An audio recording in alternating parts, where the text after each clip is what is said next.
My 20 female friend, 21 female, is going to great lengths to prove that my boyfriend, 24 male, is cheating, even though I know he isn't. So, I live with Emily, a person I met a couple of years ago. We became fast friends, admittedly moved in together last year out of convenience, but have stayed true to our friendship, which has definitely strengthened. My boyfriend is Sam, someone I met about a year and a half ago. We've been dating for just over a year, with our relationship transitioning into a long distance relationship about 5 months ago because Sam moved for work. I never thought that there was any issues between Emily and Sam. In our early stages, she was very gracious and seemed to know the perfect balance between socializing with Sam and giving us space. It was only when Sam moved away that she started making little comments about how funny it would be if Sam had a side chick in his new city, or that I was actually a side chick and he's gone home to his family. There's no way this is true. Sam has always been honest and open. He's always mentioned that he quickly shuts girls down if they try it on with him. And as for the family thing, I helped him move into his small 2-room apartment and not a family home.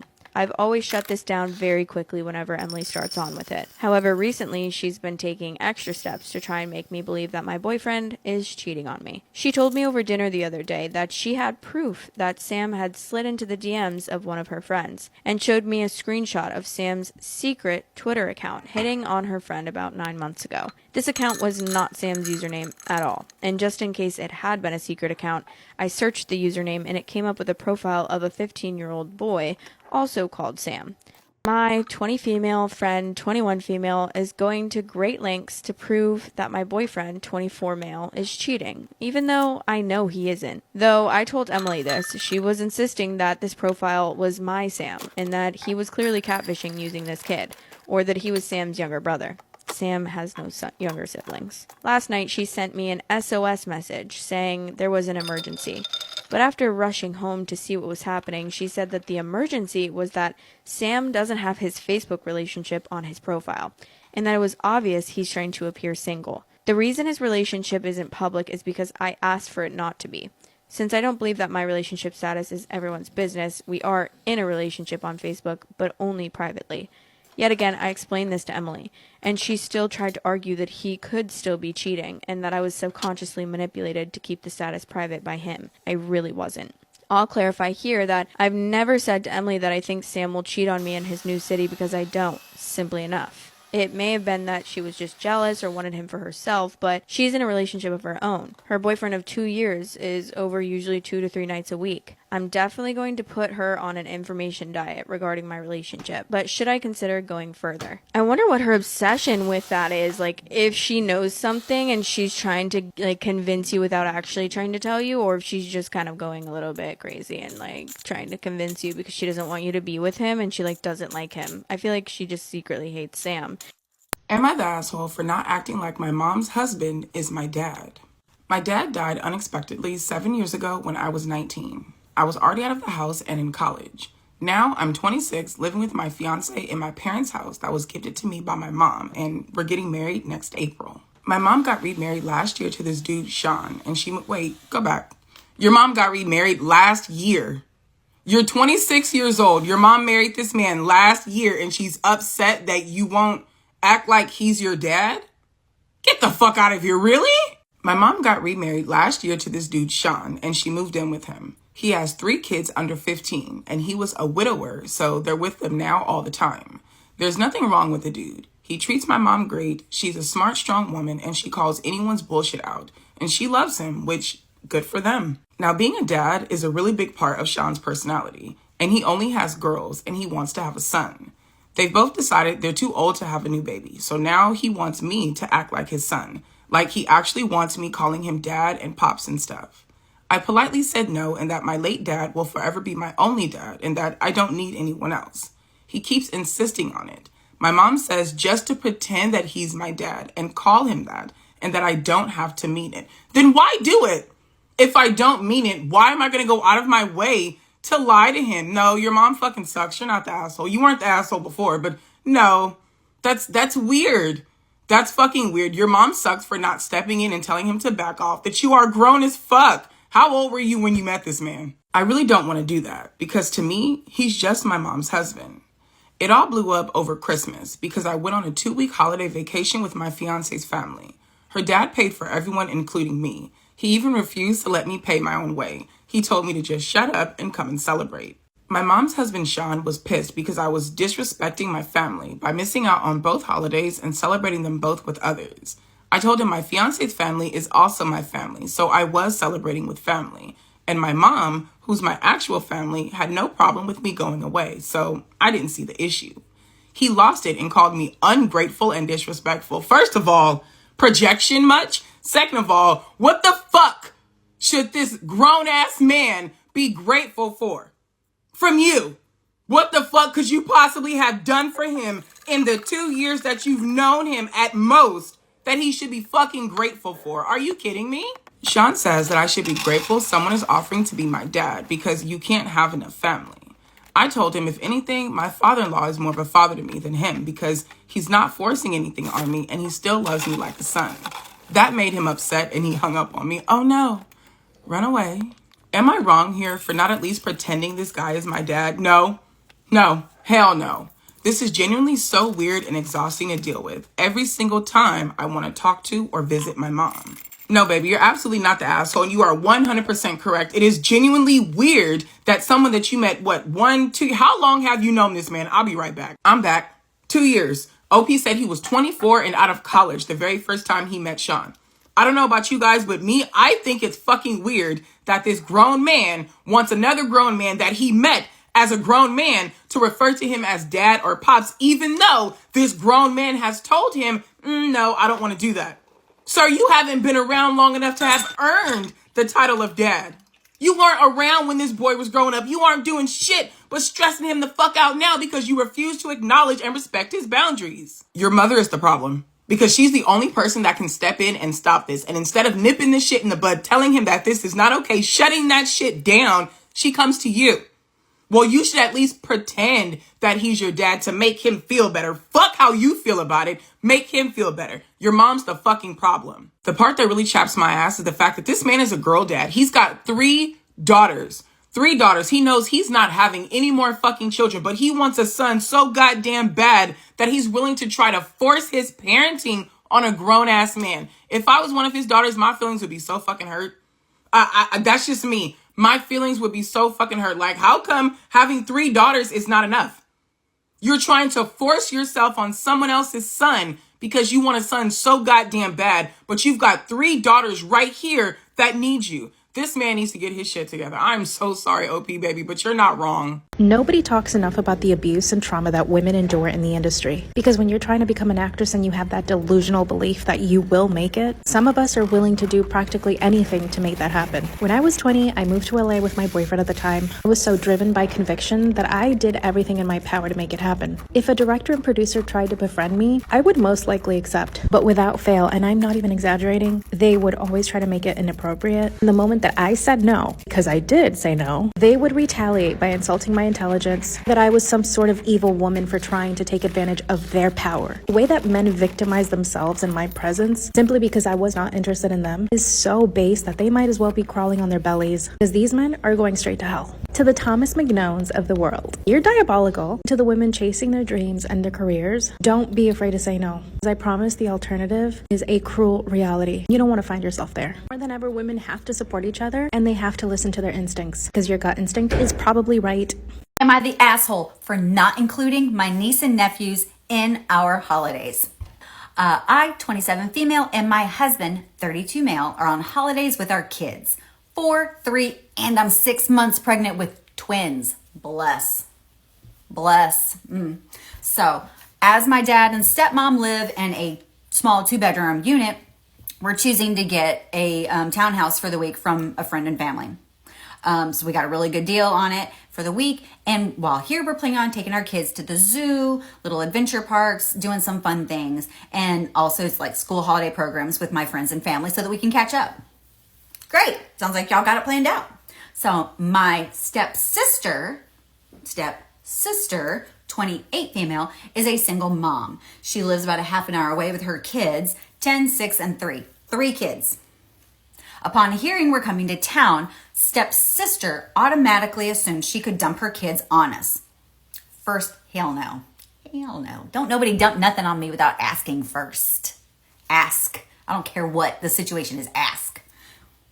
So they turned up at my stepmom's and dad's where we were having lunch and waiting to check into the hotel. She tried to leave her kids with us, saying that they could stay with us at the townhouse hotel, and her kids haven't got to do anything fun these holidays, and we have plenty of room. It's good for my kids to learn to be nicer to kids that aren't as privileged as them.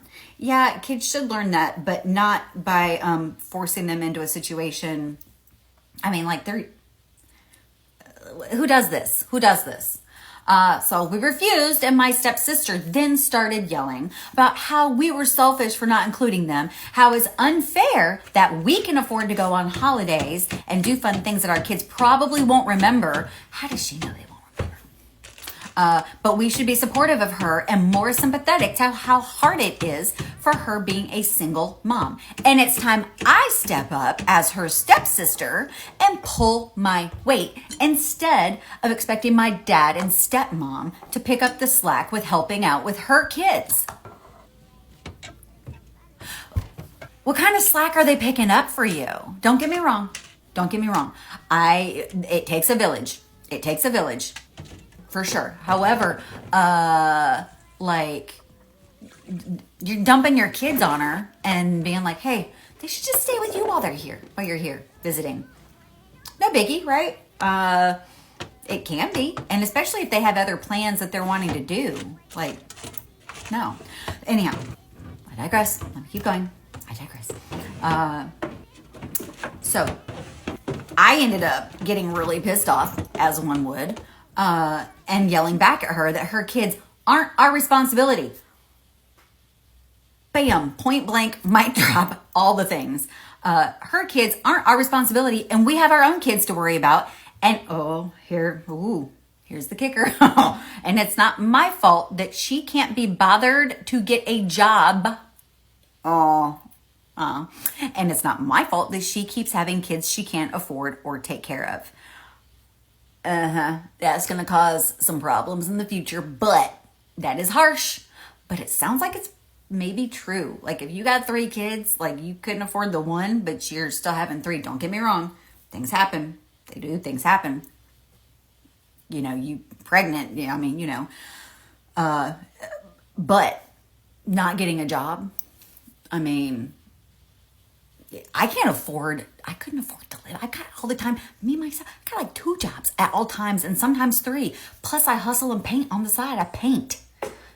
I'm my prince. Either way, like, who can afford to not have a job in today's day and age? You know, don't get me wrong. It is fun to do things with your family if you can, but I would never just expect my family members to take my kid and be like, hey, I'm gonna let you have them for right now, and then I'll be back to pick them up. I would ask first, and then if it was a feasible request, like, hey, can we arrange a sleepover for one of the nights for the kids to have time together? Let's arrange a sleepover. Let's not all the nights. One of the nights maybe. Or if they're gonna go to the zoo, hey, can my kids tag along with you guys to the zoo or to the fun park or whatever it is they're doing? And send them some cash along with it. Why is it even your dad and stepmom's responsibility to be helping out with all that? I don't understand that. My dad watches my kid a lot while I go to work. But I either buy him groceries, I bring him things that I know that he needs. Like, I'm trying to compensate him in some way. And I don't just show up. Like, I ask. I always ask, hey, I got to work a shift. Can you watch? Is it okay? What can I bring you? Do you need food? It's a give and take here. It cannot just be a one thing. So, end of the story, since I'm digressing yet again. We ended up leaving and luckily was able to check in early to the hotel. My stepmom and sister have been blowing up my phone along with some friends and family saying I'm in the wrong. No, you're not. Since we're in a financial situation where we can afford to have the kids with us and my stepmom could be around to help out for a few hours a day. Exactly. No. Why do I have to babysit your kids on my holiday? No. You're not the asshole.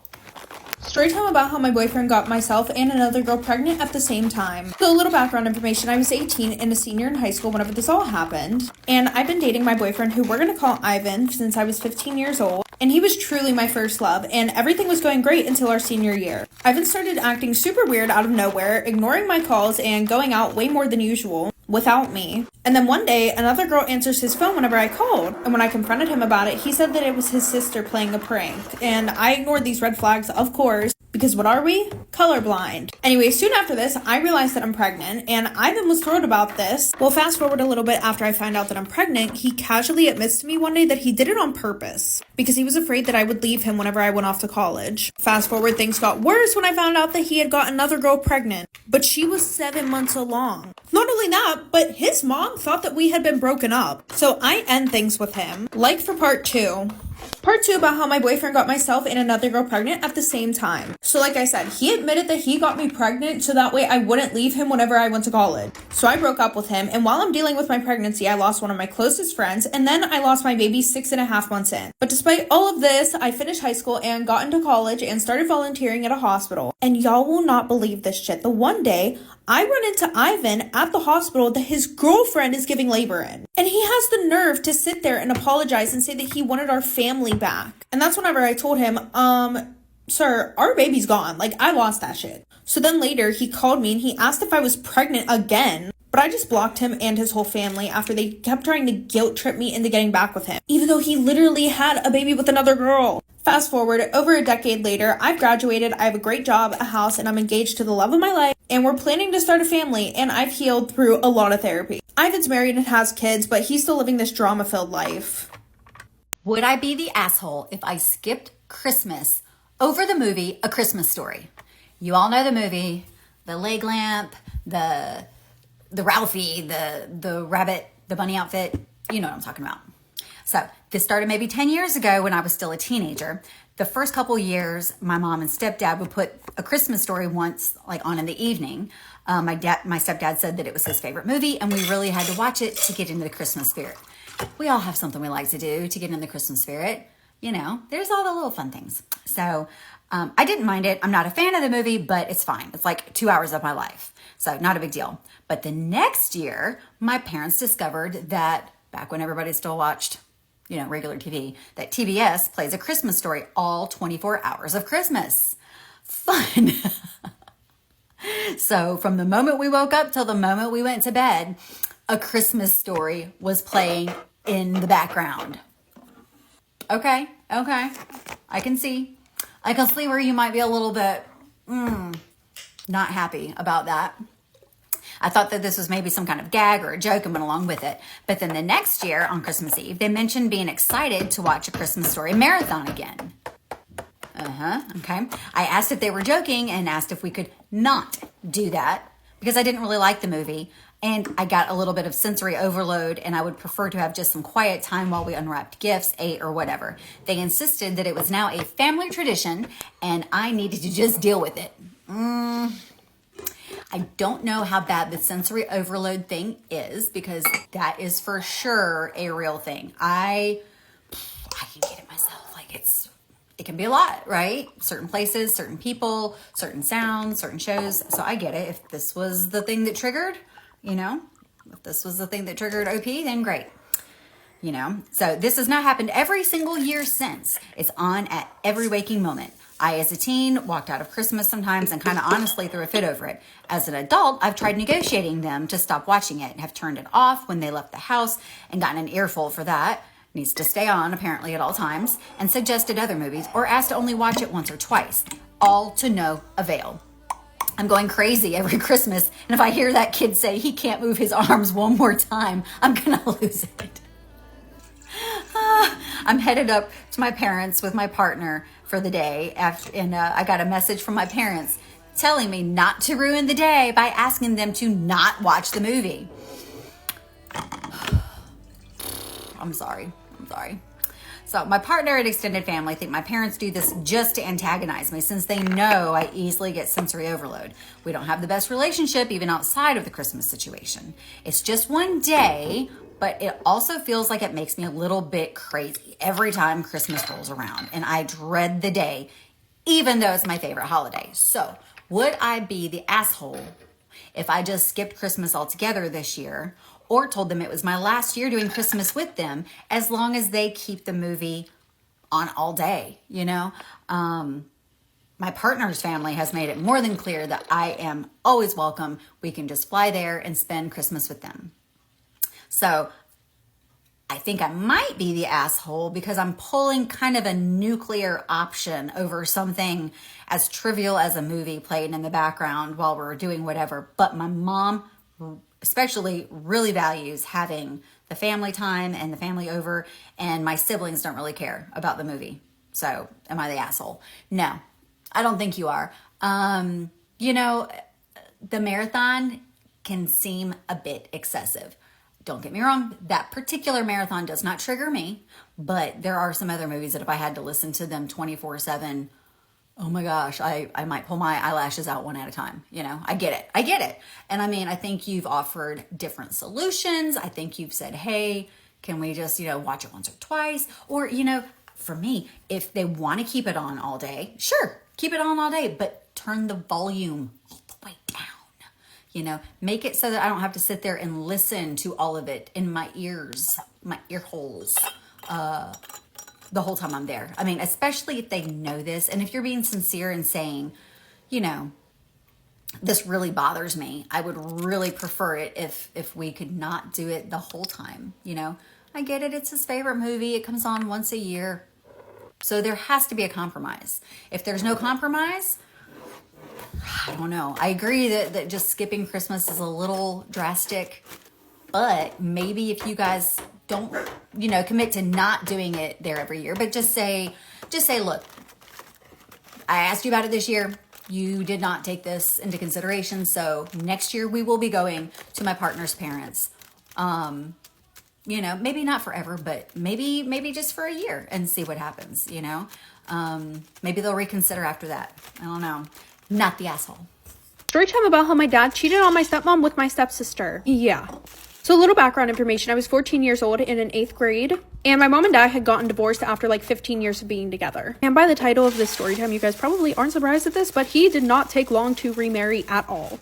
He got married literally in that same year. And we're going to call my stepmom Stephanie and my stepsister Leslie. At first, everything was normal. But then after a little bit, I started finding the relationship that my dad and Leslie had super weird. They would text each other all the time. They had way too many inside jokes. And they had long, weird eye contact. My thing is how are you going to have a better relationship with your stepdaughter than you have with your own daughter? Anyways, so obviously I'm not sitting here thinking that they have a secret relationship or anything like that. I'm just thinking that it's weird.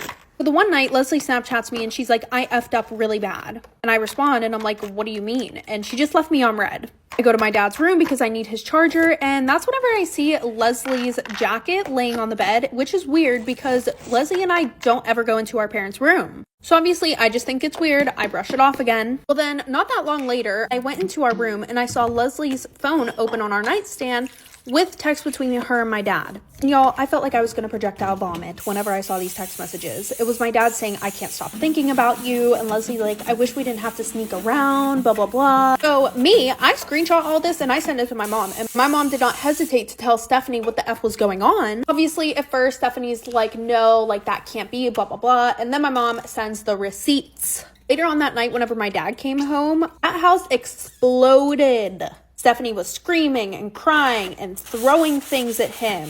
And my dad just stood there like a deer in headlights. At that point, what are you supposed to say? But at the same time, I don't know. And Stephanie kicked him out on the spot, as she should. Immediately after that, Stephanie filed for divorce and my dad moved out of state, probably because he didn't want to deal with the consequences of his own actions. But here's the crazy part. Whenever Leslie sent me a text saying I messed up bad, she wasn't even talking about the fact that she was effing around with my dad. She was talking about the fact that she was pregnant. Yeah. And I don't even know what happened with that baby, and I don't want to know. Am I in the wrong for insisting on leaving my deeply loving boyfriend because he made marriage conditional? I'm female 25, living with my boyfriend, male 27, for 2 years. We're both from different Asian backgrounds, and the pressure from family about marriage is high right now. I want to make it absolutely clear that my boyfriend is, in every way except one, an incredible partner. He loves me deeply and takes excellent care of me. He cooks, handles everything when I'm sick, gives me constant affection, good morning and good night kisses, and is financially generous. I asked for $300 once and he sent me $1,000. He even fought with his sister to defend me. We have a genuinely great life together. The crushing problem though is his plan for the future. He's been upfront since the start that he wants to pursue other women when he's financially stable. When I finally brought up marriage, he agreed, but only under one condition. I must accept an open relationship. He explicitly wants me to agree to this arrangement, insisting I should date others too so he won't feel guilty about his own planned activities. He has not cheated or approached anyone yet. These are his firm, stated intentions for our future. I told him that I cannot accept this. My core value is I can never see you with anyone else while being with me, and I cannot be married to a man who is guaranteed to seek out other women. I told him that because we're fundamentally incompatible, I need to break up and move out. Now, he's fighting on me leaving. He's actively blocking my attempts to move, telling me it's not safe for you to be alone, or just, you don't go, I will, but shows no intention of moving out. He flip-flops between acting like he doesn't care if I go and then desperately texting me nonstop when I try to create distance. He says he loves me too much to let me go. Am I in the wrong for refusing the only way he'll marry me, which includes financial security and a loving home, and insisting on ending a relationship that is otherwise so perfect, just because I can't accept his condition for non-monogamy? Should I, 24 female, drop out of my friend's 26 male student film because his lead actor, 25 male, makes me really uncomfortable? Basically, my friend Tom is making a student film for his thesis project. This is an extremely important project for him and will determine if he graduates, so he's already stressing out about it. I helped him write the script, writing major, and then he asked me if I would act in it. He said it would mean a lot to him, and I've acted in a few different plays and another student film that won some awards before, so I agreed. He was seriously so thankful and thrilled and admitted that he'd written the role of the female lead with me in mind. Great! I asked him early on who he had in mind for the other actors, but he listed off names that I didn't personally know. Now we're ready to start filming. Tom's gotten all of the equipment and scouted out locations that we need. I just found out that he secured this guy, Brad, as the male lead of the film. Brad and I have a slight history. I went on one date with him from a dating app about 10 months ago. I didn't know he had any connection to Tom. To put it bluntly, Brad was really weird. I immediately felt like there was something off about him. He was pushy, aggressive, and did not respect the boundaries of going on a date with a stranger at all. He kept staring at me with this empty, almost angry look in his eyes. He kept putting his hand on my knee or thigh under the table, even when I moved away. He talked about the weirdest shit, how he had never fucked a non-white girl before, wondering if our vaginas are tighter, asking me if I'm into giving oral, talking about how he'd recently killed a deer and as a joke left its heart on his vegetarian friend's doorstep. I actually legitimately thought it was a prank / a what would you do TV situation, but the cameras never showed up. Should I, 24 female, drop out of my friend's 26 male student film because his lead actor, 25 male, makes me really uncomfortable? After lunch was over, I stood up and said I had to go, and he kept trying to negate my excuse. I said I had a doctor's appointment, and he kept saying that I could reschedule it and that it's easy to just skip appointments because there's no consequences. He followed me out into the parking lot and grabbed my elbow and tried to steer me towards his car so that we could go on a drive. I finally hit my breaking point and turned to him and said, quote, "Dude, I don't know if you know this, but you come off as really disrespectful and rude. Don't touch a chick if you don't know her. People are going to think you're a rapist. I'm going to my appointment. Let me go." He let me go in silence, and I drove off, blocked him, and moved on with my life. Until I just found out that Tom has gotten the same Brad to act in this film. Not only that, he's the lead. If the script stays the way it is, I might have to act as his love interest. I absolutely do not want this, and the very thought of even being in the same room as that guy makes me kind of nauseous. How do I tell Tom? I don't want to be that diva who gives ultimatums or refuses to work with others, and this film is extremely important to Tom's future. He's my friend, and I don't want to let him down or leave him in the lurk. Finding another actress could be really difficult for him at this point, but I'm pretty sure I absolutely cannot work with that creep Brad. Is it really okay to force Tom to choose between the two of us, or should I just bow out? If Tom is your friend, you tell him what you just told me. Right, exactly. And he will say, "Oh my golly, he's Brad's crazy, fired." and I'm scared of him. And if he Yeah. thinks anything else, if he's like even 1% Then you excusing of go. his behavior, then you say, "Bye, Tom. Yes. We're not friends anymore either." Yes. Because what do you mean you just heard that whole story and you thought, Right. Nothing about that was okay. no, I'd be like, "Ew, that's fucking nasty. I don't want to work with him either. He's nasty." Yeah, and no offense, but this guy needs you. He wrote this Yeah, part for you. Am I the asshole for showing my husband affair messages on our TV during family dinner after he called me boring and said he was counting down the days to leave me? My husband is 34 and I'm 29. We've been married 4 years. About 6 months ago, he started this thing where he'd put his phone face down every single time he set it down. Kitchen counter, coffee table, nightstand, always face down. He'd laugh at texts, like really laugh. That kind of laugh you do when someone you're into says something funny. I asked him about it once. He said it was a coworker, Jake, sending memes. Just guy stuff. I didn't push it because I wanted to believe him. But it kept happening. He'd be in the bathroom for 20 minutes. He'd take calls in the garage. He started going to the gym at weird times, like 9 p.m. on Tuesday. When I asked him why so late, he said the morning crowd was too busy now. I'm not stupid. I know what this looks like. But I also didn't want to be that wife who accuses her husband of cheating because he laughed at his phone, so I waited. Then, 2 months ago, I was using our iPad to look up a recipe and I noticed the messages were syncing to it. We share an Apple ID for app purchases, and apparently that means his iMessages show up on every device. I didn't even realize it was happening until I saw a text message from Becca from work pop up that said, "Last night was amazing. Can't stop thinking about you." Ooh, wait. My stomach dropped.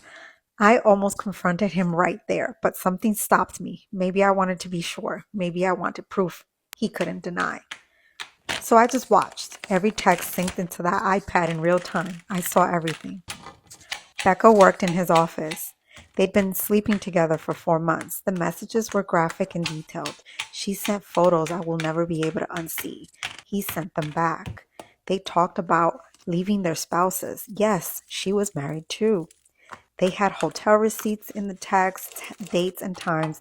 I could match to nights he said he was working late or at the gym. One message from her said, "Your wife seems so boring. How do you stand it?" He replied, "Trust me, I'm counting down the days." I watched this for 2 weeks. I didn't sleep. I barely ate, but I screenshotted everything and I had it backed up in 3 different places. His family is very close. His parents, his 2 sisters, his brother, all their spouses. They do Sunday dinners at our house twice a month. They love me. His mom calls me her daughter. His dad helped me fix my car last year and wouldn't let me pay him. I knew exactly what I was going to do. Sunday dinner was at our place. I told my husband I'd handle everything and he should just relax. He seemed happy about that, probably because he was texting Becca the whole morning about how they'd see each other on Monday. Everyone showed up at 6. His parents, both sisters, their husbands, his brother, and his girlfriend. 10 people total in our living rooms. I made lasagna, garlic bread salad. I set everything up nice. We ate. Everyone was laughing and talking, and his mom was telling some story about my husband as a kid. Then I brought out dessert, and I said I had something to show everyone. I connected the iPad to our TV, our big 65-inch TV mounted on the living room wall. My husband didn't even notice at first. He was on his phone, probably texting her. I opened his messages from Becca full screen, and I just let it sit there. His sister saw it first. She stopped mid-sentence, and her face went white. Then his mom looked, then his dad. My husband finally glanced up and saw his own text messages on the TV. I watched the color drain from his face. "What the fuck?" he said. You got some nerve asking what the fuck. He jumped up and tried to grab the iPad, but I held it away from him. His dad said, "Sit down." My husband sat. I scrolled, slowly, every message, every photo, 4 months of text. His family sat there in complete silence, watching him tell another woman he loved her, watching him trash me, watching him plan a future without me. His mom started crying. His sister looked disgusted. His brother said, "Are you fucking serious right now?" "Yeah, are you, sir?" My husband tried to explain. He said it wasn't what it looked like. He said Becca was just a friend and the messages were taken out of context. I pulled up a photo she sent. Very clearly, not a friend photo. "How are you going to get out of this one, huh, sir?"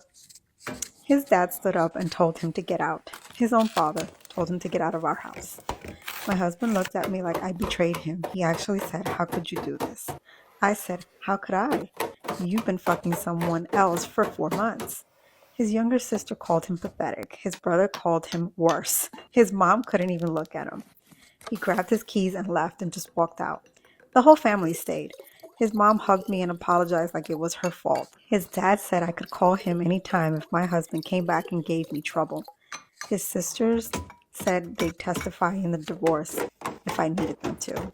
They didn't leave until almost midnight. They sat with me, brought me tissues. His mom made me promise I'd call her. My husband has been staying with his friends since Sunday. It's Wednesday now. He sent me about 50 texts. First, he was angry, called me crazy, and said I humiliated him. Then he tried apologizing, said it was a mistake, and he'd end it with Becca. Then he was angry again, said I destroyed his relationship with his family over nothing. Oh, over nothing. I'm glad you see it that way, sir. Becca's husband found out too. She tried to say my husband pursued her and she was uncomfortable. He didn't believe her. He called my husband and apparently they had it out pretty bad. My husband lost his family in one night. His parents won't return his calls. His siblings blocked him, all because I decided to stop protecting him and let everyone see exactly who he is. But now, people keep telling me I went too far. That I should have just confronted him privately. That humiliating him in front of his family was cruel. And I used their love for me against him. His friend told me I'm vindictive, that I planned this to cause maximum damage, and maybe I did. Maybe I wanted him to feel as small as I felt reading those text messages about how boring I am. I could have just divorced him quietly. Could have told his family after. Could have handled this a dozen different ways that didn't involve public screening of his affair. So now I'm wondering if I'm the asshole for doing it this way. Am I the asshole for getting my girlfriend the wrong Christmas gifts? Christmas was a few weeks ago, but I'm still getting shit for this. Me, 29 male, and my girlfriend, 25 female, recently did Christmas together. We've been together for 2 years, but this is the first time we've celebrated together.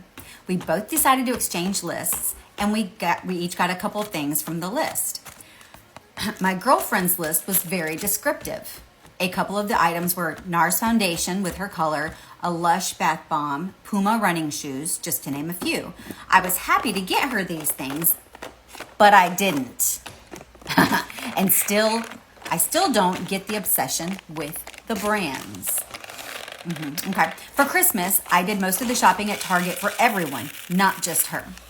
They didn't have a lot of the specific brands she wanted, but I got her what I found and what I thought she would like. I got her a bottle of foundation in her color. It was from the brand Wet n Wild.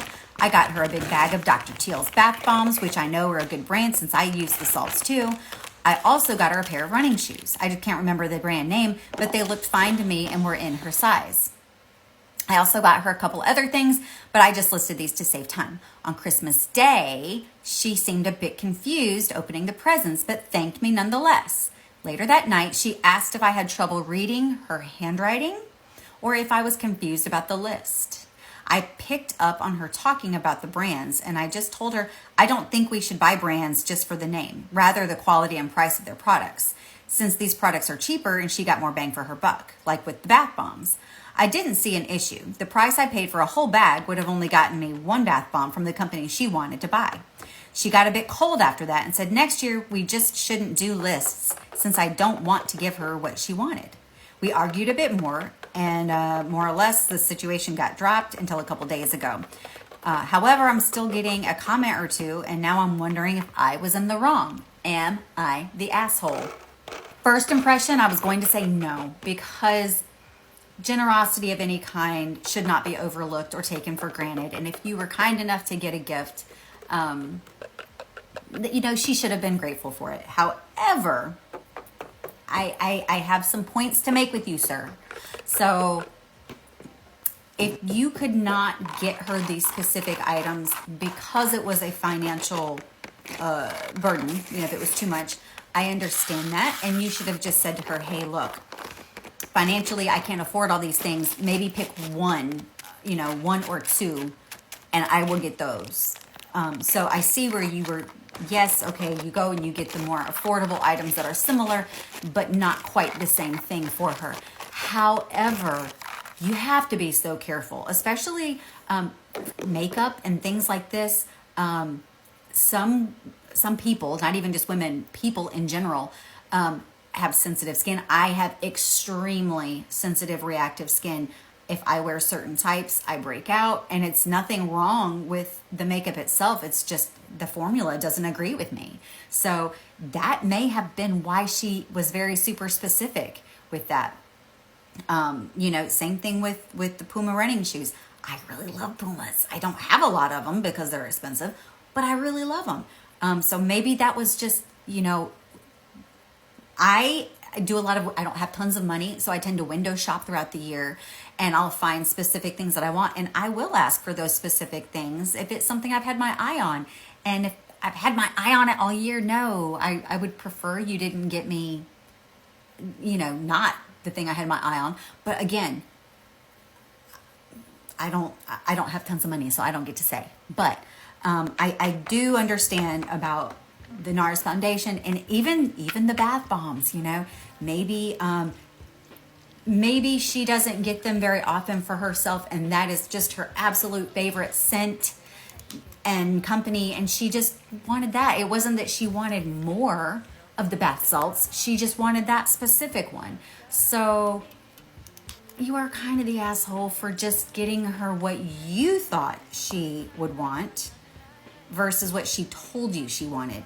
And you didn't say what was on your list either. So Am I the asshole for telling my mom my feelings were hurt because my family didn't wait for me to eat Christmas Eve dinner? I've always felt like the black sheep of my family, and last night kind of confirmed that feeling.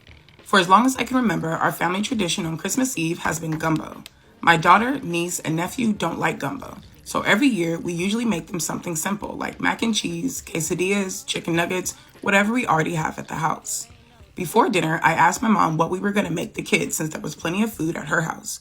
She told me to just go and get them Happy Meals, so I took all 3 kids and I went to McDonald's. When I got back, my entire family was already sitting down eating and they were almost finished. I made a joking comment like, "Oh, thanks for waiting," and I was basically ignored. By the time I made my bowl, everyone had already finished eating. I ended up sitting there alone eating while my family went outside to hang out and talk. That's so hurtful. I'm so sorry. That's so fucking hurtful. Later on, I told my mom that my feelings were hurt and that I thought it was rude that they didn't wait for me. She responded by saying, "Well, it's rude that we've prepped for 3 days and the kids' parents didn't think about what their kids were going to eat." That's a piss poor excuse if I've ever heard one, because go back, you said, "My daughter, my niece, and my nephew don't like gumbo." So, if we were excluding people who did not give a damn what the fuck their kids were going to eat, what happened to your niece and nephew's parents? How come they were able to sit at the table and enjoy their fucking gumbo with the rest of the family when they weren't worried about what the fuck their kids were going to eat? That's bullshit.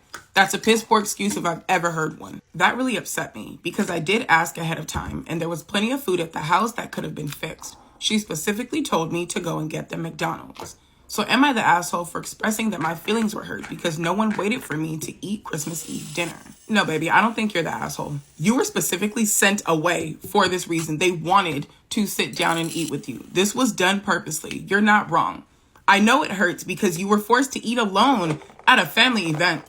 Trust me, I know exactly how that feels. And when I say I know how it feels, not because I can empathize with you. 9 years ago, my cousin decided she wanted to host Christmas. She wanted everybody in the family to come and sit at her house and we all have Christmas dinner there. No problem. That's great. That means less cooking for other people in the family. Absolutely, we would do that.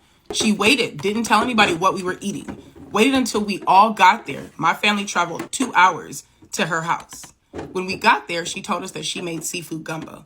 Yours truly has a very severe allergy to seafood. Not only was I not able to eat Christmas dinner with my family, I was forced to sit in a bedroom away from everybody else, listening to them laugh and chat and walk down memory lane because the fumes from the food was enough to make me sick.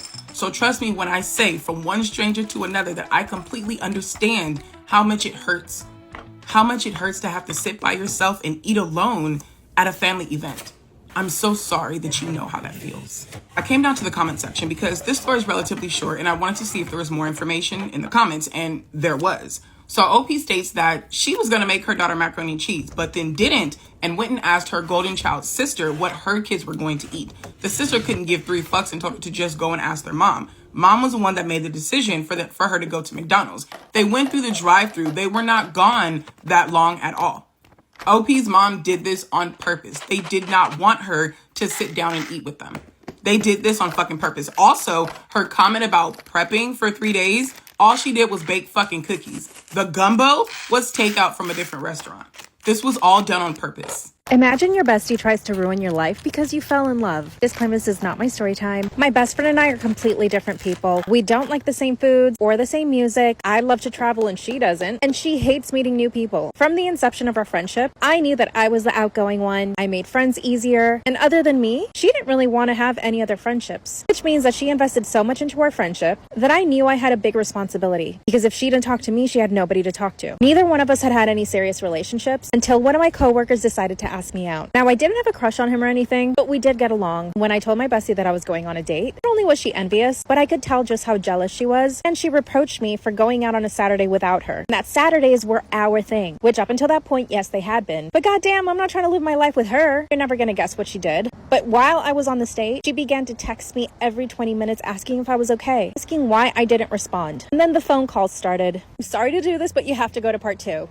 Imagine your bestie tries to ruin your life because you fell in love. Claim this is not my story time. While I'm on this date, begins to call me every 5 minutes and every 2 minutes. And then she started calling me, I'm not even joking, every 10 seconds. And I had to turn off my phone. When my date dropped me off at my house, she was there waiting for me. She scolded me and told me that I should have answered the phone because she was about to call the cops. I even had to ask her for forgiveness. He asked me to be his girlfriend a couple of weeks later, so we started spending even more time together. This is when she went really crazy. I own a small business, and she started leaving bad reviews on every single website you can think of. Boyfriend started getting weird messages and phone calls. I began getting emails saying that he was cheating on me. He got the same emails saying that I was cheating on him. And I confronted her about it. She said that I probably have really bad karma. The emails got so bad, my boyfriend did end up breaking up with me. He also blocked me and asked me to never contact him again, that I only brought drama into his life. Suddenly the email stopped and she's happy again. When I confronted her about the email, she said it wasn't her, and somebody must just really hate me. How do I even begin to cut this woman off?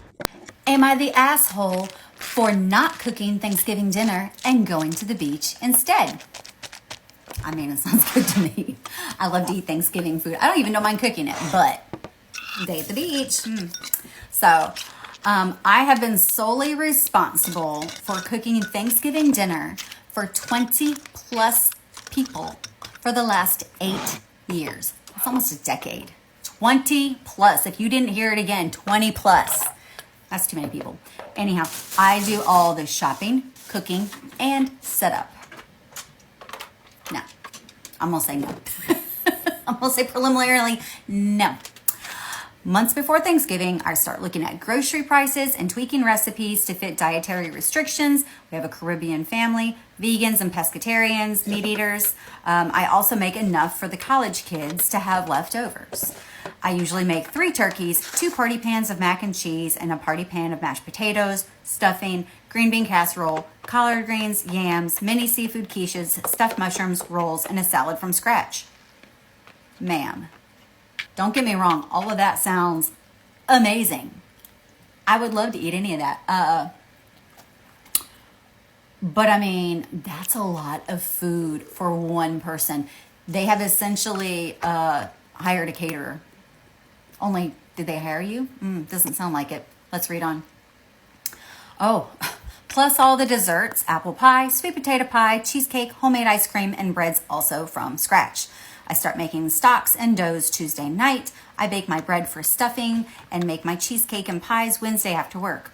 Cook all day Thursday so we can sit down and start eating by 4 so my aunts who work the night shifts as nurses can enjoy. That is just wild. Wild.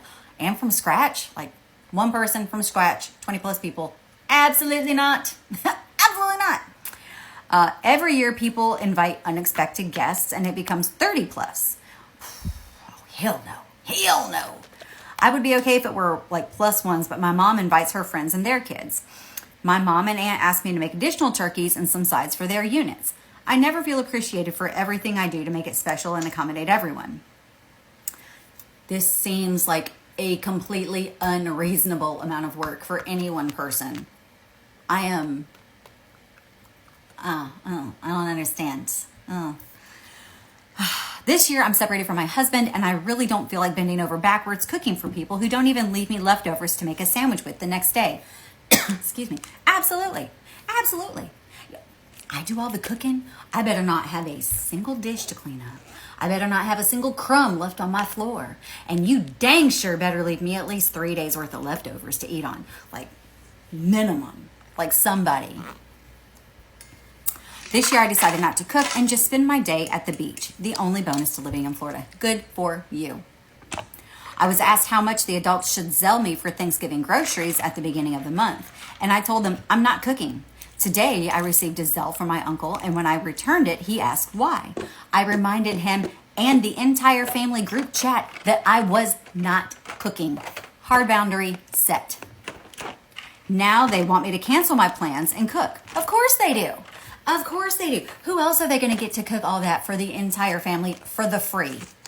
Because my guess is that so they Zelled you money for the groceries, but are they paying you for your time and labor and everything else that you put into it? The love, blood, sweat, and tears?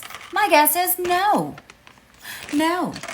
That's a hard no for me. Y'all can cook your own dadgum turkeys and bring desserts and do whatever else you want. It's not coming from me this year. Sorry about it. Edit, this was my favorite holiday, but my separation has left me emotionally exhausted and without any passion to cook. I don't blame you. No, you're not the asshole. So not only do you do all the things for everybody, unexpected guests, and they feel entitled to take all the leftovers because they sent you money for the groceries ahead of time. And of course it's your favorite holiday, but then you and your husband are just separated. So you're going through an emotional time as well. So if it is in fact your favorite holiday and you want to perhaps take up the job of cooking for the family again next year, my advice to you, sis, is I would charge everybody $100 on top of the grocery fee. You want extras? You want to bring guests? You want to do this? You want to do that? I'm going to need a cool $1,000. Oh, well, more than that. But you know what I'm saying? Like, oh no, I would charge everybody money. And if they say no, okay. Go elsewhere. That's fine. Storytime about how my boyfriend tried to use me for TikTok views. Keyword, tried. A little background information. I was 22 years old and I was tired of being single. The last year, I've been going on dates with guys from Tinder, Bumble, Hinge, you name it. And I'm not gonna lie, when it comes to men who are walking red flags, I have zero survival skills. Fast forward, I go on a date with this guy, Luke. And as soon as we sat down, he started asking me really personal questions. He was like, how many exes have you had? Why did you guys break up? And I was honest. I was like, well, both of my exes cheated on me. And he was like, wow, isn't that convenient? And I'm like, excuse me? And he was like, well, I just think that it's weird that both of your exes were the bad guy in the relationship. Yeah, as you could imagine, that date ended very quickly after that. Well, fast forward a week, he apologizes and told me that he was just afraid of getting hurt. So we go on another date. And that date ended up being so good that he asked me to be his girlfriend and we started dating. 4 months go by, our relationship is great until the one night I'm over my friend's house. And she's scrolling on TikTok and I hear Luke's voice coming from her phone. And this should have been a main red flag for me, the fact that he wouldn't let me see his TikTok or his Instagram. He always said that he would only use it to send memes. So yeah, obviously that was a lie. Anyways, like I said, I hear his voice coming from her phone, but to make it even better, first sentence that I hear is, just went on a date with this girl last night. Girls are getting crazier and crazier. So I run over to her phone and we go on his account. This man had a whole series called Dating Psycho Chicks Until I Find the One. There were 17 parts. And yes, he made a part about me after our first date. Then I realized in my head, he made me seem crazy on that date so he could make a TikTok video about it. Most of the videos that he would make would get like maybe 100 views. And when I was checking his page, I realized that back in 2021, he made a video trashing his ex and it got like 3 million views. And so I guess that he built his whole page on trashing women after that. And yes, he was cheating on me, because the last video that he posted just happened to be on the same night that he said that we couldn't go on a date because he had to go to work. I take a video of this off of my phone and I send it to him, and guess what? Instead of responding, he blocks me. And then he has the audacity to post another video saying, ladies, if you don't make it clear you want a relationship, don't be mad if a guy dates around. Stay safe, kings. I'm like, wait, is he fucking serious? I've met his parents. We've been on vacation together. We've been talking about getting an apartment together for the last month. So even though I knew that nobody in this world gave a shit, I made a video about it. Because TikTok always has a way of getting to its target audience. And I needed other girls to know that there were videos potentially being posted about them. And the video got like 50,000 views within like 3 hours. Fast forward 6 hours later, guess who shows up at my apartment? Yeah, Luke. and the apartment that I lived in was super old, and we have a buzzard system where we can talk through this intercom. So he starts blowing up my buzzer. I go over to it and I hear him saying, "I don't even know why you would post that about me. You know I love you. Please just come outside. Please unblock me. Please take it down." And let's just say that I took the video down, but I also called the police on him because he was threatening to spread around my pictures that I didn't even know that he had of me. And after that, we didn't talk for like 2 years. Until last week when he sent me an apology and said that he was in a really bad place in his life and he wants another chance. And I literally said F no and blocked him. I'm an asshole for tracking my daughter. My daughter is 16 and has a history of sneaking out and just going somewhere where she told me that she would not go. I recently got Life 360 and I've been tracking her. She obviously is not very happy with it and she keeps turning off her location. She says it's an invasion of her privacy and that she's old enough to make her own decisions. She's 16, so she's still a kid. I told her since I own a phone then I'm going to be tracking her, and as long as her behavior continues, I'll keep it on her phone. She's obviously super mad, saying how unfair it is, and how none of her friends' moms or dads do it to them. So, am I the asshole? Am I the asshole for refusing to watch someone's kid? My cousin's kids are terrible, and I really just don't like them. They're loud and obnoxious, they get physical, and will literally punch you, so obviously I don't want that. My cousin wanted to go on a little weekend getaway with her husband, but needed someone to watch her kids.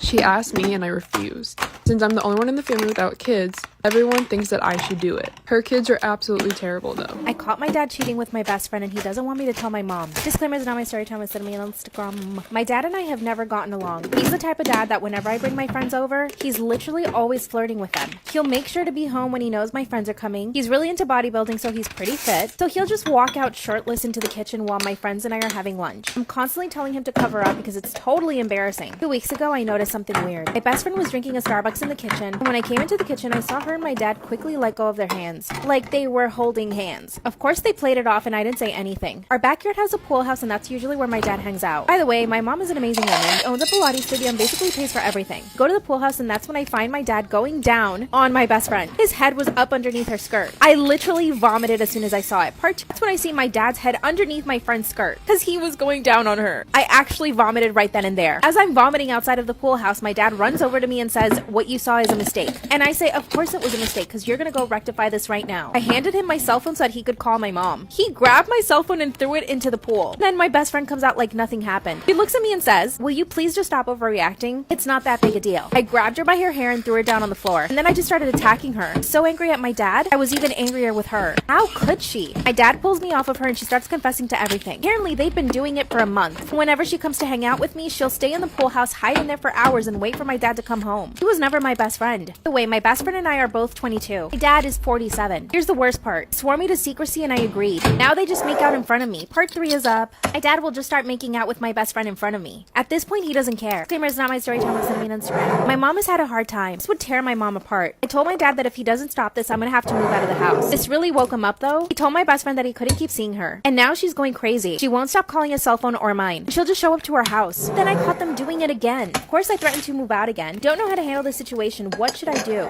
Story time about how I realized my neighbor kept staring up my skirt and at my fucking vagina. Okay, back in 2016, I moved into a new apartment on Melrose Avenue. I was right by Paramount Studios, and it was like living the dream. I started noticing weird things, like every time I came out of my apartment, my neighbor would come out of his apartment, and he was in the floor below me, so he could directly look up at me when I was coming out of my apartment and walking down the stairs. Me being a perceptive woman, I realized that he was doing that on purpose. It's not like I was like, oh my God, how funny, he's just coming out at the same time I am. No, girl, every single time coming out at the same time I did. And why? Because I tended to wear a lot of dresses and skirts like you normally do. You know, there's nothing wrong with that. One day I come out of my apartment and he's there again, standing at his door in boxer shorts and his gut hanging out, staring at me underneath my skirt. So I look down at him and I'm like, hi, what's up? What are you looking at? He decides to not say anything and just stares at me. I go downstairs and I stand in front of his door and I can see his wife is in the back. And I say to her, hola, ¿cómo está? That's when he shits his pants and he's like, okay, sorry, look, I just think you're really pretty. His wife is like listening to the conversation and didn't say anything, which leads me to believe that this guy probably is, I can't assume, for you to flirt with another woman in front of your wife, that's abusive. That's a form of abuse, legit. Then he starts asking me 1,000,001 questions. Where am I from? Blah, blah, blah, blah. Trying to be all friendly now. No way. I was going to give this guy not even a minute of my time. So I said to him, you know what you're doing and you know that you're making me feel uncomfortable, so you need to stop. If not, I'm going to have to tell the landlord. Then he starts getting angry and he starts accusing me of thinking I'm the center of attention. He's like, you're so short. He's like, you look like una India. Because I am una India.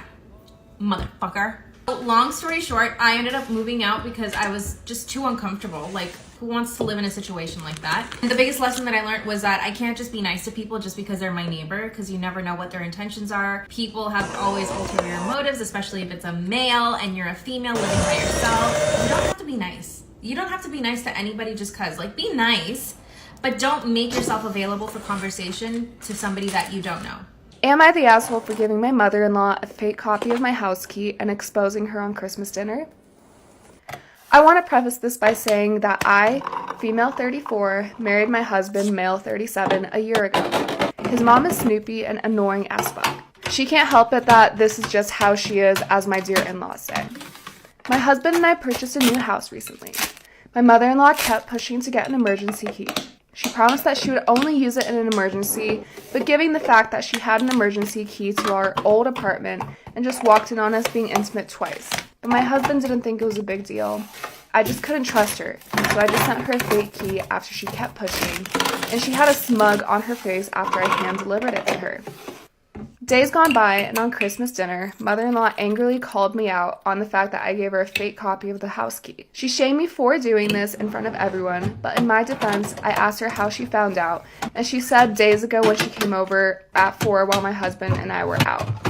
I reminded her, didn't you promise you wouldn't use it unless there's an emergency? So you tried to get in when there was no emergency, and you broke the promise you made to us. She looked red in the face, and the other family started staring, and some even laughed at her for the face she made. She suddenly got up from her seat and rushed into the kitchen, where she had a huge meltdown so loud the next-door neighbors must have heard. Literally, I've never heard a 60-plus-year-old woman throw a tantrum like that. Needless to say, dinner went awkward, and my husband and sister were giving me looks. My husband went off on me in the car, said I lied and manipulated and humiliated and exposed his mom, and said he wouldn't have let me get away with this if he had known. We had an argument, and he is demanding I apologize to his mom for my childish behavior and for ruining Christmas dinner for the whole family. Am I the asshole? Am I the asshole for switching to regular milk to prove my lactose-intolerant roommate keeps stealing from me? Me and 2 other guys share an apartment together, and we split all the bills. The only thing we don't split costs on is groceries. Everyone's in charge of buying their own food, and we don't touch whatever doesn't belong to us in the fridge. We put our names on everything so no one gets mixed up. This issue has been going on for almost a year, and I'm sick of it. One of my roommates, R, keeps stealing my food. I get home from work, and containers with my leftovers are sometimes missing. They have my name written on it. Or my stuff finishes too quick. My gallon of milk, for example. I buy almond milk because I like the taste, but it seems to finish after a week even though I've drank it only once or twice.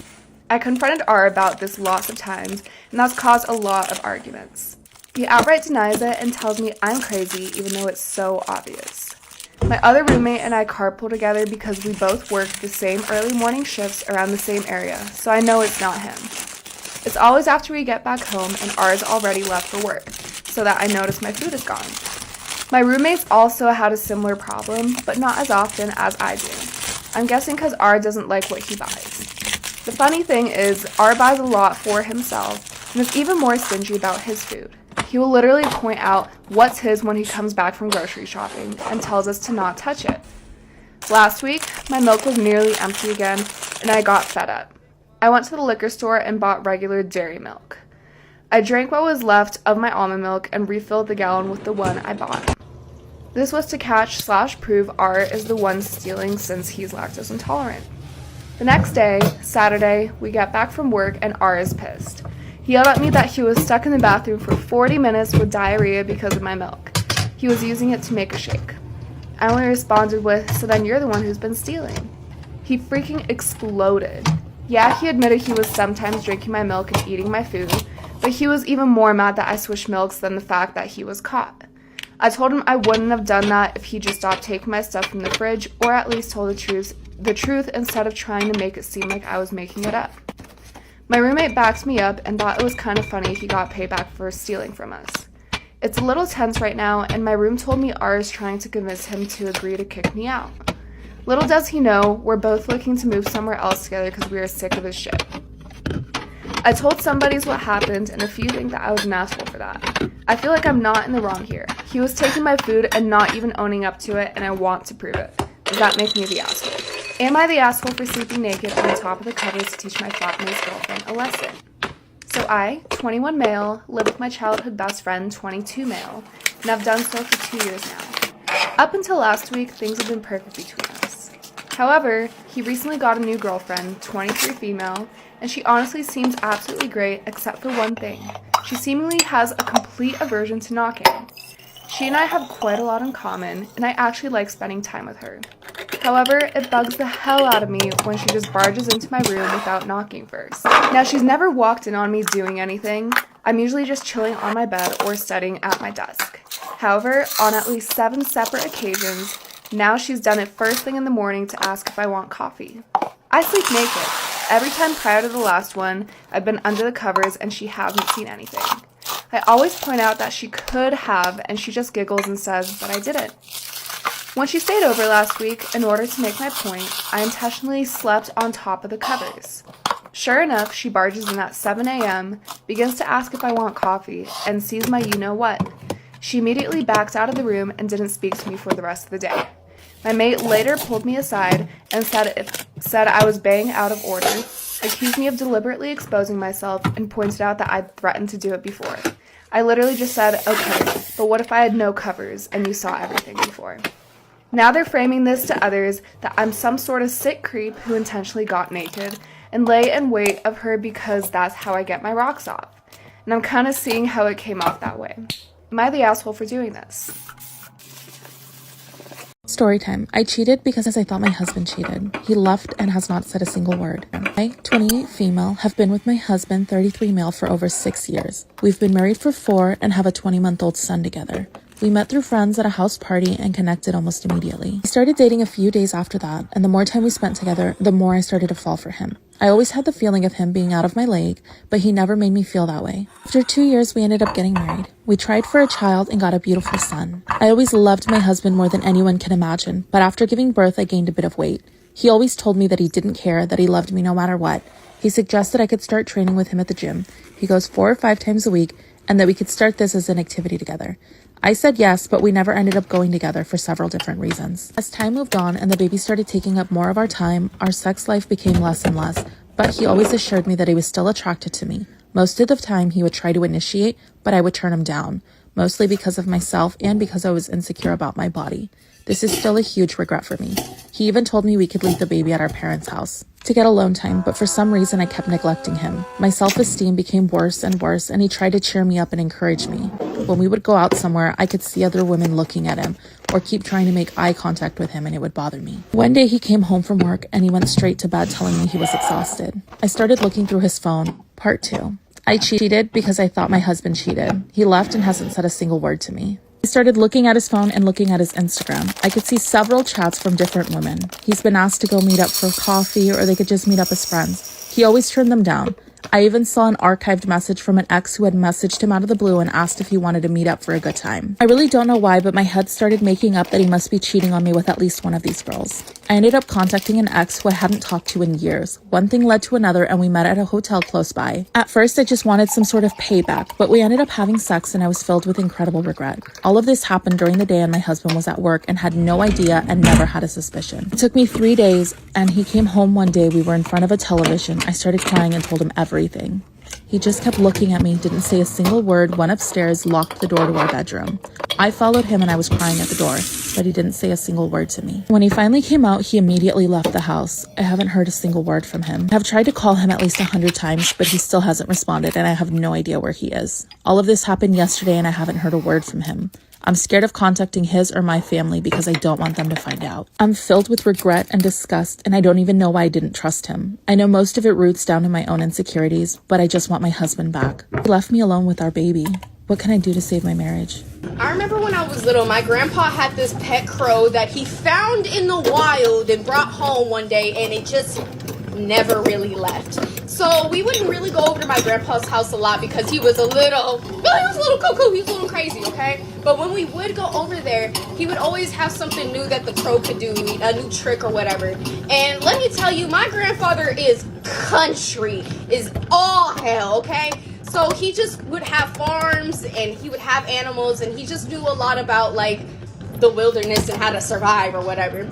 So I don't know how he taught this bird how to like do these little tricks. He would teach him to like do little flips and come back and forth for food and stuff like that. So when we came over this one particular time, he was like, "Hey kid, you want to see me crow do something?" And mind you, he never named the crow. Me and my brother nicknamed the crow Watermelon because the crow would come over to his house specifically to eat watermelon and be on his way.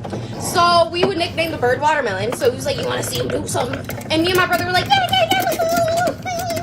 you know, so my grandpa literally wrote a message on a receipt or whatever, and it was to his neighbor. He wrote a receipt and he was like, "Hey, I have the grandkids over, send a message back." So he gave the message to the bird. The bird flew over, and mind you, my grandpa lived in like the middle of nowhere. His neighbors were so far from him, so he taught the crow how to send messages back and forth from him to his neighbors. So that later on that day, the crow eventually came back with the message and was like, "Hey kids, it's neighbor da-da-da," whatever the neighbor's name was. And me and my brother were like, "What? Oh my God, now we gotta send a message. How far can the bird go? How far can the bird go? I want to see how far.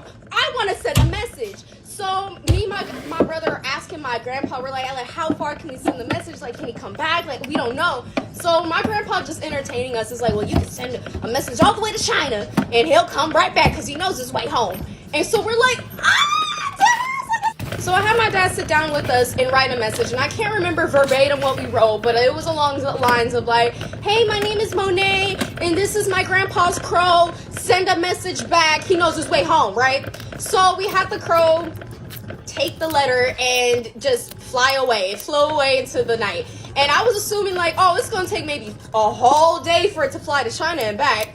Stupid little kid, right? So eventually the bird did come back and it had another message on there, but the writing was different from the first letter. The message really looked like it was written by a kid, and the message read, it was like, "Hi, my name is Kaya. How are you? I know your grandpa." And I was like, "Oh my God, like, who is this? Like, who in China knows my grandpa? I don't know." So I made my dad sit down with me and write another letter back, and I was like, "What? Who's Kaya?" So then I had my dad write a letter back to Kaya, and I'm like, "Wait, like, are you from China? How is it? Like, why are you out here? Like, shoot, if I was in China, I wouldn't be in the middle of the desert, in the middle of nowhere, right?" So then I had my dad write this letter, and I have it send it back to the crow. Now, I don't know why my little kid brain, it didn't register to me. Like, this crow is coming back and forth pretty quick. But I didn't really pay that any mind. So the crow eventually did come back a little later on that day. And it had another note from Kaya. And Kaya was like, "Yes, I'm from China." She was like, "I'm visiting with my grandpa." And da-da-da-da. And she was like, "It's really cool out there, da-da-da-da, blah, blah, blah." She was like, "We should play together." And I'm thinking, I'm like, how am I about to play with Kaya if she's in China? China's very far from my knowledge, right? So I had my dad write a letter back. And I was like, "That would be so much fun. I would love to play with you. But if you're in China, like, I'm in America, we can't play." So you know the drill. I had my dad give it to the bird, and the bird flew back and came back with another note from Kaya. And Kaya was like, "What do you mean?" She was like, "I'm visiting my grandpa in California where we were." And I was like, "What?" So then I go to my grandpa, and I was like, "What do you know?" I was like, "How do you know Kaya? She's from China, and how do you know her? She said she's down the street." My grandpa started dying laughing. He thought that was the funniest thing. So my grandpa's like, "There's an old Chinese couple that lives on the other side of me that has a granddaughter that comes out and visits sometime around this year." He was like, "I just thought it would be funny to just give you guys the old run around." And I'm like, "So can I go outside and play? Because now you making everybody in here mad. And it's hot in here. Ain't no AC, granddad." So I get to go outside and I play with Kaya, and then we had a really good time. We played for that one time only, and then I actually never got to see her again. So yeah, fun time at Granddad's house. Follow me on the gram if you want to see more story times and crochet and just like want to keep up with me. I'd love to see you there. Peace. Am I wrong for purposefully breaking my girlfriend's high heels prior to my friend's wedding? My friend had his weekend last wedding and I was a groomsman while my girlfriend was in the bridal party. My friend is a man who is 5'6", so needless to say he has issues regarding his height. The rest of us groomsmen range from 5'7" to 6'2", so we are as tall, if not taller than him. He has less of an issue with this, but he did have issues with the height of the bridal party. My girlfriend is a taller gal at 5'8", and the rest of them are between his and her height.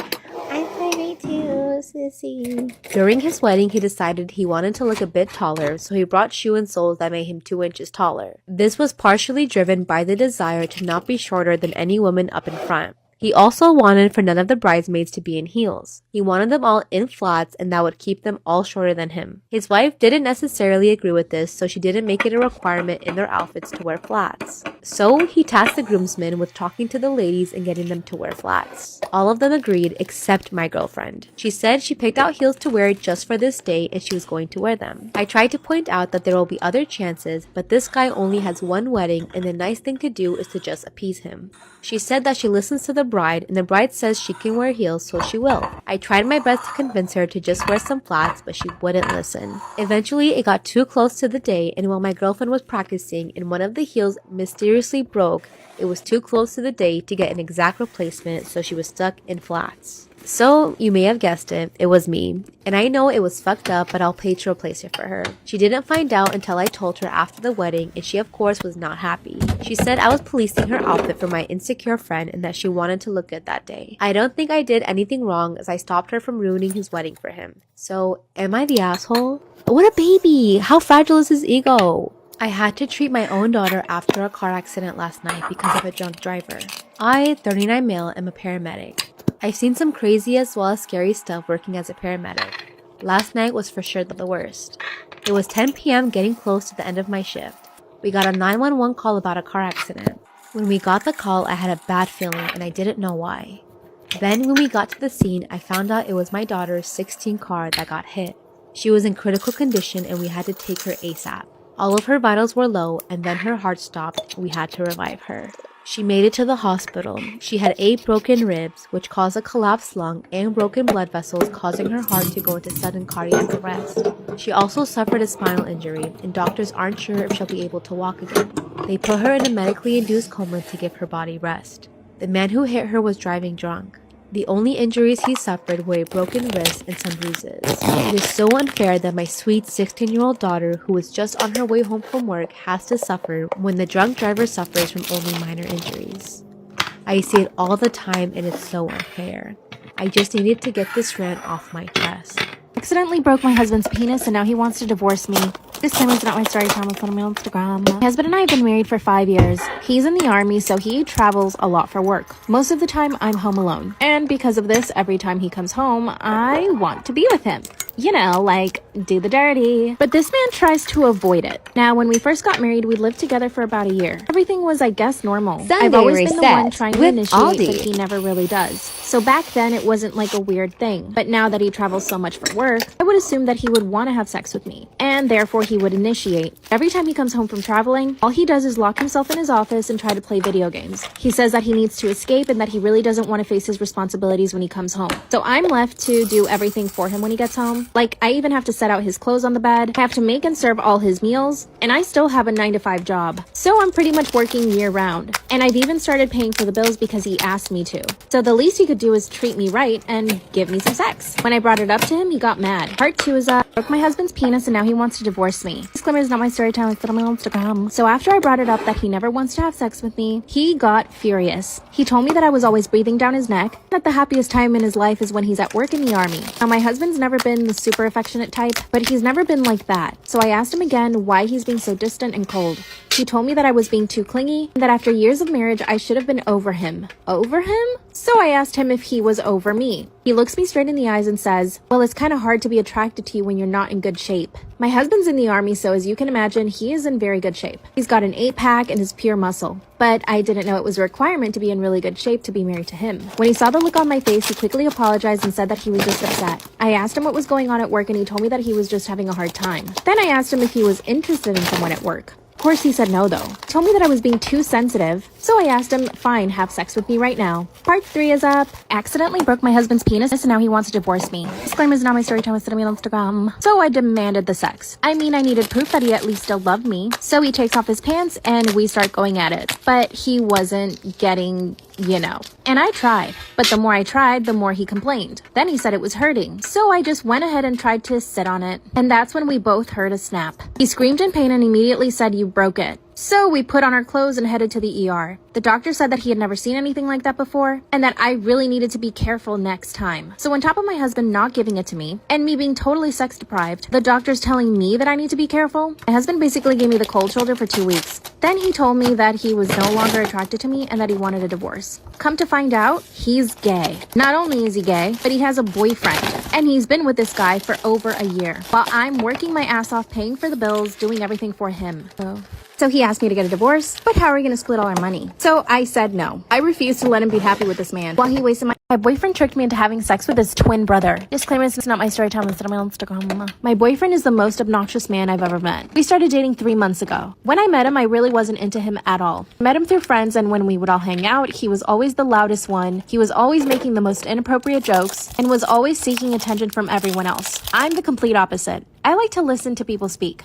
I never raise my voice and I don't try to be obnoxiously loud. So I thought he was the biggest piece of shit when I met him. I couldn't relate at all to him. Then he came up to me at a party and started talking to me. That's when I found out that we had a lot of things in common. One of the things that we kept talking about was role playing. I'm into role playing, but I like to keep it safe. Whereas he likes to do some crazy stuff. He's into things like rape fantasies. I told him I was not interested in that, but we kept seeing each other through friends. Finally, after about a month, he asked me out on a date and I said yes. At this point, I knew that he was loud and obnoxious, but he was funny and made me laugh all the time. And I love a guy that can make me laugh. On our first date, he sent his twin brother as a joke. Thought it was hilarious that I confused them. Part 2. My boyfriend tricked me into having sex with his twin brother. Disclaimer is not my story time. It was sent to me on Instagram. That's when he made his twin brother go to our first date as a joke. Obviously, I didn't even know he was a twin. So when this guy shows up to the restaurant, I'm like, oh hey. 15 minutes into the date, he starts laughing maniacally. That's when my real date comes out of the bathroom, and they both start pointing and laughing at me. That's when I understood what was going on. My real date sent his twin brother. Here's the thing, they look exactly the same. They even have the same moles in the same places, same exact haircut, and they even have the same tattoo on their necks.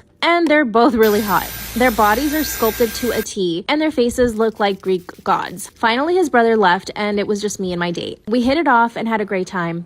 Everything was really rushed though. A week later, he asked me to be his girlfriend and I didn't know what to say. He begged me for about 3 days. When I finally said yes, I told him that it was on a trial basis. That's when odd things started happening. He once again started sending his brother on dates with me. After I'd get home from a date, he would text me to say, how's my brother? I kept falling for it. Part 3 is, my boyfriend tricked me into having sex with his twin brother. Disclaimer is not my story time, it's sending me on Instagram. I finally asked my boyfriend to stop sending his brother on dates with me. He said that it was just too funny and that they both thought it was hilarious. So I asked him if he was getting off on the idea of me and his brother together. Then he said, why? Would you like that? And I said, of course not. I like you, not your brother. Then he said, but we're exactly the same. Then he says, what if you already did it with my brother and you just don't know it? It actually took me a minute to think about it. I mean, how could I know? They both look exactly the same. At this point, I had given my boyfriend a key to my apartment. Big mistake. Later on that night, I'm dead asleep in bed. I hear my door open and I see that it's my boyfriend. Or at least who I thought was my boyfriend. He climbs into my bed and we have sex. I'm half asleep, but I was still open to it. The next morning, he's gone. I call my boyfriend and ask him why he left. Then he says, what are you talking about? I was never in your apartment. I literally could have shat my bed. Then he said, you actually fell for it? That wasn't me, that was my brother. That's when he asked me if I would be open to a relationship with the two of them. Apparently, his brother is obsessed with me. What should I do? The most disturbing patient I ever treated as a child psychologist is now training to become a surgeon. About 20 years ago, I was working as a child psychologist in a small town and had a 6-year-old patient referred to me for mandatory counseling by the school. Although I only worked with her for a few sessions, and this was years ago, she was probably the child who disturbed me the most to this day. She was originally referred for graphic pictures she drew in class of people being maimed or killed. She did not have exposure to violence or violent media at home, so these were entirely the product of her imagination. She was also somehow involved in an incident where another child was seriously hurt under unclear circumstances, which she could not be concretely tied to what happened. I found out that she had vivid fantasies of cutting living things open and at times had acted out on these fantasies on small animals. She told me freely like she was proud of it. She also tested at a college reading level at 6 years old. There were multiple times where she would say things that even took me a second to follow. That suggested both a quickness and a grasp of double meaning and a nuance that would be considered far beyond what was developmentally expected for her age. The parents were white-collar immigrants in a stable and supportive household, but there was clearly some culture barrier because they kept saying she was good because she was smart and tested high. They didn't seem to understand when I tried to explain that being good academically and being well-behaved or moral were not the same thing. Most disturbingly, I noticed they were intentionally or unintentionally teaching her masking behaviors, to conceal these impulses to get what she wanted by manipulating others rather than putting herself at risk, without actually addressing the underlying problem. It becomes very hard to intervene on children who have learned these behaviors because they keep escalating while flying under the radar until they do something they can no longer get away with as older teens or adults and the legal system comes down on them. I strongly recommended both to the parents and the school that they should pursue further and more intensive counseling for their daughter than I could provide. At the time, I had a colleague who was piloting an inpatient program for intervening earlier or younger children with extremely destructive impulses who I gave them the contact for. The parents did not seem open to this at all and abruptly moved away before we had finished our sessions. A couple of years later, I also moved to a new city, but I always wondered what happened to her, fearing she had ended up in juvenile hall or worse, prison. Very recently, I caught up with some old colleagues and learned through happenstance that she was now in training to become a surgeon at an elite East Coast institution. When I found this out, I felt an immediate chill go through me. Someone in that position of trust with that level of intelligence and training has the potential to do a lot of harm, which might not be discovered for years, if ever. Part of me, I am ashamed to admit, even felt that this was a worse outcome. I feel guilty for having these feelings at all because they do not accord with my values or training as a professional. I strongly believe that people are not at fault for their mental health problems or personality disorders. Such people are far more likely to become the victims of crimes than perpetrators, and I certainly do not believe that anyone should be punished or precluded from certain careers because of a perceived predisposition to crime, particularly as a child. I have also had to work hard to undo a lot of the biases that my professors passed on to me in graduate school decades ago that are not based in evidence, such as some people are born psychopaths, a term we no longer use, and are destined to hurt people. I want with every fiber of my being to believe that she received treatment and eventually realized a calling to help people. I want to believe that, but there's a feeling I can't quite escape. Fuck, that took forever. Am I the asshole for telling a kid not to touch my service dog? I'm disabled and have a service dog, and as many of you might be aware, service dogs are working dogs and should not be distracted or petted during their work, or in general as they're guarding their handler. I've had a kid the other day approach me asking if she could pet my service dog. The kid was around 5 to 6 years old, and I told the kid, no, you won't pet the dog. The kid's mom came and apologized and explained to the kid that it's a working dog and we can't pet it. The kid asked what a working dog is and the mom explained, and the kid asked again, and I really can't pet the dog? I said, we said it again, no you can't pet the dog, no means no. My tone was strict because I was frustrated. Am I the asshole for telling a kid not to touch my service dog? I said, we said it again, no you can't pet the dog, it's a working dog, no means no. My tone was strict because I got frustrated on how the kid insisted. The mom berated me and told me I don't have to be rude about it and that the kid didn't even approach the dog. Just ask the question again, and I could simply say no or let her handle it. She said I'm the asshole because instead I chose to be rude about it. I'm honestly tired of having to explain to people, and especially kids, why they can't pet my service animal. I have no patience to be nice or kind about this situation. My brother told me I was the asshole because I could have just let the mom handle it. I'm 43 and have a 22-year-old daughter. All my daughter's life, she struggled with mental health issues. She has ADHD, bipolar, and borderline personality disorder. If I'm being honest, I never really understood a lot of my daughter's disorders. I've always approached mental illness as something you just bury deep down. And as a single mother, I've tried to do my best, but I know that I'm not perfect. Well, recently, my daughter asked if I go to one of her therapy sessions with her, and I only agreed to it because she seemed super excited about it. When we got there, her therapist first asked me how I was raised to think about mental health. I said I wasn't raised to think about mental health at all. She then said that she guessed that. It seemed kind of snarky, but I ignored it. She then asked about my family's history with addiction and mental issues. I denied any, and then she started to list all the things that my daughter told her and asked if they were a lie. They weren't a lie, but I never saw any of these things as big issues. She then began to explain to me BPD is a trauma response. She explained it can be caused by many things, but by me invalidating her emotions so much like I was invalidating my own, had a part to play in it. She then tried to tell me ways that I can cope with my own trauma so that I can help my daughter cope with hers. After listening to her spew absolute garbage for 30 minutes, I finally got up and told her that she was a fucking quack and didn't know anything that she was talking about. I just stormed out and left. My daughter called me crying an hour later and I told her that she needed to get an actual therapist instead of that bitch. I wasn't upset with my daughter, but I did feel like she kind of threw me to the wolves. After cooling down though, I think maybe I could have handled that wrong, but I'm not sure. Am I wrong for pretending not to know my fiance after she had a meltdown during boarding the plane and was eventually thrown off?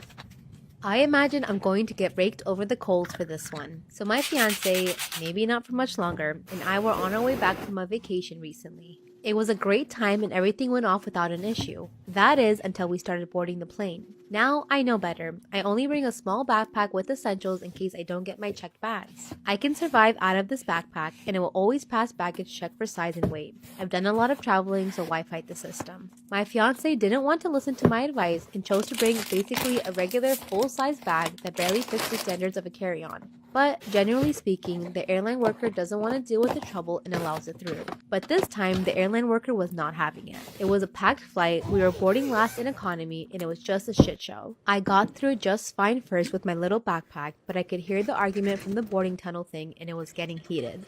I was about to go back and try to smooth it out, but my fiance rushed past and just boarded the plane. I assumed, not having heard it super clearly, that the attendant had given in and let her on. That was not the case. So we found our seats and settled in. I was pretty tired and I could tell she was upset, so I kind of just tucked into the window and put my hat down and tried to take a nap. But soon after, the airline worker and a cop shows up and they are not fucking around and want her off the plane. She tries to plead and cry, etc., but they are not having it. And maybe in a moment of panic or just plain self-preservation, the cop asks if we're together and I blurt out, "No," shaking my head empathetically. I got kill daggers from her eyes and she shot up and grabbed her bag and followed the cop out. She was also swearing and screaming the whole way out. Now, obviously, this is well after the event I'm posting this, but when she did eventually get home, she caught the next flight out with the bag checked. I was there to pick her up. She obviously thought I was the asshole, and to be honest, almost everyone I know thinks I'm an asshole except my boss and coworkers, who for context were very much relying on me to get back on time, which I gave my word I would for a really important project that was time sensitive. They were all very happy I didn't get thrown off too. So am I the asshole for this self-preservation? Am I the asshole for blowing up at a nurse for telling me that my daughter wasn't my daughter? Me and my partner adopted our daughter 2 years ago. We don't have any bio children and we don't really plan to just yet. Our daughter's 6 years old and she understands that she's adopted. We've made it clear that even though she didn't come from my belly, we still love her and treat her as if she did. The other day I took her to a pediatrician because she said one of her ears felt full. Nurse comes in with the discharge sheet and commented that she would have never assumed that I was the mother of my daughter since I look nothing like her. So I said, yeah, we adopted her. That's why she doesn't look like me or my husband. The nurse says, oh, okay, so she isn't your daughter. Am I the asshole for blowing up on a nurse for telling me that my daughter wasn't my daughter? I said she is my daughter. We adopted her a few years back. Nurse says, but technically she isn't your daughter and her real mom is somewhere else. I said she is my daughter and I am her mom. The nurse kind of sighed and said, okay, maybe legally, but her real mom is the one that gave birth to her. My daughter looked confused and I had enough. I said, what the hell is wrong with you? I keep telling you I'm her mother and you keep denying that in front of my daughter. She said, I'm just stating a fact. Biologically, she's not yours. I said, what? I had to push her out of my badge to be your mom? The nurse goes, well, that's the dictionary definition. I told her to wash her mouth of the BS she's saying to me and my daughter and I left. This is the story of how my boyfriend kept me in a basement but I escaped. Hi, my name is Kelly and I'm about 16 years old. I'm from a small town in Ohio and I live in a pretty closed community. So we pretty much know everyone's business and no one around us was really bad. So then I met this boy named Isaiah. He was a grade above me and he asked me out and he was pretty cute, so I accepted. We went on multiple dates. We dated for about 5 months and he was so charming that my parents automatically trust him and never question him. But honestly, he was kind of verbally abusive and degrading and controlling. He would never let me wear whatever I wanted to wear. It always had to be approved by him. And he brainwashed me and told me that he did this because he loved me. He said he wanted to look out for me. But in reality, it was due to his insecurities. He even made me lose 40 pounds. So now I was about 110 pounds and I was 5'3", which was pretty unhealthy. But he had said that it made my figure look better and that it was easier for me to be carried. But other times he treated me like a princess, so I don't really question him or anything like that. I didn't know much about relationships anyways. I was only 16 and this was my first genuine relationship. So then we went to his house. Part 2 of how my boyfriend kept me in the basement but I escaped. So my boyfriend ended up inviting me over one day. And he was actually really sweet and nice and attentive. But then he told me to go down to the basement because that's where his like quote unquote little hangout was. So I decided to follow him. And it was a really nice area. It had a sofa, it had a table, TV. You could do anything you basically wanted. And then there was this other area where there was just like a chair in a small room. It kind of looked like where a toilet was supposed to be in a bathroom, but it was just a chair. It made me very uncomfortable. Suddenly, he pushed me into the room and locked the door behind me. I literally couldn't get out and I had a breakdown. He then opened the door and apologized and said it was just a prank. I told him that the prank wasn't funny. And he told me that I should just get over it. He told me if I ever misbehave or disrespect him, that's where I'm gonna end up going for a couple of days. I just thought he was joking. I didn't actually believe him. So one day, this other popular guy in school, we'll call him Nathaniel. Nathaniel came up to me and asked for my number, and my boyfriend happened to see. He then pushed the guy down and then dragged me out and told me to come to his house after school. My boyfriend kept me in the basement, but I escaped part 3. So I went to his house and he was extremely mad at me. We ended up fighting verbally and he ended up grabbing me by the arm and dragging me all the way downstairs. He literally threw me down the stairs and I fell so hard that I ended up knocking out. Next thing you know, I wake up in that cold room that I was talking about before that looked like a toilet was supposed to be there. So after that, I wake up and I bang the door and I scream, but no matter how loud I am or how hard I bang, no one hears me. He ends up entering a couple of times to give me food and spend time with me, but I just refuse him. After about like 3 days, he comes inside and I hit him so hard that he bangs his head against the wall and he gets knocked out. I then go upstairs and run all the way back home. I explained to my mother what had happened and he was later then arrested. I ended up taking him to court and getting a restraining order against him. This has definitely traumatized me in many, many ways, and I don't look forward to relationships. Make sure to follow for more story times. If you guys want more explicit story times, make sure to check out my YouTube channel. Emmett asked for adopting a dog just to give it up for adoption again a couple days later. I have 3 kids, and they really wanted a dog. And I knew I'd be taking care of it for a lot of the time, because they are just kids. But I did expect some help. We went to the animal shelter and picked out a cute little dog. My kids were super happy with it and were playing with it, and then like the next day, they just stopped. They didn't care for it, and it was like a thing of the past. At dinner, we all talked about it, and they said they don't really know if they want to help with a dog, because it seems like a lot of work. I'm really annoyed that we went out of our way to try and help this dog, and now I'm just gonna have to give it back. The next day, I did give it back, and I felt awful. I was telling one of my neighbors about it because they noticed a dog in our yard, the next day it was gone, and she made me feel really bad about it, saying that I should have never even tried to get one. Emmett asked for not wanting to be with my boyfriend anymore because he catfished me. My boyfriend and I were in a long distance relationship and I never saw him in person. Well, until about 2 days ago. And let's just say that did not go well. When I went there, he looked nothing like the pictures that he's been sending me. We've never FaceTimed and it's only been voice. He is the complete opposite, and I am so mad. He says he doesn't get it, and that he just was insecure and that's why he did it, which is the dumbest excuse I've ever heard. He says that I shouldn't be mad about it because I know what he looks like now. And now that I know what he looks like, I'm not even attracted to him. So I'm at for not wanting my father-in-law at the birth of my child. I am totally okay with my mother-in-law being there and my mom and my husband, but that's it. My father-in-law really wants to come. Which, again, I can totally understand, but I really don't want him to see everything. My husband doesn't understand why he doesn't want him there, and says it'd be really nice for his father to be there too, but that's just a hard no. He can come in right after, just not during. When I told my father-in-law that I'm sorry but he can't come, he got visibly upset and said it's totally not fair that his wife gets to go, and that my mom gets to be there. He says that he should see the birth of his grandchild, especially his first. My husband is on his side with this, but my mom and my mother-in-law both agree with me. It's kind of divided our family a little bit. I do not plan on changing my mind.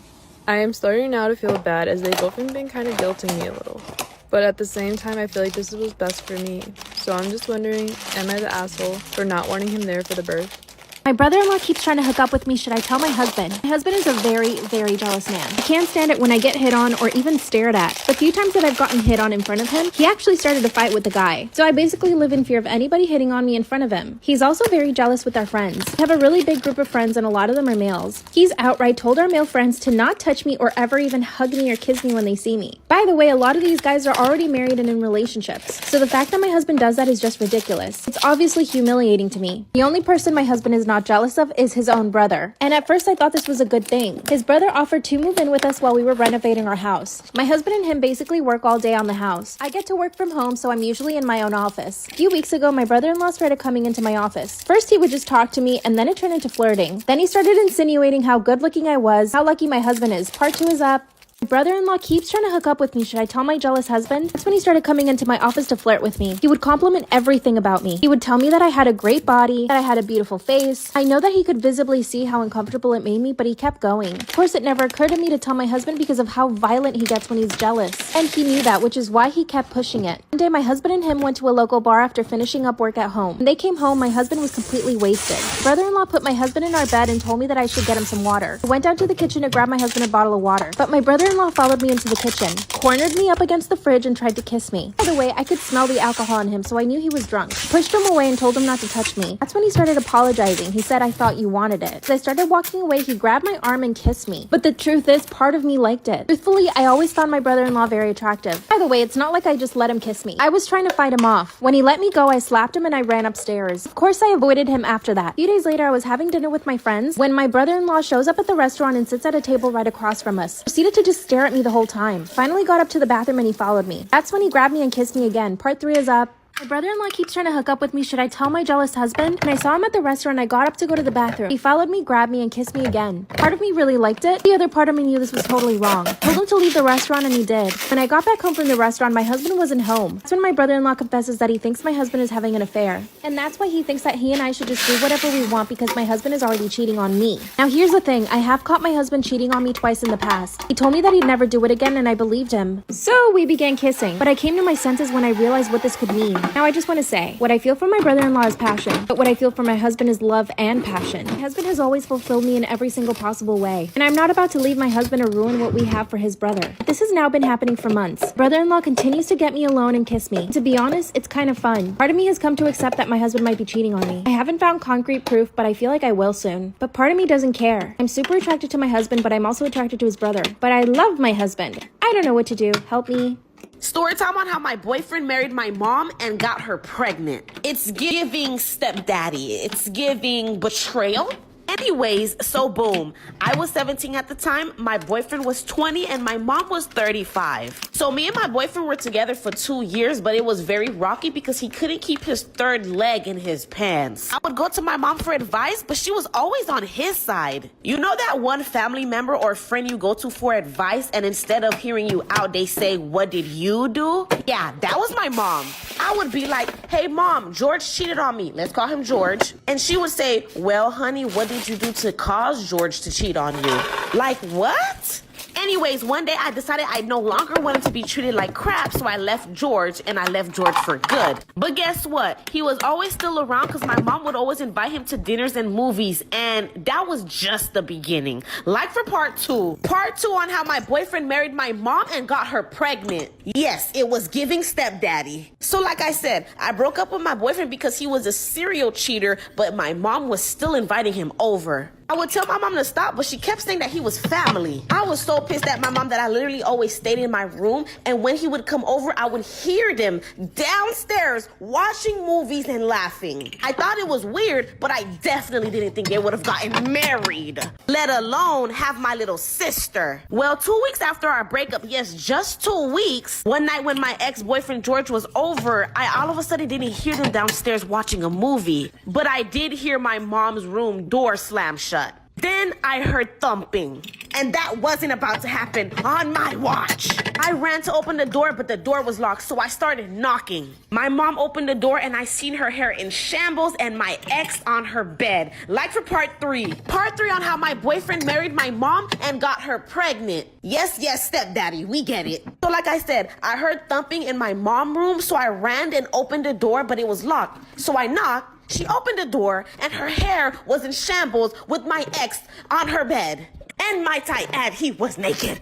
I cried and said, "How could you do this to me?" Do you know what this lady said? She said, "Well, sweetie, I understand him. You guys weren't compatible. And we're getting married Sunday, so this is something you're gonna have to get used to." I attacked my mom, fought her, beat her actually. And I moved in with my dad, who was disgusted by her. I bet you guys are hoping she didn't actually marry him. Well, she did, and she ended up pregnant. I had the last laugh, because fast forward a year later and my mom is crying in tears. And y'all wouldn't believe why. The story gets crazier. Like for part 4. Part 4 on how my ex married my mom and got her pregnant. He graduated to stepdaddy, but not for long. So like I said, fast forward a year later, I had the last laugh because here is my mom crying her eyes out. Why, you may ask? Oh yeah, he was cheating a lot. And with younger girls. He even tried to get back with me. I laughed at my mom and said, oh, I thought you understood him, You must be doing something to make him cheat. Karma's a bee. And my mom was pregnant with a girl, but unfortunately she had a miscarriage. Rest in peace to my sister. That's the only part I'm actually sad about. She ended up divorcing my ex and now she's left with nothing. No husband, 2 failed marriages, no relationship with your daughter. And don't feel bad for her, guys. She went for her sister's man next. But that's a whole nother story. Am I wrong for showing up to my husband's doctor appointment? My husband has been dealing with some health issues the past few weeks and has been frequently visiting the doctor. I asked if I could go with him, but he refused, saying it wouldn't be necessary. And when I asked why he wouldn't want me with him, he said he felt more comfortable having privacy with his doctor. I jokingly asked if the doctor was a woman, and he glared at me.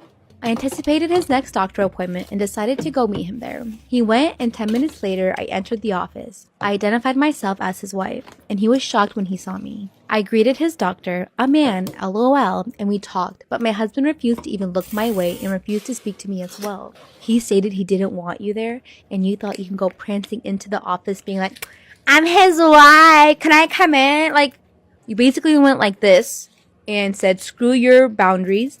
I'm gonna go because I'm insecure and I want to see what you're doing, and I'm nosy and I want to see what you're doing at the doctor's. Why would you think anyone would side with you? We left the office together and he went off on me in the car, saying I shouldn't have followed him, and came into the doctor office after he asked me for some privacy. I said it was alright, I'm his wife, I already even know what his issues are and just wanted to show support. He said I overstepped his one boundary and refused to respect his wish and made him more stressed than he already is in these hard times he's going through. I thought he overreacted, but am I the asshole? My wife is dead, the best Christmas gift I could have gotten.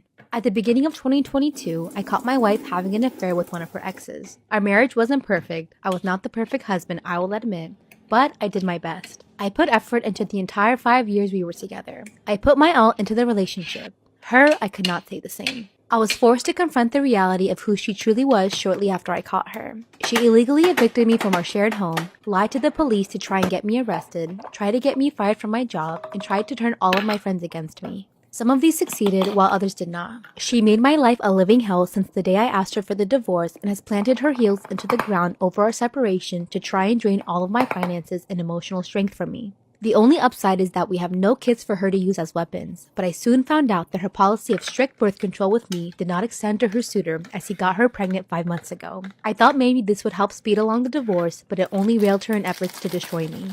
On Christmas Eve, my wife and her suitor went to a party where both of them got drunk. I find this fact terrible, as all of her friends knew she was pregnant as well. Her suitor drove them home, a mistake that would cost them both their lives. In the state I live in, our divorce is now considered to never have even started. I will be able to claim her life insurance policy for myself and move back into my home.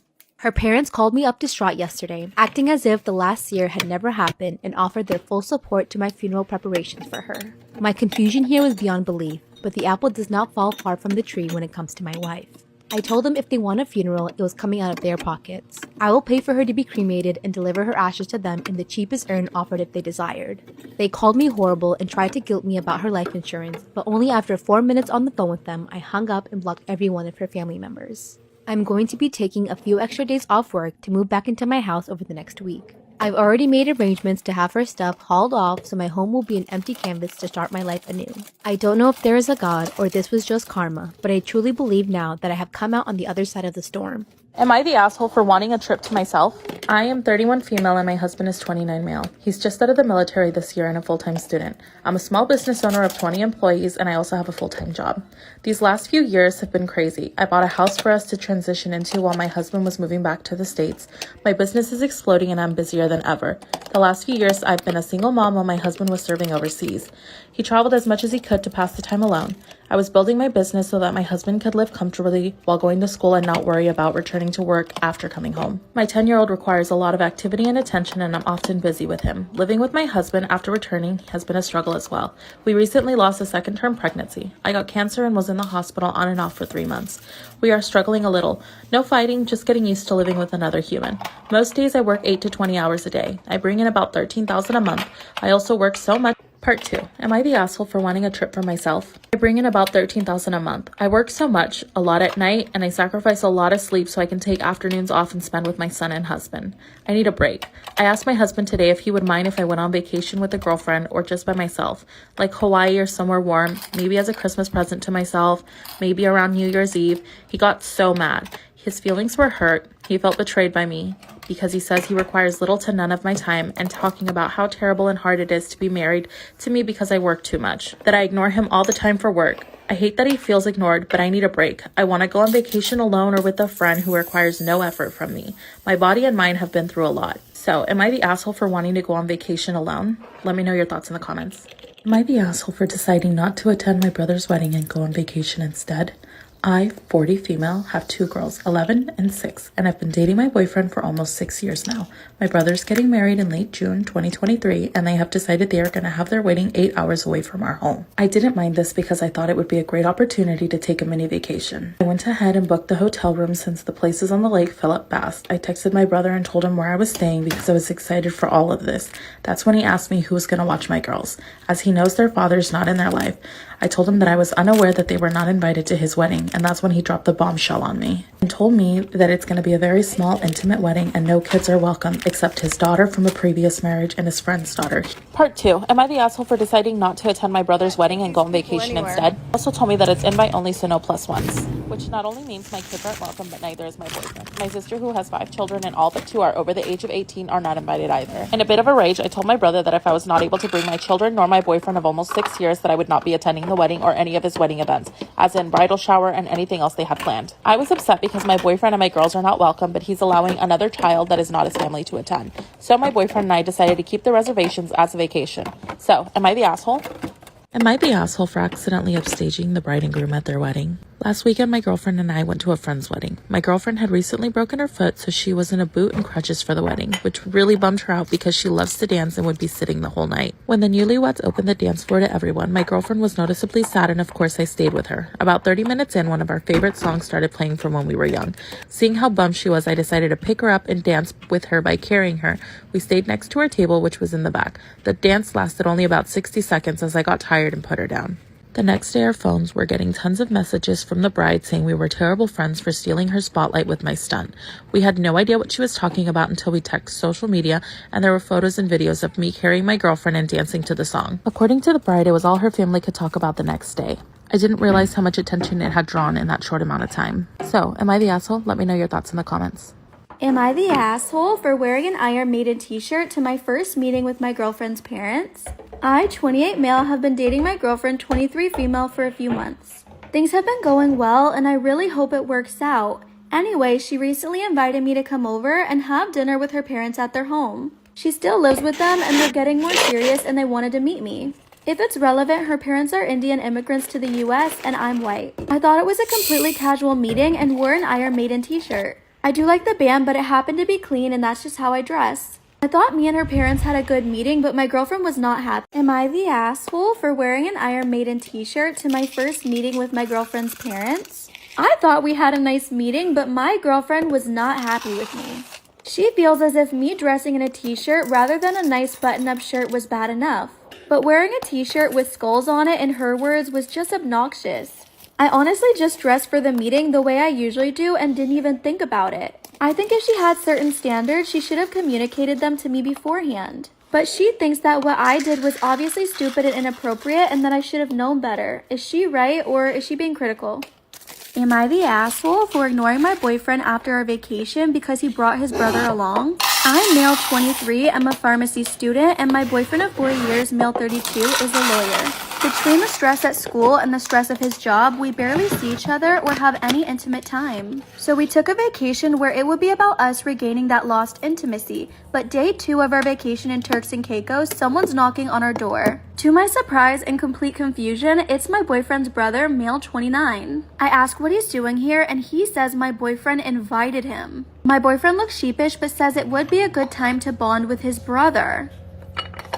Am I the asshole for ignoring my boyfriend after our vacation because he brought his brother along? I was furious but decided I could make it work. We had so many things pre-planned and prepaid, so I figured his brother couldn't come with us. Well, he didn't tag along because my boyfriend decided to go with his brother. Horseback riding was traded for wakeboarding, couple massages were traded for snorkeling, and getting a nice quiet table for 2 turned into getting a quiet table for 3. Intimate time in bed was also traded for a quickie in the shower so he could leave for golf, and I had it. On the next morning to leave, I said not a word to my boyfriend. Do you have the key card? Silence. Do you want me to carry bags? Silence.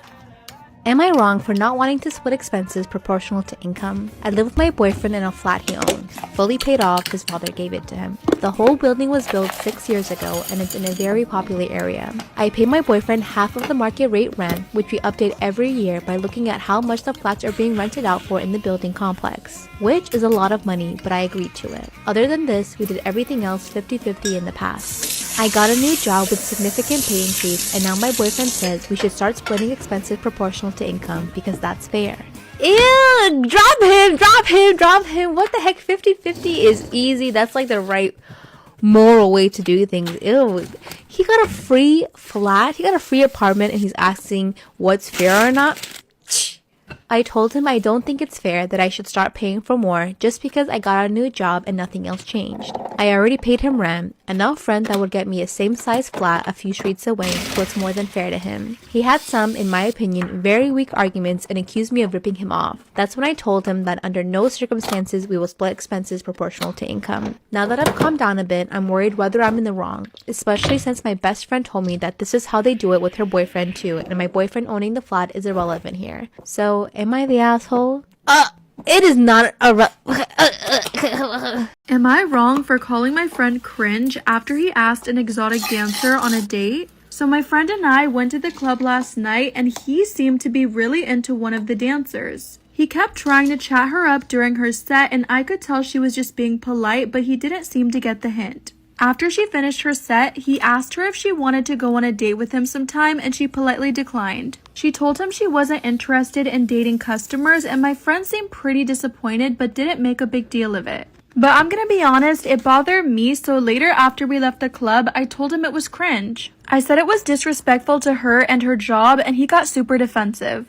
Am I wrong? Am I wrong for calling my friend's proposal disrespectful? My friend, male 27, decided to propose to his girlfriend of 3 years, Dina, female 26. The two of them met at a bar pre-COVID and got really close really quickly and even moved in together. I think they're a great match and my friend Stefan has never been happier. He told me he was planning to propose and I was ecstatic. The day after the proposal, I called him and I asked how it went, but I was shocked to hear that she said no. When I asked why, he said that he proposed to her at a bar. Am I wrong for calling my friend's proposal disrespectful? He said that she didn't like the way he proposed and I had no idea, but he thought it'd be romantic to propose at the same bar they met. I could understand why she might not like that, but I asked her privately because she and I have gotten to be close. She said she told Stefan multiple times she didn't want to have a public proposal and that she was horrified it was at a bar of all places. So I told Stefan that his proposal was honestly really disrespectful and he seriously kind of messed up. To which he told me I was being an insensitive asshole and should be supportive. So I just want to know, am I wrong? By the way, I'm a woman, if that matters. It was an April Fool's joke. You can hang up on 911 now. To begin, I wanted to share this with y'all because allergies are taken very seriously. Wondering if anyone else thinks this is something I should possibly take legal action on since I suffer from horrible anxiety and has caused me emotional distress, or if I should just say fuck them and try to relax. I work dinner shifts at a popular Italian restaurant in New York City. Never usually have any hiccups, was in a great mood. I'm checking in on a table that had just had the first few bites of their entrees. One of the customers starts itching at his face and holding his neck. There's no sesame in here, right? My heart fucking drops to my stomach when he says that he has a sesame seed allergy, that I need to call 911 immediately. My whole section is watching this man convulse in his seat, gasping for air. I'm on the phone with 911 getting all of this man's information from his license as his wife was crying. His wife then asked me what I said his birthday was, and she says that's not right. His birthday is April 1st, between sobs. I relay that to the dispatcher and my manager. The kitchen and staff is fully freaking the fuck out. Just as the ambulance pulls in, they get in my face and start cackling, "April Fools!" I thought I was going to be in jail and have a dead body in front of me. Dropped my apron and walked out the front door. I can't believe they took it that far and haven't fully processed it. Am I the asshole for telling my dad, who left, that I don't remember him? I'm 15 female and my father is 46 male. My dad left the family when I was 7 without any explanation. He just vanished one day and I've never seen him since. He left because of relationship issues with my mom. She was heartbroken and waited 5 years for him to return, but in the end filed for divorce. Thankfully, she's over him now. To be honest now, 8 years after he left, I barely have any memory of him. Only some resentment for the years of suffering he put my mom and sister, 19 female, through. They tried to contact him, but he'd never respond. I can't remember his voice, personality, or even face much. Last week, he texted my mother and said he wanted to meet after 8 years of disappearance. My mom agreed. We arranged a meetup at a nearby restaurant. My sister was so nervous and excited, but I realized I felt nearly nothing. He arrived and my mom and sister started crying. He cried too, at the sight of his beloved daughters. He saw that I looked quite emotionless and said, "Don't you miss your dad?" I replied honestly that I didn't even remember him. He left so long, it's like I barely knew him. He was so shocked and hurt. Eventually, he cut off our meetup early, claiming he had to work. My mom and sister were so mad, they blamed it on me. My mom said that my sister's been waiting to see her dad for so long, but I had to make a stupid remark and make him leave a second time. Asking how I could behave like this towards my dad, telling me that I'm a selfish bitch and an asshole. I'm sorry that he cut the meeting short, because I knew my sister missed him so damn much. But to be honest, I don't feel bad for saying the truth. My husband and son both lied to me. I'm 34 and my husband is 36, and we've been married for 12 years. A few weeks ago, my husband said that he has seen another woman handle situations that he didn't think I would be able to. I tried to talk to him about why it bothered me, and he just told me it was a passing comment and I shouldn't take it so seriously. That he had meant it to simply compliment her by saying she was handling so much on her own, and he was impressed by it. You can't compliment someone by bringing someone else down. That's like a dig. That's not a compliment then, you know? That's like saying, imagine if your man is bald and you're like, wow, that guy has a really nice set of hair. You can never grow a set of hair like that. I told him it was completely unnecessary and hurtful to compare her to me to compliment her. That's what I said. He told me I was being unreasonable and jealous and that he didn't mean anything by it. After that, he didn't say anything else about it, so I dropped it. Then yesterday, when I came home from work and saw a pair of women's Fendi glasses on our kitchen island, kind of hidden by our fruit bowl, I picked them up and asked my husband whose they were. He looked confused and was like, "Aren't they yours?" I said, "No." Our older son, 11, is sitting at the table and goes, "Oh, those are my friend Allison's. I took them home by accident." I was immediately suspicious. These are very expensive glasses, and I know Allison's mother, and she doesn't seem like the type to let her child bring something worth that much money into school. My son kept insisting they were hers, and he had just taken them home accidentally on the bus, and he'd return them to her tomorrow. But I said no, and that I'd return them to her mother in person so I could make sure they got to them safely. When I spoke to Allison's mother, she confirmed that they weren't Allison's, and that neither she nor her daughter owned sunglasses like that. When I told my son and my husband this, they both feigned ignorance. My son went from saying that he could have sworn they were Allison's to, well, maybe not. Maybe I don't know whose they are. And then my husband said that he does remember taking the sunglasses out of our son's backpack when he was getting out his lunch stuff. Then my younger son, 9, just came home and recognized the sunglasses. They are Noelle's, the woman he helps out sometimes, the one he told me to not be upset that he compares me to her. I'm going to confront him when he gets home. I don't know what to say to him. I feel as though I'm going to immediately burst into tears. Can someone please give me advice on what to say? And also just general advice, please. I never thought I would be in this situation. Oh my God. My youngest son, 9, ended up identifying the sunglasses. When he got home, my husband admitted they were Noelle's. She has been over there while I was at work. My husband has not realized they were hers. He thought they were mine, which is why he didn't move them. My older son realized whose they were immediately, which is why he lied about them. He knew I was going to find it all out and was trying to cover. My youngest son recognized them because apparently they have all gone with Noelle numerous places on my husband's days off while I was at work. I don't know what he told my older son, but he told my youngest not to tell me about Noelle and her son hanging out with them because I would feel bad about being left out because I was at work. Oh my god, this is so fucked up on so many different levels. I returned the glasses to Noelle, who seemed horrified. She was under the assumption I knew about their hangouts. I asked her why did she think I would be okay with this. She looked really confused and told me why would I care if we were separated anyway. Ding, ding, ding, there's the light. Found it. Oh my god. That makes me so sad. I told her we absolutely were not separated. We were very much still together. Apparently, my husband told her we had not been together except for cohabitating and co-parenting for months now. I confronted my husband with this information and he didn't deny it. He apologized but said he had developed feelings for Noelle but didn't want to risk our marriage until he knew if they were true feelings or just attraction. He left the house. Noelle wants nothing to do with him because now she knows the truth. He lied to her as well and she's furious. I'm speaking to a lawyer today. I'm not going to speak with him again except through lawyers since I don't have anything else to say to him. Oh my god, I'm so glad Noelle isn't one of those girls who are like, he left me for you, whatever. I'm glad she was able to see through the manipulation that if he can lie to his mother of his children, his wife that he's living with 2 sons, he'll lie to her too in the future. So, oh my god, makes me sad. Am I wrong for hiding my entire birthday cake from my family and having no intentions to share it? Birthdays are really important to me because you can truly raise up the person that you love and celebrate their life, and it's just nice to have everybody together. I tend to go all out for my husband's birthday as well as for my 2 sons. I also make sure to keep a calendar of everybody in the family's birthdays, that way I can remember to get cards or gifts. The problem is that my husband hates birthdays. Though he never refuses his own party, he tends to moan and groan about the hassle of getting a card or spending money for our boys or other family members. And I'm not gonna lie, at first it really upset me. Am I wrong for hiding my entire birthday cake and not sharing it? I reminded myself that he does a lot for me and the people he loves, so maybe it's just not his thing. On my birthday, I got a beautiful cake done for myself from a baker and snuck it into the house while the boys were at school. My husband was also at work, and when I was done, I snuck it in the freezer so I could eat it when I wanted. I figured if they wanted to celebrate my birthday with me, they'd get me a cake themselves. Well, today my husband found the cake, and when I said it was for my birthday, he said, "But there's already a piece missing." I explained that my birthday was Friday and I got myself a cake to celebrate. He asked when I was gonna share it with them and I said never. And if he wanted cake, he should have got me one, and now he's calling me greedy.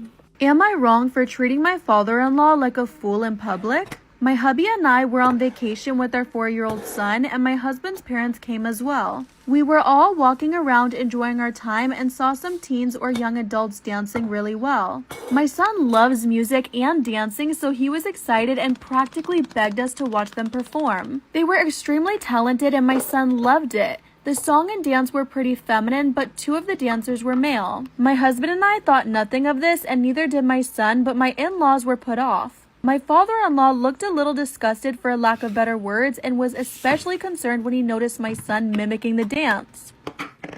Am I wrong for treating my father-in-law like a fool in public? My son was hyped and the dancers noticed, so I guess they thanked him and engaged with him. It was such a beautiful sight and honestly the best part of the vacation. My husband told him not to swear in front of our son, but he was pissed. He said we're being brainwashed and allowing our child to turn into one of them, and I rolled my eyes and said, "Boys that dance? How scary." Of course he said that's not what he meant, so I said, "What, boys that dance with glitter on? Even scarier, I'm traumatized." I then asked my son if he felt traumatized, and my father-in-law said he refuses to be treated like a fool in public. My husband-to-be wants everyone to know that I'm not quote-unquote pure. I've been with my fiance for 6 years and engaged for the past 8 months. I've been doing most of the wedding planning, but my fiance, let's just call him Ryan, will give us input here and there. So about a month ago, Ryan out of nowhere said he was talking to some of his coworkers and thinks that I shouldn't wear a white dress. This was totally weird to me. Ryan is a very artistic guy, so I figured this was more about how the photos would turn out or something along those lines. But I'm set on wearing white. I told him this and I could see that he was annoyed, but he let it go. 2 weeks ago, I finally picked and paid for my dress, and this caused a huge argument. Ryan again came to me very annoyed. He asked to see the dress I picked, but I said no because I wanted it to be a surprise for our wedding day. He asked me to at least tell him what color it was, and when I said white, he threw a fit. I honestly do not see why this was a big deal. Almost everyone wears white on their wedding day. When I asked him what color he thought I'd be wearing, he told me I should wear red. Again, this was super weird to me. I asked him why I would ever wear red to our wedding, and he told me that brides only wear white when they are pure. For some background, Ryan and I started dating when I was 21 and he just turned 20. He was a virgin when we met, and I only had one other person who was my ex-boyfriend of 4 years throughout high school. This caused a lot of problems the first year of our relationship, and we almost did not continue dating because of how insecure he felt.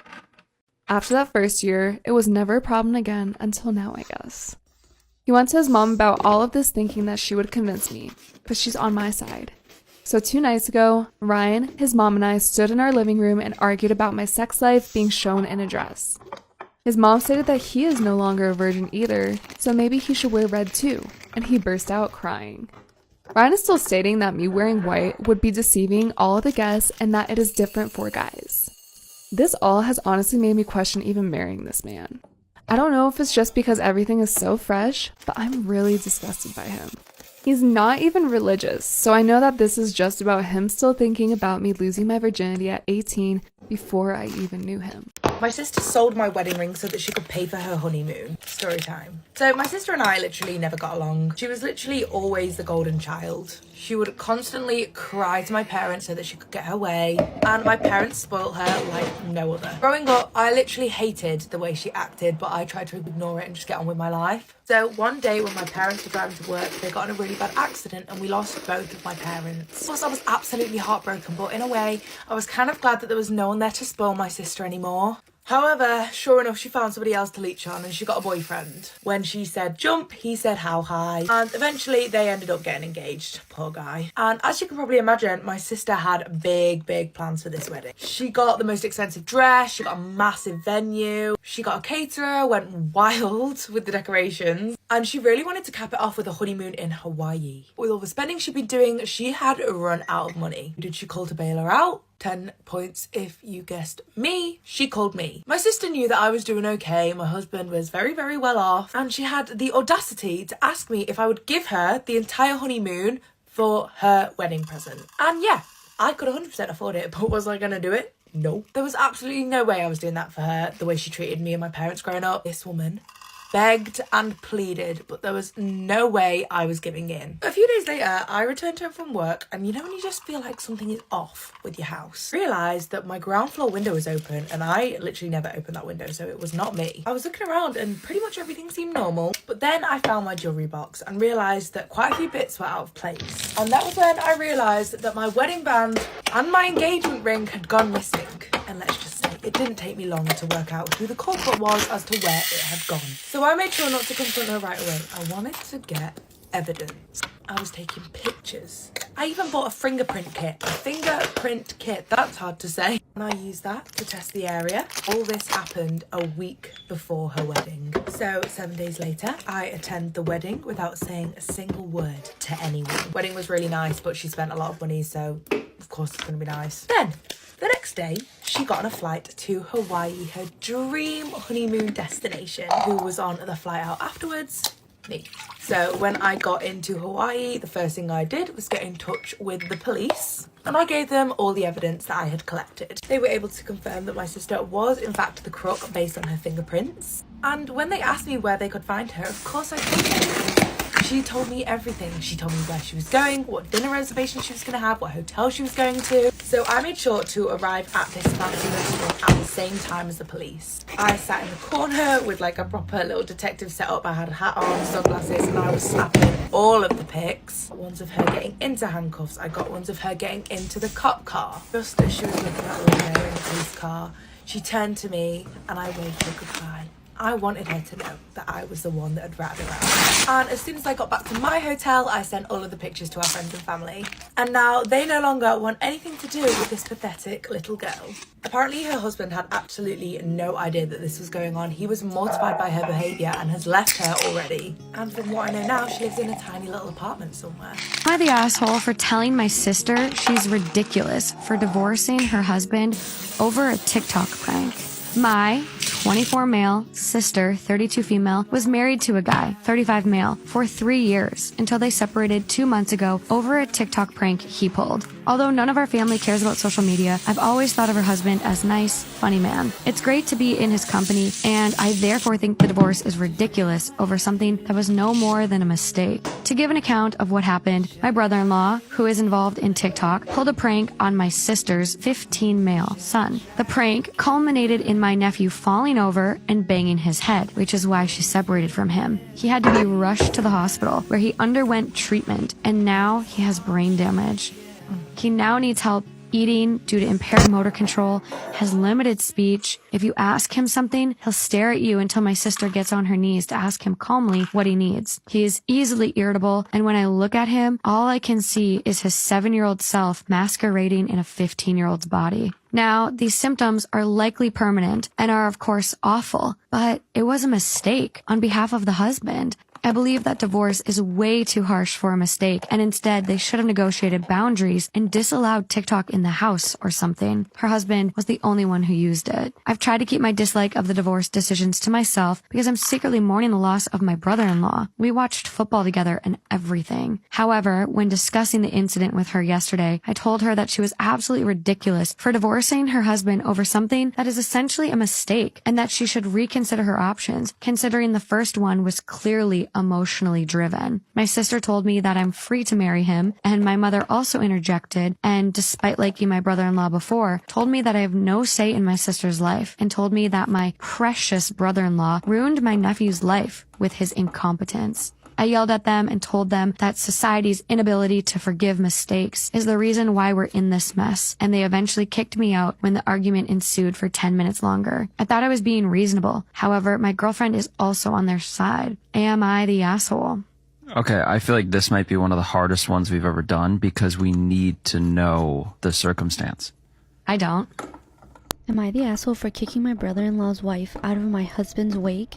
My brother-in-law Andre married his longtime girlfriend B last year. The wedding was held 30 minutes from the city by boat. During the reception, my husband Dante collapsed. His brain aneurysm ruptured and he never made it to the hospital. First day of my husband's wake, Andre and B came. Andre had been crying. I noticed how he looked like he hadn't had any sleep. B gave me her condolences and placed flowers beside my husband's casket. Andre was always there, only leaving to shower and change, while B would visit every night. On the 4th night, while I was making myself coffee, B approached me and started telling me how terrible things had been. Dante dying on the most important day of her life. I told her how devastated I was. We have always been careful since the day we found out about Dante's aneurysm. He quit his job as a physics teacher at our local high school 3 years ago. We visit our GP regularly just to make sure that everything is going well. B cut me off and asked me, "So you mean you knew about the aneurysm?"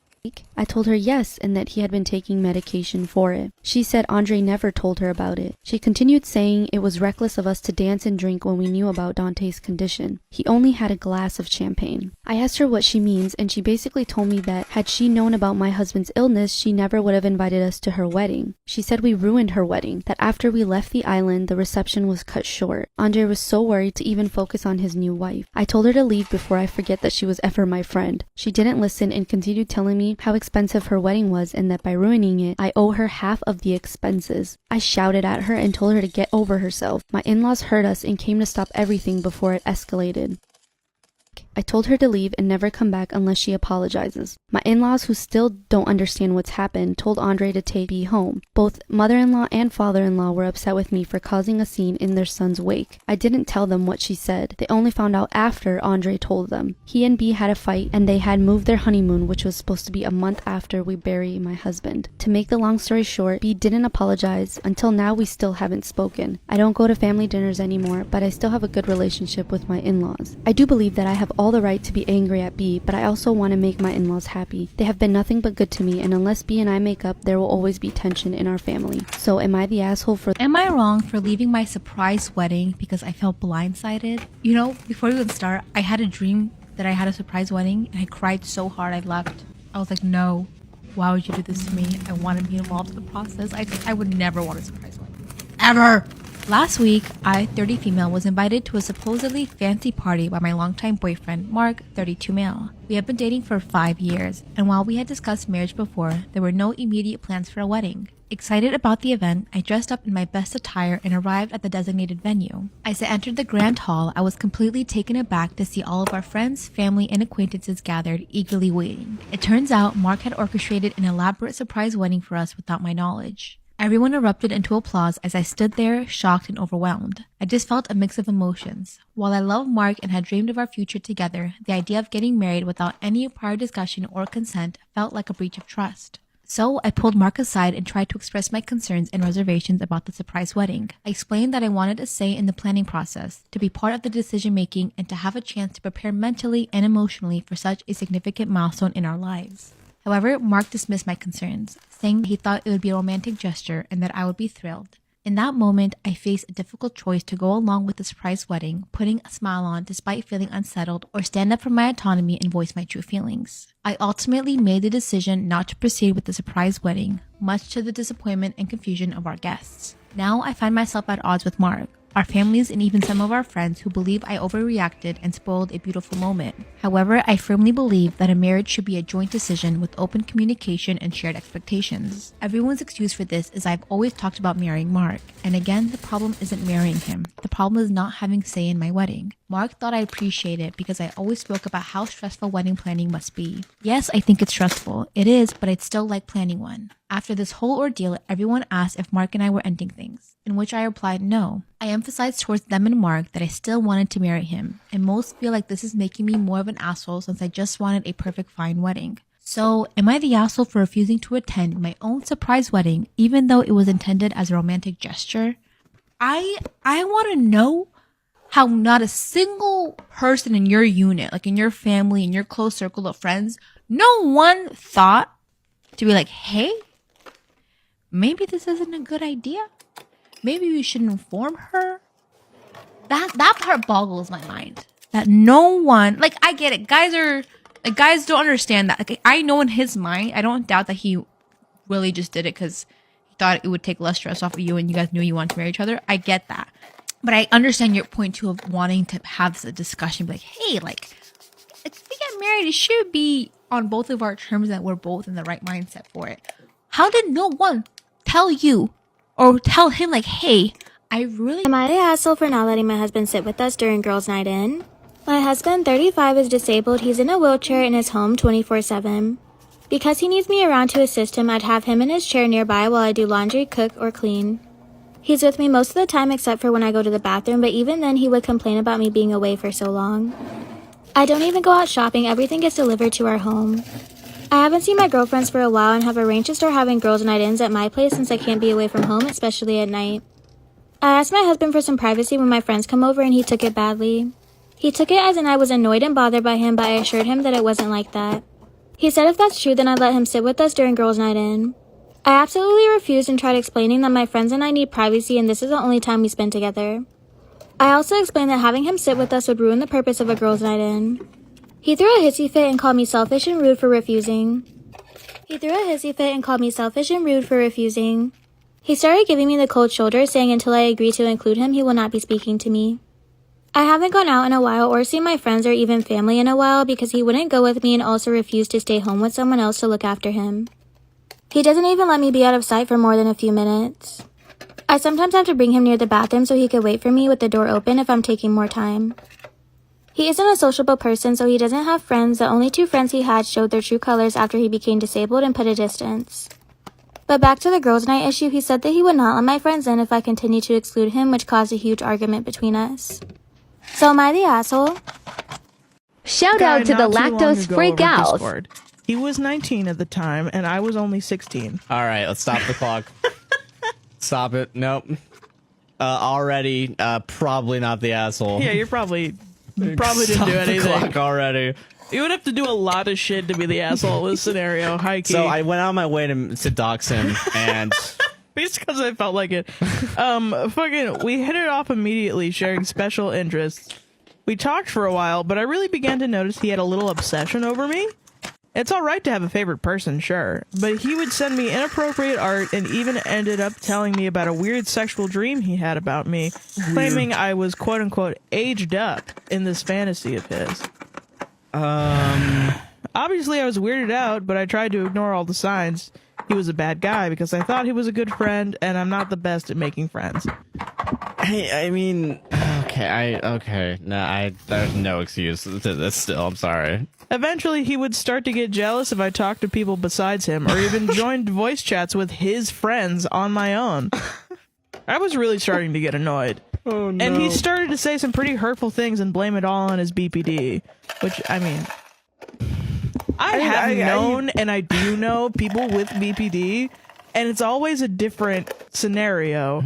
Yeah. You can be an asshole, you can have BPD, and you can be an asshole with BPD.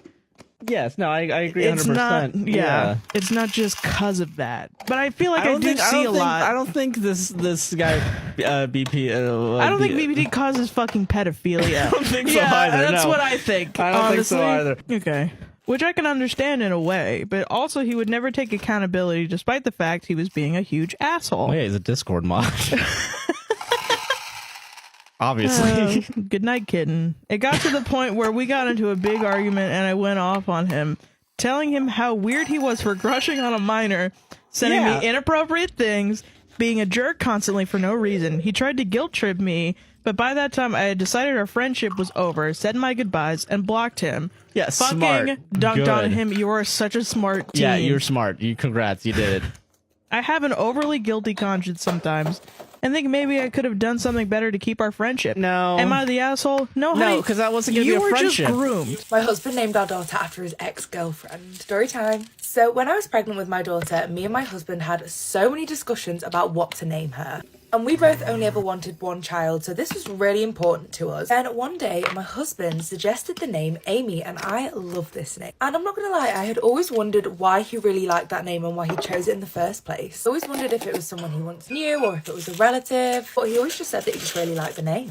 And you know, so did I, so that was the name we went with. So a few months later, our darling daughter Amy was born. So my husband had never really spoken too much about his past relationships. I'd always made a bit of an effort to ask, but he always said that there was no one special to mention. He'd never met anybody like me before. So I'm not gonna lie, I didn't really push for it. I just accepted it because I thought, you know what? Solid answer. So when my daughter was a few months old, I decided that it was time to have a clear out the house. So I decided I'd start with the attic. And I wish I'd never done it. I found a box of letters that my husband had written to a woman called Amy. I had found my husband's love letters to his ex.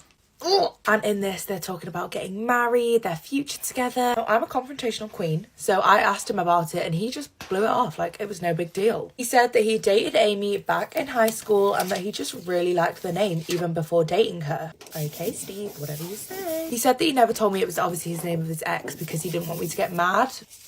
Well, guess what, Steve? Now I'm mad. And now every single time I look at my darling daughter, Which color should I pick? Stupid ex. Listen, I tried to accept the fact that it's no big deal, but this is just something I cannot get on board with. So it's been years since this happened and he thinks that I don't care anymore. Recently, I've been playing it to Steve like, God, don't you think Amy is so lonely? She'd love a little brother or sister. I suggested that we should try for another baby. And he was not into this, but that didn't stop me. Let's just say that I got pregnant again. Steve wasn't the happiest about this, but I know that deep down he was genuinely excited. And I'm not gonna lie, it was a bit of a rough pregnancy, but we ended up having a little baby boy.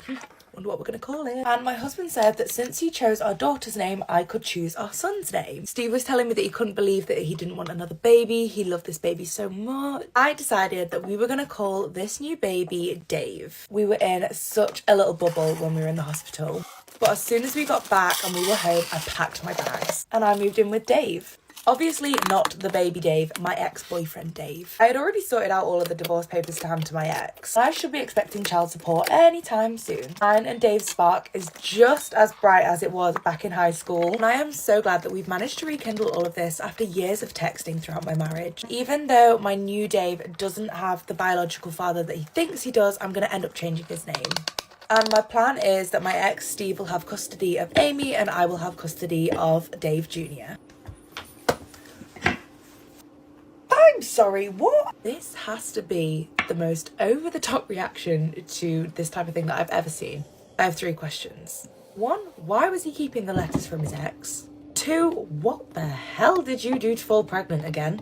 And 3, how long had you been planning to leave Steve for? I beg you, leave your opinions in the comments. Story time about my toxic foster family. So, little background information. Whenever this all happened, I was 19 years old and I was already out of school. But I had been adopted by a family whenever I was 16 years old. And at this point, they had been fostering my brother for about a year. So, the only things that they knew about me is whatever my brother told them. Whenever I was 17, my sister ended up passing away, and I went into a really deep depression where I would wake up and go to sleep crying for months on end. And I'm not gonna lie, I was pretty neglected. Like, my family would get $800 to $1,000 every month for me, and I never saw a dime of that money, let alone we would only go shopping probably once a year for clothes. And I never really got to go out. Well, when I went to them about being depressed, they said that if I didn't feel okay after vacation, they would get me help. Well, they lied because it got worse and they didn't really care. Everybody was getting paid to do chores except for me, and I literally had so much more to do than everybody else in the house. And then I got a boyfriend, like for part 2. Part 2 about my toxic foster family. So like I said, everybody else in the house really had no chores to do, and they would get paid for whatever the hell they did, even if it was like pick up a dime off the floor. Meanwhile, I was like Cinderella, cleaning the whole house, not getting paid for shit, and then I get a boyfriend who was super caring and acknowledged the fact that I was super emotionally and physically beat down. And the worst part is, I just want to throw this in here, my biological brother was literally no help. When I came to him saying that I was depressed, he was like, oh, you're too sensitive. And then he would literally stalk me 24/7, always knew where I was at, always was making my life even harder than it had to be. So the one morning I got up and I just decided to leave. And then after that, for 1 year straight, I got harassed with emails. I would get tailgated on the freeway. And even though I got away from them, I'm still kind of scared that my biological brother will do something. So yeah. My friend is a bridezilla horror stories. My college roommate asked me to be a bridesmaid in her wedding. I agreed. Then the bridesmaid dress she picked out for me was $2,400. I couldn't afford it and gently told her so. I found a pattern for a similar dress and fabric that was the same color and type, so I asked her if it was okay if I made the similar dress, or perhaps we could go dress shopping together to find something in my budget. All of the bridesmaids were going to be wearing the same color, but she'd picked out different styles of dresses for each of us, so it wasn't as if I would stick out like a sore thumb. She cussed me out, told me I was ruining her wedding, that her vision required me to wear that dress. And can't I just get a credit card to charge the dress on? When I told her no, she cut all contact with me, claiming that if I was a true friend, I would make the finances work. She's never spoken to me again. She's been like a sister to me up until that point. One of the dresses she picked out for another bridesmaid was $300, by the way. I was pissed when I found that out. My friend is a bridezilla horror stories. I don't know if this counts, but my best friend's brother married a woman that literally just used him for a wedding. He was a long time, over 40-year-old, nerdy, but successful single guy who was suddenly engaged to this very outgoing woman who planned a huge, elaborate, and expensive wedding that she micromanaged down to the last detail. My friend was a bridesmaid and went through all kinds of crap, and then about 2 months after the wedding, this poor guy comes home to a half-empty house and a note that says she didn't really want to be married after all. I'm not normally a violent person, but I could seriously punch this woman in the face. Hey guys, so I have an update on the college roommate whose bridesmaid completely cut all contact with her due to her not being able to afford her bridesmaid dress. OP says, a mutual friend of ours told me later that she vented once about how she missed me, but she just couldn't forgive me for not caring enough about her wedding. I'm also inclined to think not because she ended our friendship over it. If it'd been, oh well, you can't be in my wedding in that case, but she retained the friendship, I could see that being the case. Completely cutting off a friendship? Not so sure. OP also clarifies that the bridesmaid dress that was worth $2,400 was a navy blue ball gown complete with little ribbon roses all over the skirt. In her words, it was hideous. Am I the asshole for what I said after my husband commented on my flat chest? My husband Jared... I don't know, what if she said something really bad? It could have been really mean. You're about to see. But that doesn't justify commenting on someone's body. This is true. My husband Jared and I have been married for 3 years. He's currently out of work, used to work at a high-paying job but got kicked out of the company over a fight with a coworker, and I'm the one paying for rent and utilities. We dedicate some time to seeing his family weekly. They don't know he's unemployed because he thought they'll see him as a failure, especially his mom, so he told me to keep it a secret. Last night, we were sitting eating dinner at the table. His cousin was talking about his fiance going to Brazil to do a boob job. Jared asked if he was serious, then flattered future sister-in-law's boobs, saying they're perfect and that he didn't understand why she'd get a boob job. He then turned to me, stared at my chest while I was eating. I have a flat chest. I'm insecure about it, but don't do anything about it, obviously.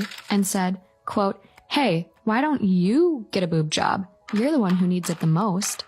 His mom gasped and was like, "Jared." I then turned to him and said, quote, "I'll get a boob job once you get an actual job, since you've been unemployed for 6 months now." He stared at me in Honestly, disbelief. like he deserves it. His mom began questioning him about being unemployed, and he denied. Then He kept lying. admitted it was true. It got awkward with his mom scolding him and others shaming him for it and for hiding it. He got so overwhelmed he went outside and stayed inside the car until I came out. He started yelling at me repeatedly, quote, "You couldn't have held your f***ing tongue." I argued that his comment about my chest was insulting, but he said he was giving me a piece of advice and that there's nothing wrong with him wanting me to look pretty, and that he said what he said. So he doesn't think she looks pretty?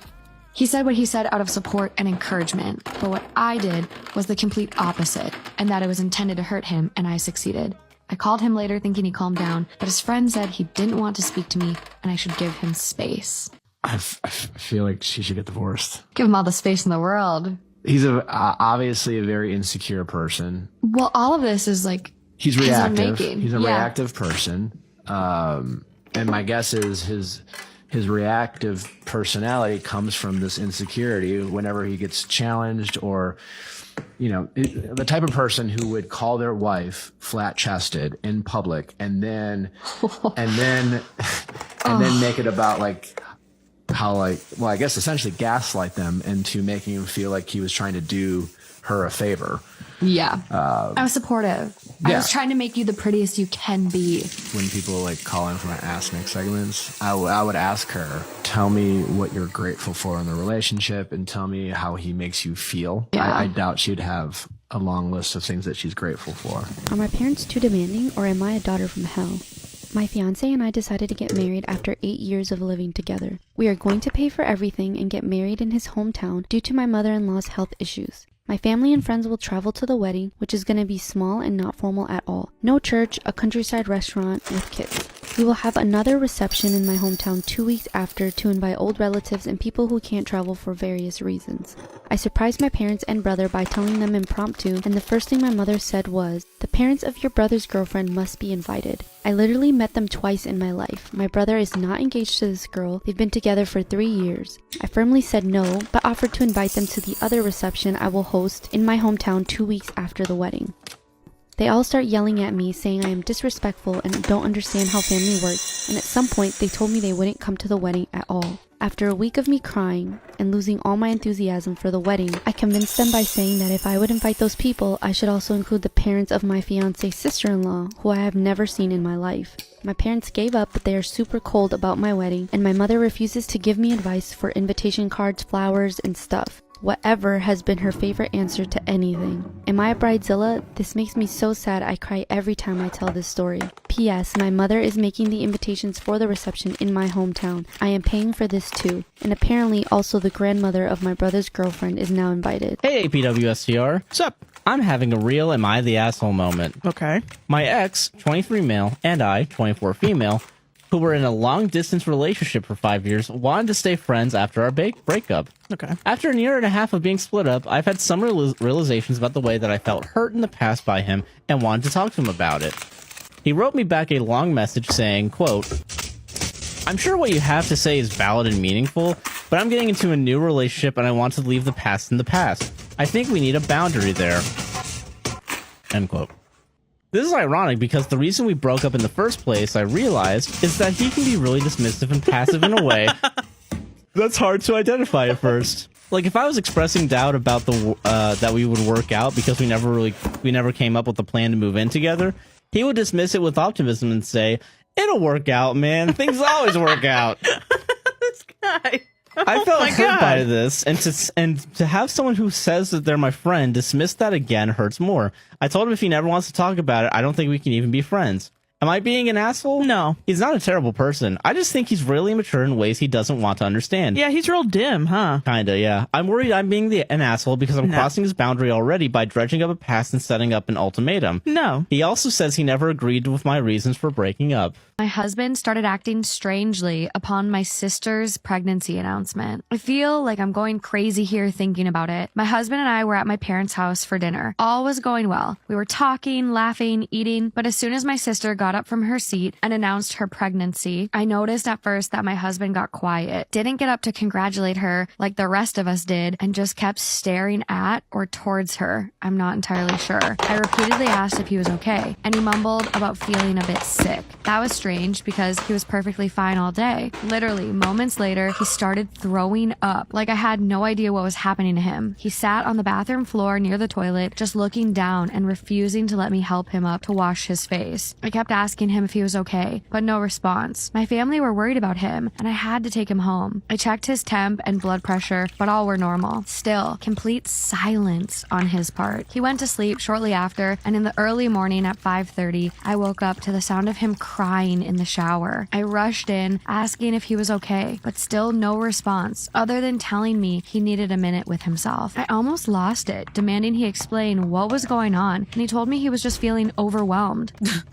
From what? He's not the type who gets stressed out from work or anything of the sort. This is just so strange and out of character of him. He got dressed and left, then refused to even talk about it. I can't help but feel like this reaction was triggered by my sister's pregnancy announcement, since this all started right after she made it. What makes me feel so horrible is the fact that my sister once implied that my husband was her type and hoped to get someone like him. Yikes. She has a boyfriend, by the way. This could be nothing, but I can't shake this weird feeling about what happened. Yeah, fuck that. I would be like, what in the actual fucking fuck? What are you doing? What are you doing? Your temperature's fine. What's going on? I would freak out. Like, I would be, accusations would be flying. Oh my God, yeah. He threw up. He threw up, you guys. He got so stressed out and sick over this pregnancy news. He threw up. Do you know, like, the stress you have to be under to just, like, throw up? Oh, just like, how could you do that? I don't understand how you can, like, do that to a person. I just, Farted in front of my boyfriend on vacation, and he left me at the hotel. Disclaimer, this is not my story time, and send me on Instagram. Boyfriend and I have been together for exactly 1 month. We met on Tinder, and he became obsessed right away. From the beginning of the relationship, he told me that he was not comfortable with gross things. For example, burping, farting, or vomiting. So I understood that he didn't want to see anything like that. He also never did those things in front of me. But he's also very impulsive. Out of nowhere, he calls me and asks me if I want to go on vacation. Said he wanted to take me to Puerto Rico, and he paid for everything. The day we got there was the first day of my period. And I get very gassy and sometimes get the runs. But I decided not to tell him because I thought it would gross him out. The second day, I was super bloated and I didn't want to wear a bikini. And when we were by the pool, I couldn't help it. A fart slipped out and it was really loud. Instantly, he got really angry and told me that he was going to go back to the room. When we got there, he told me that I violated his boundaries, that he was so grossed out with my behavior. He told me that he had never heard a girl fart before, and that now all he could think of was me farting by the pool. And it gets so much worse. You have to go to part 2. It's already up. Farted in front of my boyfriend on vacation, and he left me there. Disclaimer, this is not my story time, and send me on Instagram. After I farted, he got angry and told me that I violated his boundaries. He had already told me that he's grossed out by things. I apologized for farting like a normal human being. I explained to him that I was on my first day of my period, and that usually that means that I get really gassy, and sometimes I get the runs. He got angry again because I told him that. He said that he had never been with anybody who was as gross as I was, but he does not want to be present when I do gross things. That's when I told him that he also farts and poops too. He told me that he would never do that in front of me, that he would never want to have a relationship with somebody that's as gross as me. He packed his things and left, but I decided to enjoy the rest of the vacation since it was already paid for. This man ghosted me for 4 months. He just texted me and apologized. He said that he overreacted and that he understands that I'm a human being. He asked me out to dinner and I said yes. You see, I'm still obsessed with him and I really want to have a relationship. Should I not give him a second chance? I really want to, and I will never fart in front of him again. My mom thinks I should say no. What do you think?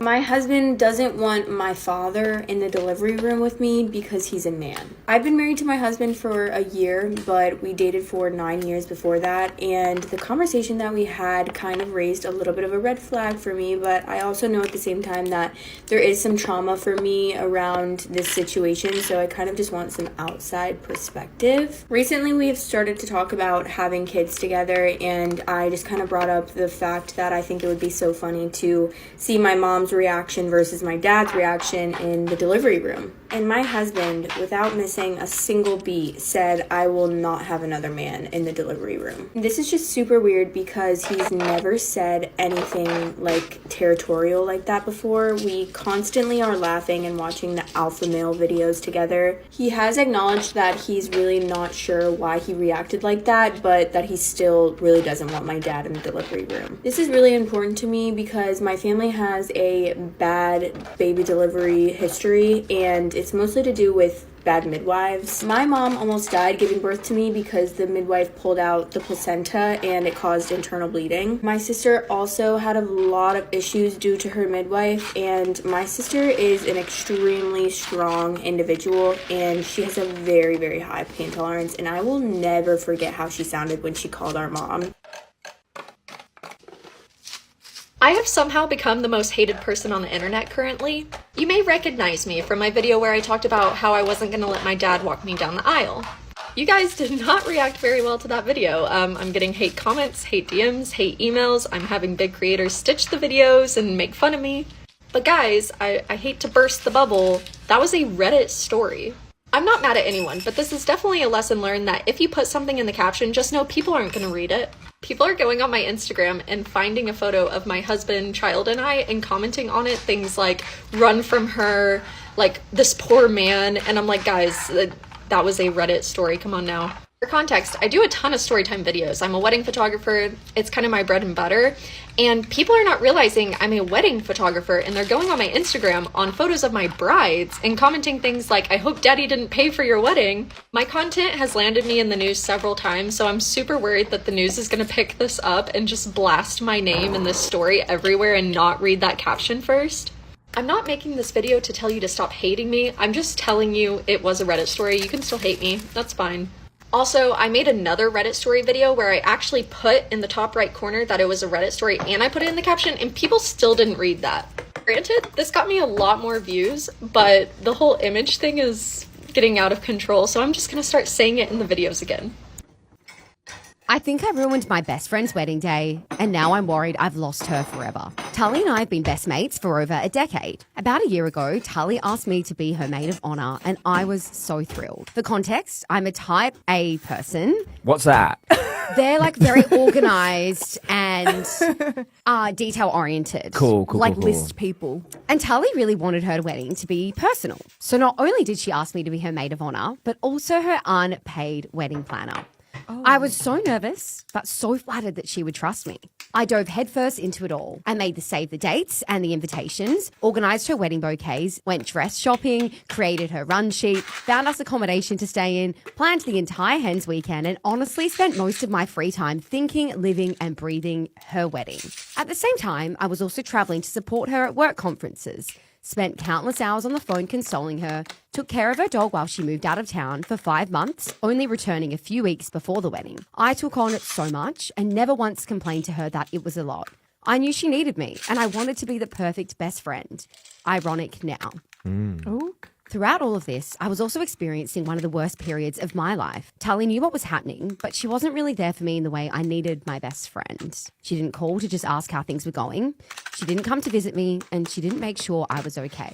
I didn't want to feel like a burden during such an exciting time in her life, so I foolishly bottled it up, and unfortunately, I started to resent her. Fast forward to the week of the wedding. I held it together in front of everyone, but on the inside, I was a wreck. The morning of the wedding was manic too. I ran around to make sure everything was happening, ironing dresses, cleaning the apartment, getting coffees for everyone, and ensuring the drivers were on time. Typical maid of honor stuff. By some miracle, it went off without a hitch. Everyone was so appreciative, except Tully and her partner, Joe. What? I brushed it off. I know how hectic a wedding day can be, especially post-ceremony, so I got straight back to work. I packed drinks for the bridal party and was the ultimate woo girl during our portrait session. Then came speeches. Joe and Tully got up to give theirs, and Joe's phone lost reception, so they went off script. Joe thanked his family and groomsmen individually for the role they played. He got quite emotional, so Tully took over to finish their speech. Somewhere in the chaos of the phone dying and Joe breaking down, they didn't thank me. I was fighting back tears, but brushed it off. After that, I just tried to enjoy myself, but my heart just wasn't in it anymore. I was exhausted and I'd had enough. I started to organize my things to go home, and Tully was disappointed that I was ready to leave. She knew something was off and she kept pushing me to figure out what was going on. Eventually she said, "Haley, I have to be real with you. Are you upset because you're not engaged yet?" Shit. I snapped. How could my best friend, who I've done so much for, think that the only reason I could possibly be off was because of jealousy? I then brought up years' worth of resentment I'd been carrying around. I brought up the fact she'd never visited me when I lived away, or that she'd ever been to my new apartment, and how she messaged me on my birthday, not to wish me happy birthday, but to ask whether I could redo the invitations because the text was too small. I explained I had been going through it, but where was she? I said I couldn't believe I wasn't mentioned in her wedding speech too. She broke down crying and said that I was being so selfish to bring any of this up on her wedding night. Fair. She admitted she hadn't been a great friend, but said she was going to fix it after the wedding. I'd never snapped like that before. I completely blindsided her and hurt her on the biggest day of her life. It's the worst thing I've ever done to a friend. The next day I went straight to her house to apologise. Tully warmed up a bit and we had a big hug. She then went off on her honeymoon and I gave her some space for a few days until I received a message from her. She'd been stewing on it and was so disappointed that I wasn't grateful to be included in their big day. She called me self-centered and expressed that she needed some space. I apologised and said that I loved her. I'm at such a loss. It was selfish and it should have been a conversation we had months ago, not word vomit on her wedding night. I'm also self-aware enough to know that I have a habit of taking on too much. I overcommit and I prioritise others' needs over my own to the extent where I can become resentful. I appreciate that if she hadn't lost reception during her speech, she might have said thank you. I expressed all of this to Tully the day after her wedding. Louis and Annabelle, is there anything I can do to fix this? Did I just lose Tully forever? Okay. How can I navigate my husband's eating habits? I'm curled up on the floor of my bathroom and I've realized I've hit a breaking point. My 32 female husband, 34 male, has always been a big eater. He's a big gym goer, so him consuming an upwards of 9,000 to 10,000 calories a day has always been his norm. His parents even said that it nearly bankrupted their family trying to feed him through puberty. He's still very lean. It's never caused issues until I started residency. We share groceries, and on my days off, we try and get out to the grocery store together for a big grocery run. Unfortunately, due to a hospitalization as a child caused by a major food handling issue in my school, me and almost 100 other students were hospitalized. I'm working through strong aversions to unsafe foods. I'm working with a psychiatrist about it, and have been since I was a child, and have my safe foods, which are generally dry pantry goods or very specific items otherwise. We buy huge quantities. Our grocery bill works out to be about $1,000 a month. We don't have kids. Recently, all of this food has been disappearing within 5 to 6 days. He drinks about a gallon of milk a day, half a box of cereal, an entire package of chicken, multiple large tubs of yogurt, and entire blocks of cheese. This doesn't even include his midnight snacks. This is one day. I can sometimes get in a bite or two of the food that I bought before I find the empty packages in the pantry the next day. It's almost insult to injury that he puts empty packages back instead of in the garbage. It's not uncommon that I come home to an empty fridge. Most days, I'm too exhausted coming home to even bother ordering takeout. I've fallen asleep too many times on the couch just to wake up the next day with the food untouched on the front door mat. My only saving grace is that my residency program pays for meals while we're on shift, so at least I get 2 to 3 meals a day at the hospital. That is, if I have a chance to eat on shift. I begged my husband to get seen by a doctor. I was concerned about a thyroid issue, an eating disorder, or even insane diagnosis like Prader-Willi, and he dragged his feet before inevitably going. Nothing awry with his lab work by any means, which totally stunned me. He hasn't gained any weight. He isn't binging and purging, at least from what he's told me, and he doesn't display any signs that he would be purging. I asked if he felt upset or stressed with my long work hours. I work around 80 hours a week, and he said he was coping fine. The biggest issue I'm facing is that I'm constantly coming home to an empty fridge and cabinet. The best I can do is catch up with salt and pepper because of how efficiently he clears out any food item. He's tried to cook for me in the past, but gets fidgety waiting for me to come home. The most recent example is I have him preparing 2 large pans of lasagna. He ate it all in one sitting before I even got home. Even groceries I explicitly bought for myself and my husband knows are my safe foods get eaten because he forgot or thought I wouldn't eat them anyway. He does have severe ADHD. He is getting medicated, so the forgetfulness I can sometimes forgive, but I've even started designating specific shelves and drawers to be mine or putting up signs on the food that I want to be saved. But it doesn't stop him. I just want to be able to have a snack when I get home without wondering if the cabinet will be empty.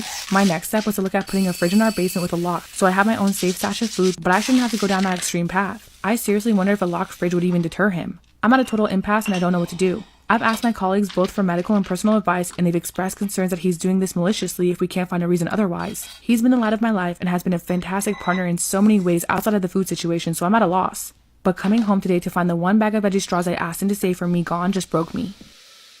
Update, my wife deleted a message from my ex telling me that she was pregnant 5 years ago. Update 2. I've since been properly introduced to her and she started calling me Papa, so things are going stunningly smooth and she's coping really well with it all. Plus, my ex has floated around the idea that if she could find a job/better job where I am, she'd consider moving so the distance isn't too big of a problem, though that's still a big if. For now, I'll just keep driving up to her until we're acquainted enough to allow her to make the trip to me. The last update on my wife left things as my sister posting about everything and my family fighting with my wife. My sister has removed the post and apologized to my wife, although not sincere, but still an apology. Still ongoing, but attempts of reconciling my family and wife are going more or less well. My wife momentarily moved to stay with her parents to get away from everything for about a month, but has since moved back to the house with me as we're soon expecting the birth of our child in the upcoming weeks. All extremely excited over that, and we've worked through our issues. I'm sure most of you will be disappointed by this, but I do 100% believe my wife and trust that she isn't some conniving person. She's still the woman I love, and we're all to blame for the circumstance that led to this whole situation. All we can do is focus on the future. Big thanks to everyone who's offered their support and wishes as well as advice. I truly do appreciate all of it, and that's it.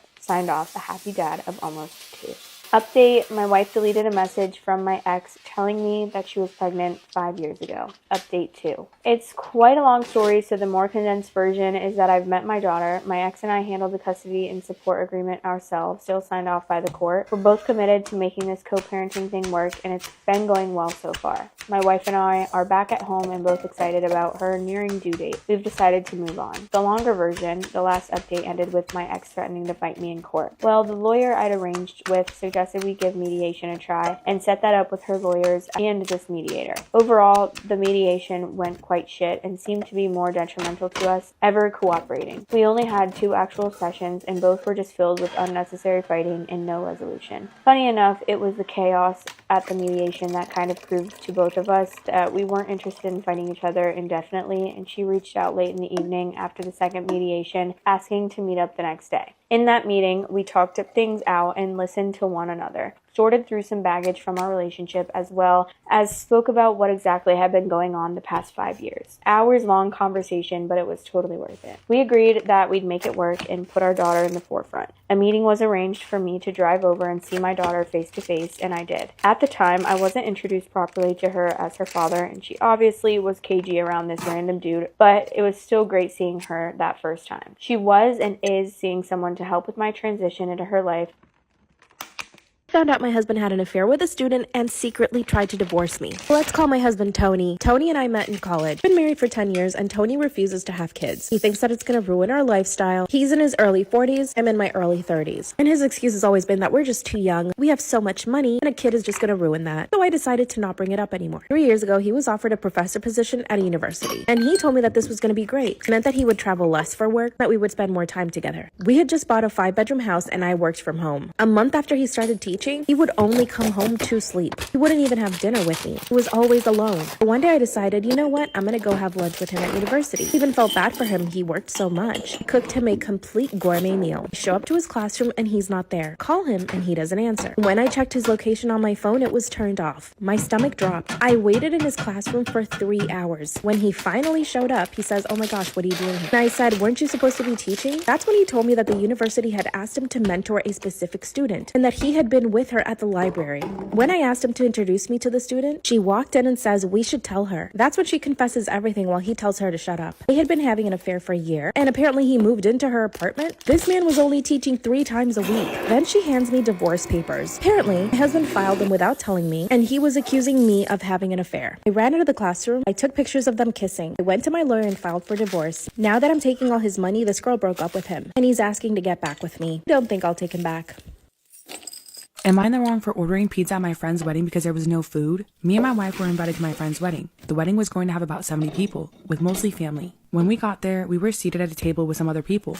Nice people, and we mingled well and had a good time chatting. The wedding was also quite nice. Both my friend and his new wife were very happy. After the ceremony, every table got 2 bottles of wine, bread and butter, and there was also an open bar, so we started to have a few drinks. Then the food came out. It looked really good. The food was set up for a buffet.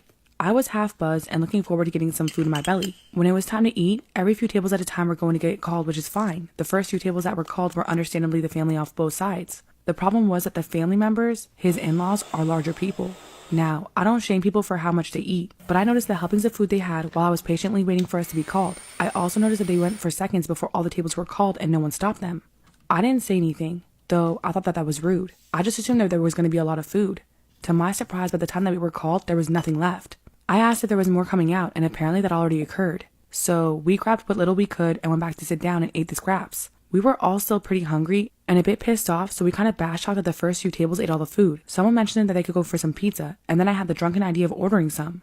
So that's exactly what we did. We all pitched in and ordered 4 large pizzas and some chicken wings from a local pizza joint close to the venue, so it didn't take long to be delivered. I met the guy outside and brought the food to our table, and we started to eat. Some of the other tables noticed and asked where the pizza came from. Apparently, some of the other tables close to ours didn't get any food either, so we shared with them. This caused some kind of commotion because the other people were looking for and asking for the wedding party if there was still pizza available. I guess there were others that didn't get to eat either. We did share with anyone who asked us. My friend came to talk to me about why I ordered the food. His bride was not happy about it. It ruined the aesthetics. So I told him that we didn't get to eat and that the food ran out long before our table was called and that we were all really hungry. He then asked why we didn't just step out and eat and come back. Though annoyed about that, I respectively explained to him that we were all drinking on an empty stomach and that it probably wasn't the best idea to have drunk people walking around looking for food. I don't think he liked that, but went back to his bride, who was glaring at us. Like, what are we supposed to do, starve? This wasn't the end though. As we finished eating, one of the in-laws came to our table and asked where the pizza came from. This is maybe where I was the a-hole. There were 2 slices left. I knew he was eyeing them. I asked other people at my table if they wanted one, and everyone declined. This guy then said he'd have one. I then took the 2 slices and put them on my plate and started to eat them. Then looked at him and said something like, "No, you and everyone at your tables had way more than your fair share of the buffet and ate all of it. This is the reason that we ordered food in the first place, and now you have the nerve to ask us to share?" His face went red and he returned to his table. There was a lot of discussion going on there. They were all looking back at us with daggers. The bride looked even more ticked off at us. She had a bit of an argument with my friend. He eventually came back to tell us that we had to leave. I didn't mean to start any problems, so me and my wife called the cab and left. He called me a few days later and we had a long talk. I explained my perspective, and he agreed that his in-laws were really rude after eating all of the food and leaving most of the other guests with very little. A lot of people actually complained to him about it. Everyone was drinking, thinking that there would be food, and they were disappointed. He was upset with his in-laws because he told them how many guests would be there and to order food for that many people. He also saw how much they were taking, but assumed that they ordered enough. He brought this up with his wife, and she said that apparently because his in-laws paid for the alcohol and food, they felt entitled to eat what they wanted. She was really mad at them and reamed them out for tainting her special day. He also said a lot of the other non-family guests started to leave soon after we left because they were too hungry. They still had fun celebrating, but it did kind of put a downer on their special day. Out of 70 people, about 30 left. I also found out that the guy who came to our table was the father-in-law. Father-in-law was really embarrassed by what I said to him. He felt pretty bad about when he found out close to half of the guests didn't get to eat anything and left early. So, am I in the wrong? This story is a bit of a sugary one. It is from Megan. I moved to a somewhat small town for work and was on the main strip one night trying to make new friends. I met this girl, she was super lovely, and we started talking about our boyfriends. It turns out they were both car guys. In fact, they even drive the same kind of car. Rubes literally just like involuntarily went, ugh. I'm so sorry. No offense if you're into cars. I'm just not. He's a car. Nah, Vomit. Rubes, say that shit with your chest. Rubes has a beef with cars. I'm so sorry. Go. As we were chatting about this, we were scrolling through our iPhone photos, looking for a picture for reference. We pulled up the exact same photo of the exact same man standing next to the exact same car. The same photo? Yes. Oh, just the same car, the same guy. Oh my god. Oh my goodness. So he's clearly like sent this same photo to both women. Oh my god. To be clear, I wasn't even that upset about it. It was like, oh, well then. Oh. I had kind of felt things were off for a while. So I texted him a brutal text saying we were breaking up immediately. Oh. Love that. Yeah, cool. Cool, good. Yeah. That same night, I met a guy and thought, I might as well go home with him. I'm single now. We were literally walking around holding hands and being flirty, essentially heading back to his to have sex. Nice. We literally ran into my now ex-boyfriend, who had a dead phone and hadn't yet read my message saying I knew he cheated on me and we were over. This is such an iconic story. Oh my god. He began yelling at me. Whoa. saying that I'm a cheater. And I said, no, you are. It was like the Spider-Man meme. Oh my God. Where they're all pointing at each other. Truly. So incredibly dumb, she says. And that's the end. His phone had died. His phone died. Oh my God, what a loser. Yeah, that is your karma right there. I saw my whole best friend's family naked and they were together and it was normal to them. Me and my best friend have known each other for about a year now, and honestly this is like the best friendship that I've ever had in my life. He's been to my house a lot and I've only been to his house about 2 times, and the first time I ever went over there he was really nervous and told me that I can't judge because his family is super weird, and he was just giving me the heads up. And I told him, of course, I'm not going to judge, but I'm pretty sure he talked to them before I came over, because other than his parents smoking in front of us, nothing else was really weird. They were pretty cool. This past time that I went over there, things were extremely different. Last weekend, I spent the night at his house, and basically we just hung out in his room for the whole entire night, but when I walked outside of his room, I saw his little sister naked, like literally all the way butt-ass naked. I kind of just froze, and then his dad walked by too, and he was also naked, and he laughed and he was like, it's okay. I kind of just died of embarrassment at that point, and I went back into my friend's room and I told him that I just saw that and that I'm really sorry. He apologized and said that they do that sometimes and that's just how his family lives, that clothes are optional at home. It was honestly very bizarre to me because I can just never imagine a family doing that. I don't know. It was interesting, scary, weird, all the emotions. Honestly, it's kind of hard to explain, like it's a had to be there moment. I kind of am starting to think that I am overreacting and I'm just making it a bigger deal in my head than it really is, so I just want to know what your guys' opinions are. I caught my husband slipping me birth control after 6 months of trying to get pregnant. Disclaimer, this is not my story time. It was sent to me on Instagram. Huzzy and I have been married for 3 years. As newlyweds, we made the decision to not have kids early on. We wanted to enjoy each other, travel, and really focus on our careers. And thankfully, we've been able to do that. We both have great jobs. We live in a wonderful city, and we were even able to buy our own apartment in one of the best high-rises where we live. We even take care of our families. The point is, our lives are pretty good. About 8 months ago, I brought up the conversation because I thought that it was time. Finally, after 2 months, we decided that we would just start trying. And then ensued 6 months of me trying to get pregnant. But I've struggled so much. I keep track of my temperature, my cycles. I am so on top of everything. I know exactly when we need to do it. And we had been. At times, we would both get off of work and meet each other somewhere random and just do it. Just because it was the perfect time. But nothing was working. Finally, after 6 months, I thought, you know what? I should go to the doctor. And when I told my husband this, he freaked out. He yelled at me, number one, which he never does. And he forbade me from going to the doctor. Number 2 is I caught my husband slipping me birth control after 6 months of trying to get pregnant. Disclaimer, this is not my story time. It's sent me on Instagram. After he forbade me from going to the doctor, I asked him why. After all, we'd been trying for so long to get pregnant and nothing was working. That's when he said that it was probably just the stress and that all I needed to do was calm down. And you know what I did? I believed him. I didn't go to the doctor. But then he started acting really suspicious. Anytime that I would go into the kitchen, he would just try to rush whatever he was doing. And he even started insisting that he would wash the dishes and do all the cooking. He said that this was probably going to help me out with my stress. But in reality, cooking and cleaning is something I actually love. This included making me my daily smoothie. You see, I would always prep my smoothies in the freezer. I would just pop out a bag and put it in the blender. So one night I wake up and it's 3 a.m. and he's making some noise in the kitchen. When I walk out into the kitchen, as soon as he sees me, he drops something onto the floor. I run over to pick it up and guess what it is? It's birth control. And he was putting it in my smoothie prep. That's when he lied and said they were anxiety pills. Am I in the wrong for potentially sending my birth mom and Nana to jail? For some context, I, 24 female, am an adopted Black and broke college student who's trying to do their best to raise their 8 biological younger siblings. My birth mother was not capable of raising me and my siblings, so I was adopted at the age of 3.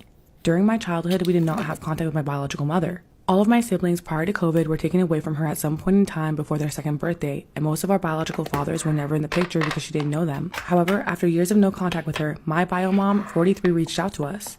My younger siblings and I were separated my entire childhood, considering the big gap that we all have. A few months ago, my bio nana, 65, who happens to be a recovering alcoholic, decided to get drunk on Mother's Day and had a heart attack the following day, which led to her getting open heart surgery just recently. Now let's keep in mind, my bio mom has had 10 kids, having her first child at 18, and has lost custody of all 9 of her older children. However, the youngest child, who was born during COVID, has not been taken out of her care. Kingston, 3, recently got diagnosed with autism and was nonverbal for a very long time and is on the spectrum. Since then, his speech has improved significantly and is somewhat speaking more clearly. My bio mom and Nana think he's not autistic when the way he sees the world is like an 18-month-old baby sees it. I work with special needs children who have autism and sensory processing disorders, so I knew immediately Kingston needed extra help to progress in the right direction. Growing up, I always knew my bio mom struggled with addiction and mental health issues, which leads me to believe that the story that Kingston told me is true.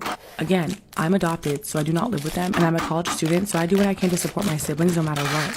A few days ago, I told Kingston we were going to take a bath, and I proceeded to take his shirt off, and I saw a big bump on his back as if a bone was popped out of place. Kingston told me that our bio mom beat him up and closed his fist to demonstrate what she was doing to him and hurt his back. So I decided to look at his back further, and to my surprise, he was bruised up and had knots on the side of his body. My Nana was still recovering when this incident happened, and I'm convinced that my Nana is scared of my bio mom because she was there and saw it with her own eyes but did nothing. I kept Kingston in my care for as long as possible and called my Nana out for not trying to control the situation. Kicking her daughter out of her house and for saying that my bio mom never hit him to begin with was ridiculous to me. From there, my Nana proceeded to call 911. She told him that I kidnapped Kingston. Any mother or literally anyone who is sane would fight for their children and their grandchildren no matter how much they are in pain.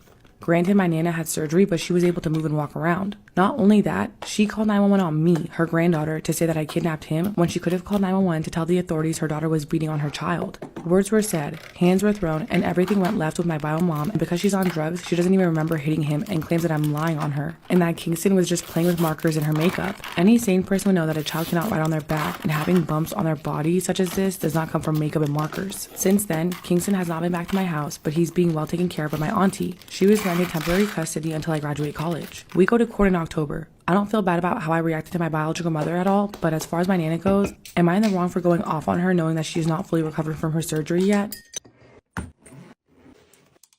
My stalker hid in my apartment for months, and it turns out it was my landlord. 3 years ago, I was trying to get out of a toxic relationship. My boyfriend was extremely controlling and possessive. He would show up to my job just to make sure that I was actually there, and after 6 months of living together, I'd had enough. I planned everything perfectly. I told my parents to meet me at our apartment at 2 in the morning. I only took my passport and my wallet and left while my ex was sleeping. After that, I had to get a restraining order from him because he kept stalking me. Needless to say, I never thought this would happen to me ever again. Moved in with my parents, and trust me, I would have lived with them forever had it not been for the fact that I landed my dream job in a different city. My parents helped me move into this really beautiful duplex. The day we moved in, we met my landlords. They were a cute couple in their 40s. They looked so kind and sweet. Once I moved in, everything was wonderful. I decorated the apartment exactly how I liked it. My dream job was amazing, and I even started dating again. But I started hearing noises. Sometimes I would hear furniture being moved upstairs. When I would run upstairs, nothing was there. And then I started hearing a man moaning. Things would be moved around when I would come home. One time I found my fridge open, and my underwear would always go missing. I decided to install cameras, and 2 days after that, I heard more moaning. I called the police immediately, and when they showed up, they searched the house. Upstairs, in a guest bedroom full of boxes, they find my landlord. He had set up a mattress, food, and his laptop, even had a bag of clothes. And of course, on his laptop, they found videos of everything. Me with boys in my bedroom doing you know what, me in the shower. This man had cameras everywhere, and his mattress was full of you know what. Thank God he was prosecuted, and his wife blamed me. I got a bigger house and moved my parents in with me. I will never date men again. What would you have done?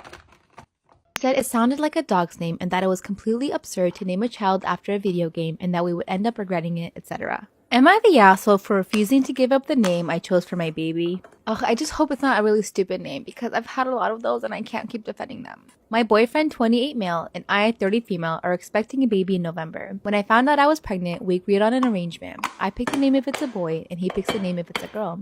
Of course, we could decline a name if the other really didn't like it at all. We also agreed to choose a name related to video games or the geek universe, since we both share this passion. As a big fan of Kingdom Hearts, it was obvious that the name would be Roxas.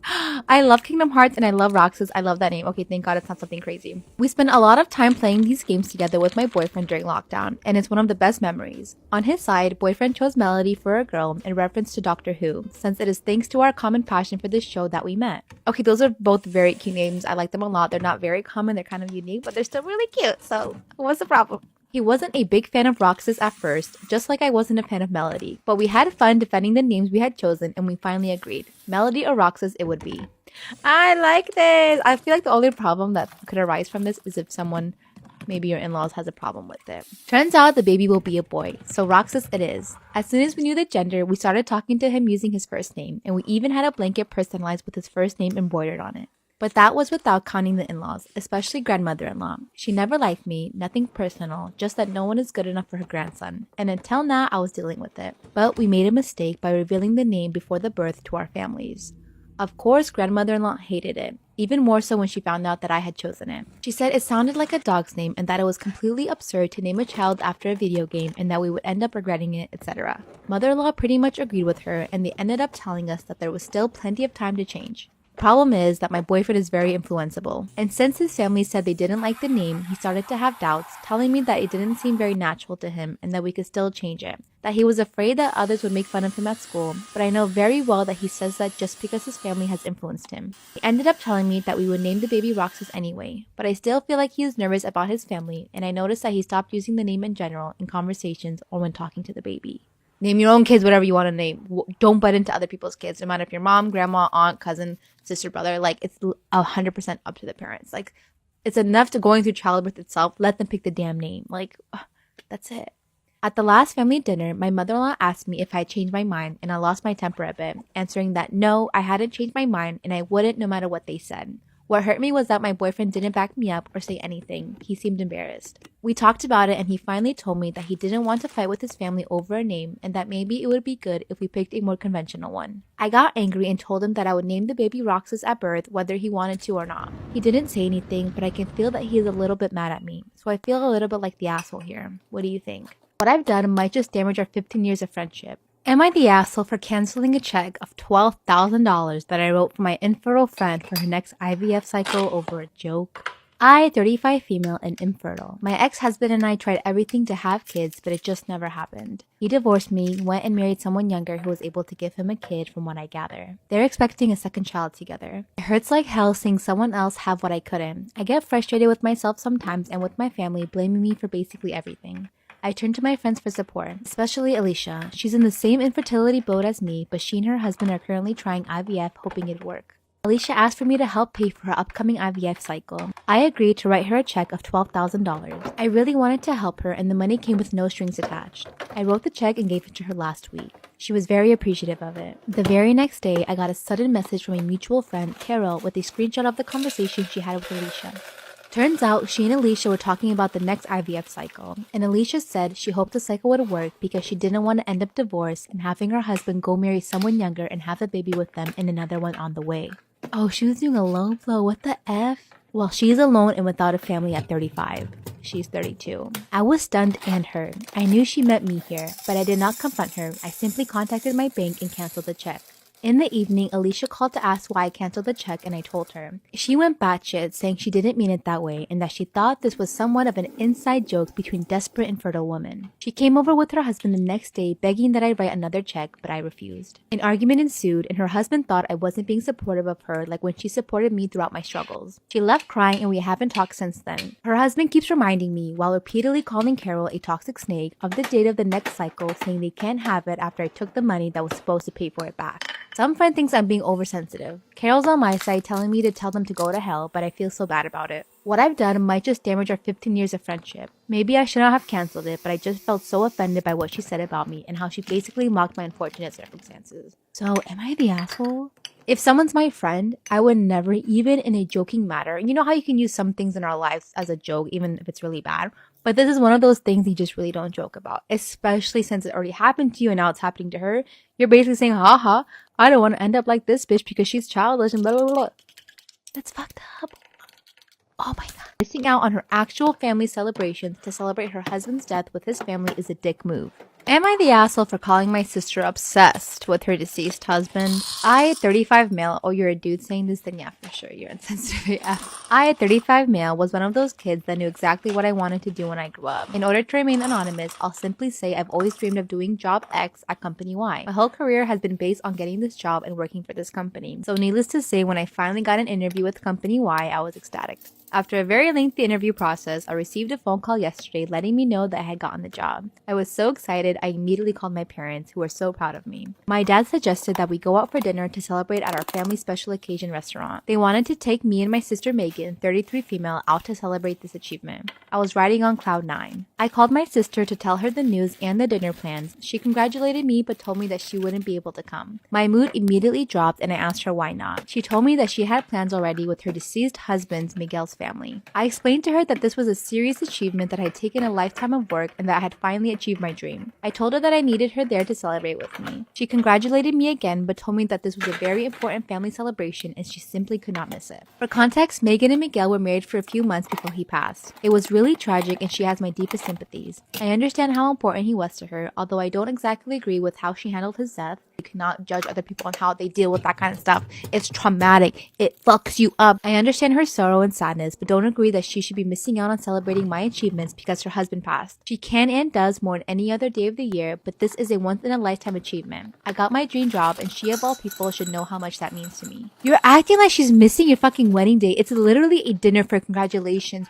Why don't you guys reschedule the dinner? Simple as that. She already has prior commitments. It doesn't work for her. If you really care that much, change the dinner date. You're acting like, well, it has to be this day. My dinner for me getting a job as a grown-ass adult.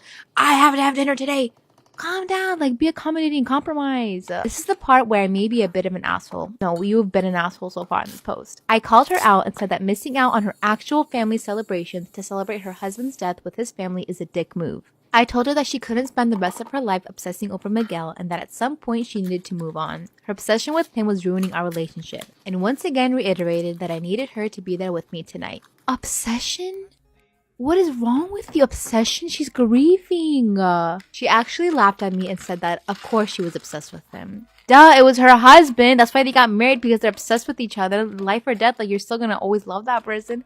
What an inconsiderate piece of shit. She said a few other hurtful things before she hung up the phone. My parents and I ended up going out for dinner, just the three of us. Today my sister texted me and said we could go for dinner this weekend if I apologized for acting like such an ass. But I honestly don't think I should have to when she missed out on my thing. She also said some hurtful things and doesn't seem to think that she's in the wrong at all. So I want to know, am I the asshole? Plus, it was just a one-night stand and Mark felt very guilty for it. Am I the asshole for telling my best friend that she's partly to blame for why her boyfriend cheated on her?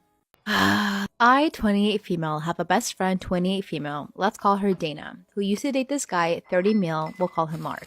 They only started dating a little over 2 years ago, but I always considered them as relationship goals. Always acting so sweet around each other, with Mark being so caring and funny, I always thought Dana was very lucky to have him as her boyfriend. Ooh, starting this off, you really like the guy and the girl's supposed to be your best friend. Like, wow, she's so lucky. You're supposed to be like, no. He's lucky to have her, so you're kind of like Team Mark already. Yesterday, however, I got a phone call from a crying Dana telling me that she and Mark broke up after she found out that he cheated on her. I immediately rushed to her place to comfort her, still quite in disbelief that someone like Mark could do such a thing. When she finally calmed down, she told me that Mark confessed to having a one-night stand with one of his coworkers and he was too guilty to hide it from her. He tried reasoning with her, but she was having none of it and ended the relationship right there. As she should. Don't tell me you're trying to tell her to stay with the cheater. She then started talking about how that asshole tried to guilt trip her into staying with him by telling her that he only cheated because she was working all the time and felt emotionally neglected by her. And now, here's where I could be the asshole. I intervened and told her that maybe Mark has a point. She tends to be a little workaholic. She then glared at me and asked if I'm seriously taking his side. I said, I'm not taking any sides. I'm just saying that maybe you're partly to blame for the relationship problems that resulted in Mark. Plus, it was just a one-night stand and Mark felt very guilty for it. Oh my god, you are not condemning his actions. Oh my god. Just a one-night. Mark feels very guilty for it, otherwise he wouldn't have confessed. So that means it's okay? This girl sounds like a pick-me girl. Pick me!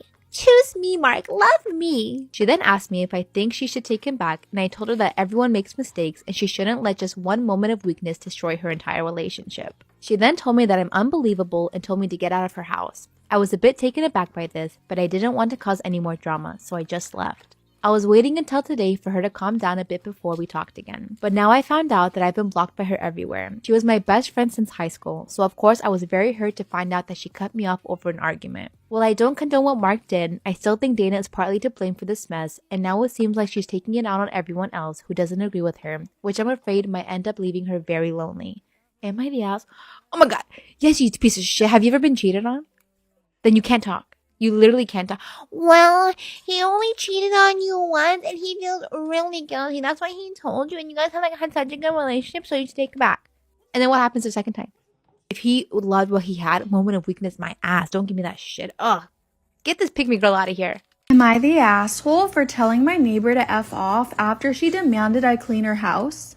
I'm a Latina woman married to an American man, and we live in a small community in Florida where most people are nice to me. I love cleaning, trying new products for fun, and a couple of times I've offered to clean other people's houses free of charge. One is a widower, one just had a baby, and another one just got into a car accident. A few days ago, I was sitting on my couch and I heard someone knocking on my door. A lady around 40 who I've never seen said it took you a while to open the door. I mumbled, huh? And she asked me in the most entitled tone, I want to know when you're going to clean my house for free. Am I the asshole for telling my neighbor to F off after she demanded I clean her house? She asked me in the most entitled tone when I was going to clean her house for free. I was trying not to laugh and asked why would I do that, and she proceeded to mention all the houses I've cleaned. And she wanted to know why I didn't make it to her house yet. She then yelled at me loud enough to make my next door neighbor come outside and see what was going on, simply because I wasn't replying to her. I was still trying to process her audacity to come to my house and demand I clean. I said I'm never gonna clean your house and I've only helped a few people. She then demanded and I told her to F off. Am I the asshole for telling my girlfriend that she's not allowed to tell my daughter what to do? I've been with my girlfriend for 3 years, but she only moved in with me 6 months ago. I'm a widower, so I wanted to make sure that this was serious before I was okay with moving her in with me and my daughter. Generally, the two of them get along pretty well, and I told my girlfriend at the very beginning of our relationship I wasn't looking for a stepmom for my daughter. She's 16 and honestly old enough that she doesn't need a new mom. Well, last weekend, I went camping with one of my mates for 2 days, and my girlfriend stayed home with my daughter. I knew my daughter was going to a party on Saturday, and I already agreed to it. Am I the asshole for telling my girlfriend she's not allowed to tell my daughter what to do? Last weekend, I went camping with one of my mates for 2 days, and my girlfriend stayed home with my daughter. I knew my daughter was going to a party on Saturday, and I already agreed to it. But when I came back from my camping trip, my daughter complained that my girlfriend told her she had to wash off her makeup and do one that's less provocative before she could leave the house. I got angry at my girlfriend and said she wasn't allowed to order my daughter around and she wasn't allowed to prevent her from doing anything I already agreed to. We had a huge fight and since then we barely talked. Am I wrong? Am I the asshole for telling my husband he knew what he was signing up for before he married me? My husband, 38 male, and I, 36 female, have recently got into a conflict over my closeness to my best friend, 36 female. I've known her since kindergarten, and we even went to the same college. After college, we moved into a nice one-bedroom apartment to save money. We quickly invested in a 3-bedroom and 2-bath house, and we renovated together. We've lived there for 5 years, and 4 years ago, I met my husband. After a few weeks, he met Anna, and over the 2 years we dated, we all hung out several times. He proposed and wanted us to move in together, but I didn't want to move out of my house into an apartment. Am I the asshole for telling my husband he knew what he was signing up for before he married me? He also couldn't afford the investment of getting a house together. I talked to Anna, and Rob moved in with us a couple months later. After we got married, he talked to me about how my friendship with Anna made him deeply uncomfortable. I'm very close with her, we've had some sleepovers, and even go on little dates. Rob has never previously voiced discomfort with how we are despite knowing us for 4 years. I think he's only doing it now because I recently told him how Anna confessed her love for me when we first bought the house together. I told him this is what he signed up for, and if he had a problem, he should have told me years ago. Am I the asshole for telling my girlfriend she needs to buy her own airplane ticket? I booked a 2-week vacation to Europe about 17 months ago, including flights and lodging. And my new girlfriend of 5 months said she wants to come with me. I said that I would really love that, but she'd have to pay for her own flight. I said that I could include her in my hotel accommodations and would pay for food, tours, and attractions. However, she said that she can't afford the flight, which costs $700 since she's booking last minute. So she asked me if I could buy her plane ticket, and I said I didn't budget for another plane ticket and that I thought it was already fair for me to pay for other things. Am I the asshole for telling my girlfriend that she needs to buy her own plane ticket?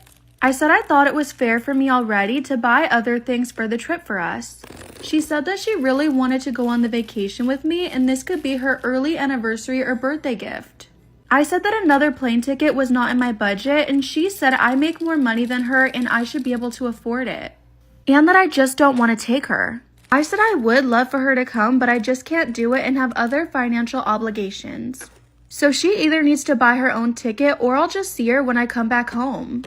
She said I'm being selfish and we're supposed to be a partnership and hopefully I'll still be here when you get back. Am I the asshole for giving my mother-in-law a copy of her own house key when she asked to get a copy of mine? My husband and I recently bought a new home together. His mom has started pestering us for a copy of the key in case of emergencies. I tried to explain to her our house rule, which is only residents of the house get a key. She proceeded to keep complaining and even got the family involved.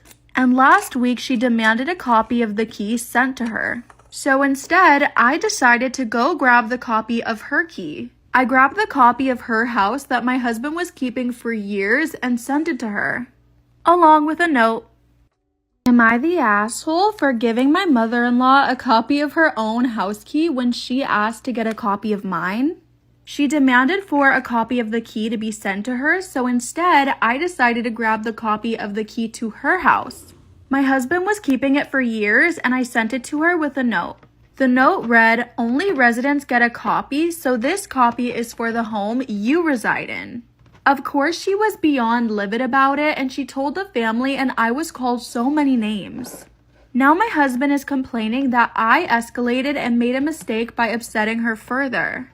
And that instead, I should have just stuck to saying no. Am I wrong? I'm going to give a trigger warning before I even get into the title of my next story. Trigger warning for sexual assault and talks of rape. Title: I found out I have a daughter who thinks I was her mother's rapist. But it wasn't rape. What's next? I received an email last week from a woman claiming we are a DNA match and she is my biological daughter. It was a long and emotionally charged letter.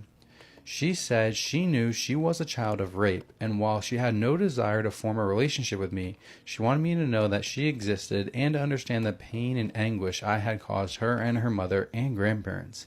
The letter was gut-wrenching. I was shocked but also skeptical. I have been married for 25 years and I have 3 great kids. I have never raped or abused a woman ever. I thought this had to be a prank or a scam. I had done a home DNA ancestry testing 2 years ago, and it had not shown a child I was aware of, but when I logged into my account, there she was. I did some sleuthing and figured out her mother was a woman that I had dated for about a month during our first semester of college in the mid-1980s. We broke it off mutually and remained friendly. The very last night of the second semester, we hooked up at a dorm party and went to my room and had sex. It was a casual hookup, and I remember it was 100% consensual and very passionate, also unprotected. Afterwards, we went back to the party and had a great time dancing and mingling with friends. We both went home the next morning for summer break. Terry didn't come back to college the next year, which I gave little thought to since we weren't close and hadn't bothered to communicate all summer. One of the reasons Terry and I were incompatible was religion. She was Catholic and I'm Jewish. I was not religious, but she had grown up in a strict household. My suspicion is that when she discovered she was pregnant, she told her family she had been raped, rather than admitting to premarital sex with a Jewish ex-boyfriend. But who knows, maybe she had other reasons. It killed me that I have a daughter in her 30s who has been fed lies about her father. I can't imagine growing up thinking I was a product of rape. That has to be so hard psychologically. I'm in pain for a child I didn't even know existed until a few days ago, and who hates me. I've been debating on what to do. I have not written back to her. I badly want to tell her the truth, in a way that she can believe. But how do I do that? My wife, who has been a rock for the last few days, keeps telling me to give this some time and thought. My best friends say I should hire a lawyer. I don't know what to do, and it's eating me up. So I need some advice, please. What the fuck? Oh my god. So there's an update. Okay. I hired a lawyer. He recommended that I respond to my daughter's email to unequivocally deny the rape allegation. Oh. I wrote her a short message and described how and when Terry and I met. I was careful not to attack Terry and to offer sympathy. I explained that our sex was consensual. A week went by with no response.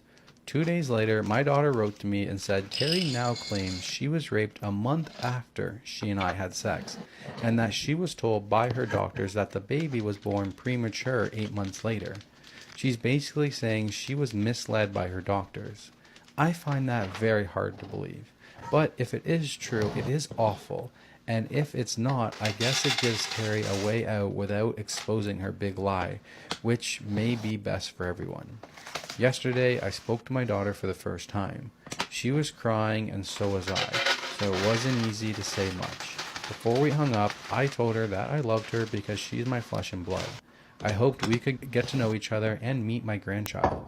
She sobbed so much after that. She said she's been waiting her whole life to hear those words. My wife and I told our kids about a week ago. They are teenagers and they took it very well. All three are interested in meeting their new sister and niece. My wife, my beautiful, caring, bestest friend ever, she's been nothing but supportive. She has offered that we invite my daughter and granddaughter to visit over the Christmas holidays, even suggesting we pay for the airfare and offer them our guest room. My daughter is going to call me again tonight, and I'm going to propose she come, or offer to fly to her if she's more comfortable. We have a lifetime of catching up to do. Meanwhile, as for Terry, I feel like my daughter and I were robbed. I don't really want to dwell on it. She hasn't reached out to me, and I don't plan to either. Although I'm prepared to be cordial if she does, and to listen to her story and be open-minded. Damn. Okay. My dad is a ghost, literally. So my dad died suddenly 3 years ago. His dog viciously killed him. What? His own dog. Yeah. He had the dog since he was a puppy. They slept together every night. His girlfriend and him got into an argument and the dog turned on him and bit his ear off. I'll spare you all the details, but the dog basically ate half of my dad. The police shot the dog when they found it attacked. You're like, actually, that's on this one. This is a real post. The police shot the dog when they found it attacking his dead body in the garage. Well, where was the girlfriend just ran away? Like, where was she at? No mention. We're fixing the house up to get it rented out, and the electrician swore he saw a ghost in the garage, and he had no knowledge that someone died there. His voice was shaky when he told me. So I guess my dad is a ghost. Any help here? Can he see me? Is he stuck? What is happening? Also, my dad came home from the hospital to that house. It was my grandparents, and he lived in it after they died. He loves that house and was deeply attached to it. I'm a skeptic, but now I'm sold. So I'm open to ideas, explanations, / stories. Give me whatever you got, but this is crazy. So I recently started working as a 911 operator at a police department in Oklahoma. I love it. Tonight, one of my coworkers was talking to me about ghosts, and I told him I didn't really believe in them. And he said, quote, "Oh, you will." Damn. So later on in the night, it was about 3 a.m. The 911 phone rings. This is not a landline. It only answers and rings for 911. He says, quote, "Come get this phone." So I do. I answer the call. Immediately, I hear heavy breathing. I proceed to ask if they can hear me. Who is calling? And after 43 seconds, they hang up. He laughs and turns and points to the map. This phone number was a landline and plotted in the middle of an old base camp cemetery just outside of town. Nobody lives within 5 miles of this place. The mapping on 911 landlines is always within 5 inches of the caller. It's accurate. He then told me to redial the number. I did. The number is not available. He then proceeds to tell me this happens every night. The supervising officer came in and I asked him how long this has happened. He said every night for the last 23 years. That's how long he's been there. They used to send officers out, but it's gated and there's nobody there. The wedding would be a waste on me because there was no way I could plan a wedding as beautiful as hers. Am I the asshole for purposely booking the same wedding venue as my sister, but earlier so I can get married there first? My sister and I don't get along. Obviously from the title. I can be honest and admit that she's much prettier than me, and that's something she's never let me forget. Both of my parents are pretty shallow, and they've always given her the best and put her first. An example, if we both had a school event at the same time, they both go to hers. This has left me pretty bitter and distant from my family. My boyfriend of 5 years recently proposed, and I was super over the moon, and straight out of a bad rom-com script, my sister got engaged right afterwards. It didn't really faze me other than serve as a slight nuisance since my parents were more happy and involved with her engagement. My mom's been helping her plan, but couldn't help me because my sister needed more help, and she couldn't devote the time that I deserved. Don't feel bad for me though, because my mother-in-law is a godsend and super sweet and genuinely treats me with so much love. You know, that's how God works sometimes. When your own family isn't the best, He blesses you with another one. Anyways, what really pushed me over the edge was when my sister told me that she booked her wedding at my dream venue. I know it sounds so annoying and cheesy, but I really cared about this location. It was sentimental to me. My grandparents got married there, and I've talked about wanting to get married there as far back as high school when I was just daydreaming. Swear to God, my sister doesn't give an F about my grandparents. When I brought it up, my parents told me to stop being petty. In a fit of actual pettiness, I ended up booking the same venue a month before my sister's wedding. I checked with the venue, and there's no way my sister can move the wedding up. They're booked up. And if she changes the venue, she'll lose her deposit. My mother recently reached out to me and implored me to talk to my sister. I blocked her after the first call where she tried to ream me out. Apparently my sister's really distraught, and my mom said the least I could do was try and work something out with my sister, especially over such a huge event. I said no, but my mom said I was an asshole for not even trying to hear her out for being so stubborn and petty. I know my mom is biased, but it got me thinking because I've been pretty staunch about ignoring her calls, and some of my cousins have told me that she seems genuinely upset. I'm not sure whether or not I was right or if I'm being a giant asshole by being stubborn. I just want to add that I'm wondering if I'm being an asshole for ignoring my sister,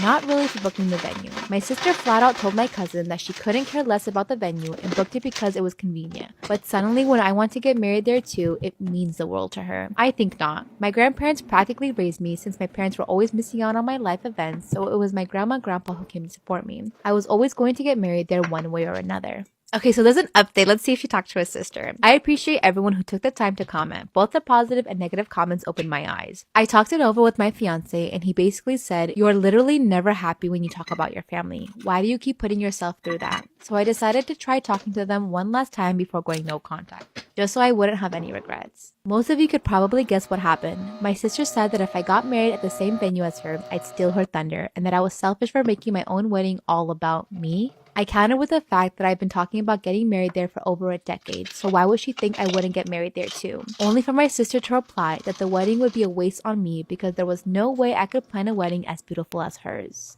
Yo, I'm sorry, your sister's a complete bitch. Like, what the F? The final straw was when my parents offered to pay for my entire wedding if I moved it. Yo, dude, why? Oh my God, your parents are assholes too. That's so fucked up. Like, my parents who couldn't be bothered to show up to my engagement party because my sister planned hers for the next day and they need time to help her prep, suddenly wanted to pay tens of thousands of dollars just to make my sister happy. I think that kind of broke me. Long story short, I told them that effective immediately, I was done being their punching bag and that they were no longer welcome at my wedding or in my life. They tried to play the symphony card on social media, crying about how it divided the family, but my grandparents really came to bat for me. They basically made their own post shading my mom, their daughter, saying that they were so thrilled to see their granddaughter, who they raised, get married at their venue, and that my grandpa would be walking me down the aisle. Wow, good for you for having such good grandparents. I'm glad they are able to see through the bullshit that their daughter is putting you through. That pretty much shut up most of my extended family. My cousin also let me know that my sister gave up her deposit in favor of changing the venue, which made me feel like it was proof that was never about the venue and just about taking something that mattered to me. I wouldn't have cared if we married at the same place though. I feel like I made the right decision because I've just felt so much lighter since. My fiance is also happy that I'm happy. My fiance is upset with me over how I rejected another man during a night out. My fiance and I are both in our 30s. We've been together for 4 years, getting married in a few months. I totally adore him, and I think we have a good relationship overall. We go out a lot because we both love music. We have a great community of friends, and we see them pretty often at shows. We were at a show last night, and I was standing with a girlfriend while my fiance was outside with a few guys. For context, I was very much a weird girl in high school, but from my mid-20s on, I'd say I'm pretty conventionally attractive. On an average night out to hear music, I generally get approached or hear passing comments from men 3 to 5 times. Frankly, I'm 33 and it's not something I find very fun or enjoyable anymore. When men are polite about it, I am too. And polite dudes usually take my gentle rejection well, and so that's not an issue, usually. However, that was not the case last night. A guy approached my friend and pointed at me saying something I couldn't hear. My friend shakes her head at him and says no. He seemingly not willing to take the hint, comes over to me and says, quote, "My friend wants your autograph," and points to a guy over by the bar. I laugh because what the fuck? I said, "What?" And he repeated himself. "My friend wants your autograph because you're very pretty." I said, "No thanks, I'm good." He asked a third time. My internal polite response clock had run out. I said, "Okay, $60 cash or Cash App." He looks surprised and then sort of laughs and says, "How about we buy you a drink?" And I said,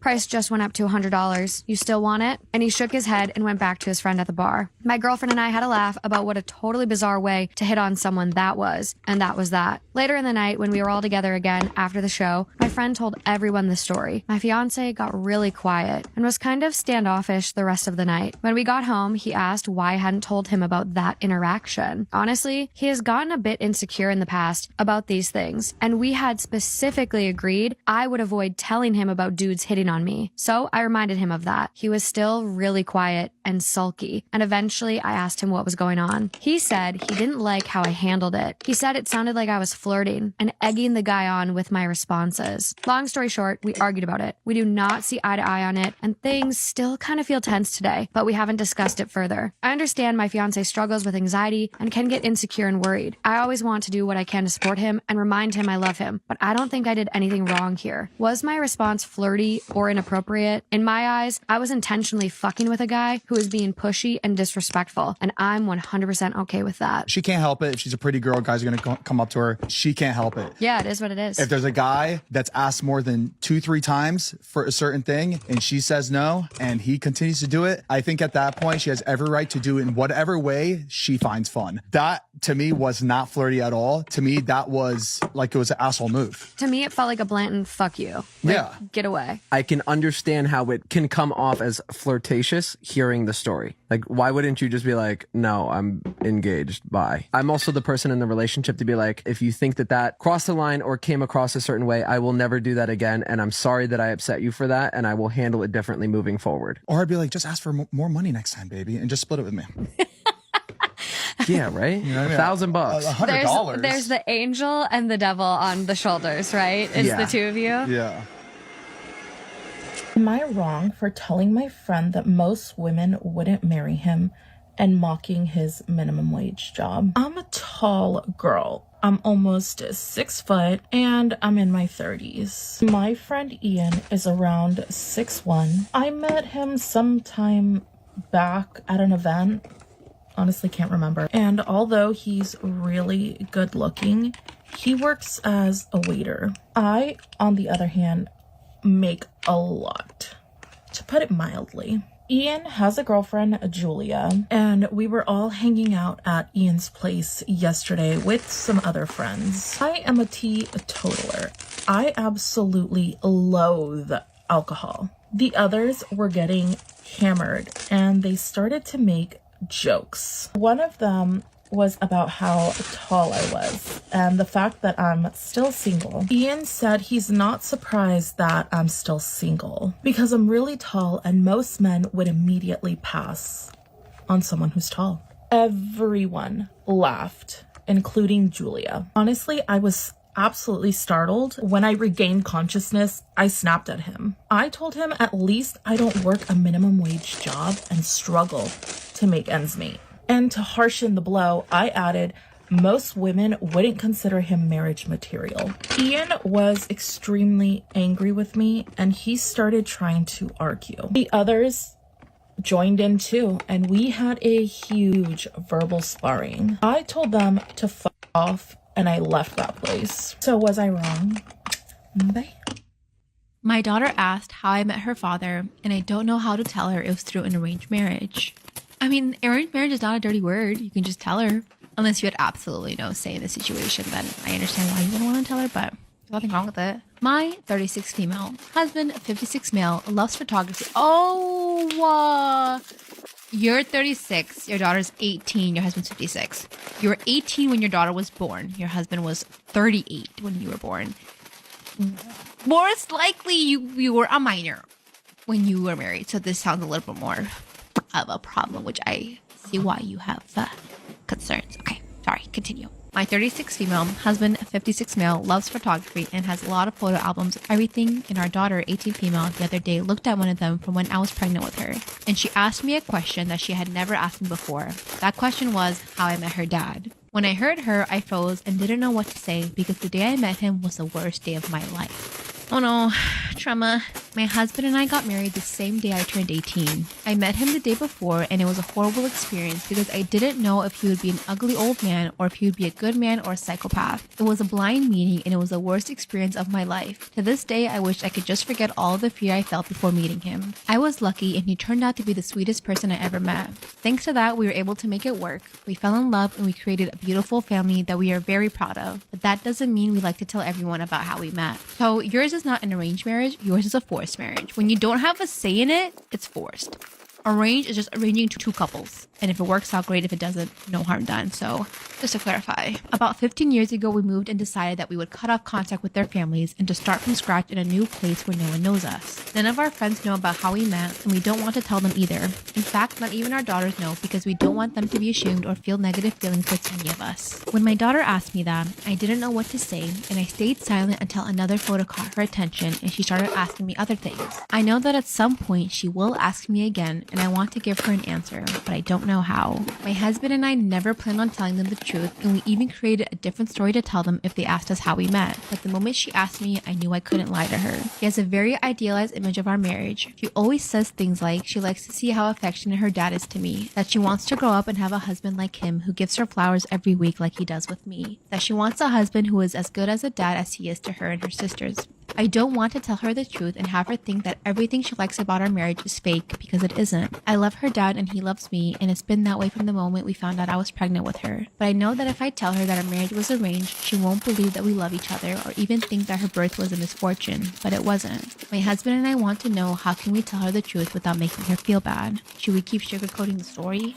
You see how fast I was able to calculate the age of when you gave birth to your daughter? Your daughter can do that too. So she assumes that some bad things might have happened. She's not dumb, so I would give her the full story. You want it to come from you and not from anyone else. And yeah, she's an adult. She should be able to take it and let her cope with it, but then I think it'll be fine. Okay. Let me read you guys this comment because, oh my god. If the dad is such a great guy, I do wonder why he was available for marriage at his age when his culture is apparently so gung-ho about shoving 18-year-olds into marriage. Is OP his second or even third wife? If so, what happened to the others? If she's his first wife, then how and why did he stay single so long? And why was he okay marrying a terrified 18-year-old? Even if everything chalks up to cultural differences, I'd still never be able to look at my dad the same. Ooh. Yeah. Especially culturally, no man waits till 38 for their first marriage. Absolutely not. No way. So there is some fishy stuff going on, so. Am I the asshole for telling my son he deserves his girlfriend breaking up with him? So my son had a long distance girlfriend recently, about 2 years ago. She was great, a really nice girl, and we all loved her, welcomed her with open arms. She was flying here constantly to visit him, like a weekend, a month, and he didn't lift a finger to go visit her. I tried talking to him about it several times and told him he should really start looking into flying over to her instead of expecting her to do all the traveling. He said no. My wife probably had something to do with it, as she constantly told him she was afraid of him flying.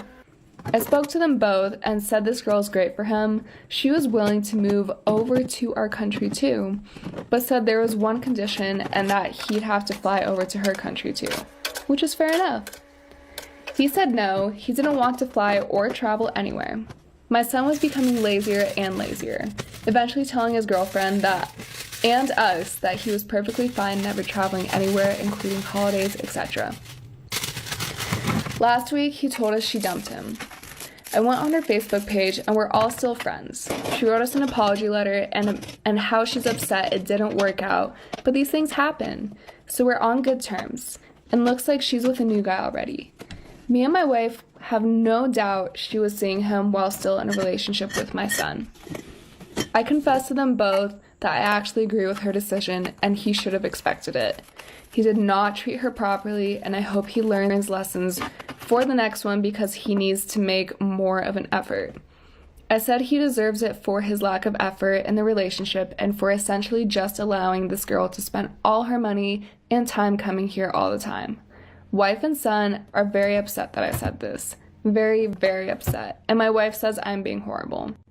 I just found out my brother-in-law's deepest, darkest secret, and I really don't know what to do about it. Story time. So I've known my brother-in-law for about 10 years now, and it's so funny how you think you know a person, and you really don't. One thing about Mark, my brother-in-law, is he's always gone for the troubled girls. When I tell you every girlfriend this man has ever had has always had some sort of deep-rooted issue, just come and mess up his life. And about a year ago, he brought home his new girlfriend who he's been talking about for ages.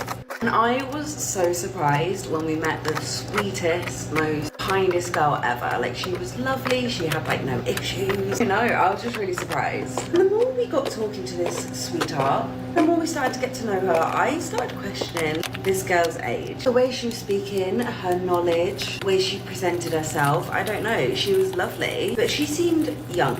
We are all in our mid-30s. Mark and my husband are literally a year apart from each other. So we're all very, very similar in terms of the way we speak, the way we present ourselves. And when you're around them people, you really do notice a difference when you go to someone younger. So I asked Mark what this girl's age is, and he responds that she's in her early 20s. And to that, obviously it's all legal, it is completely fine. However, I said, I really don't think it's going to work out then, because you really do need to be aiming for someone more your age. I just gave him a mini lecture, nothing too crazy. You can imagine how shocked I was when I found out this poor girl's real age. So I went to work normal the other day, started speaking to my co-workers, and we actually recently had a new guy join our work. He was slightly older than us, but nothing too crazy. And we started talking about our families, I started talking about me and my husband, started bringing his kids up. So he showed us a picture of his kids. He said they're getting all grown up, they're moving to uni soon,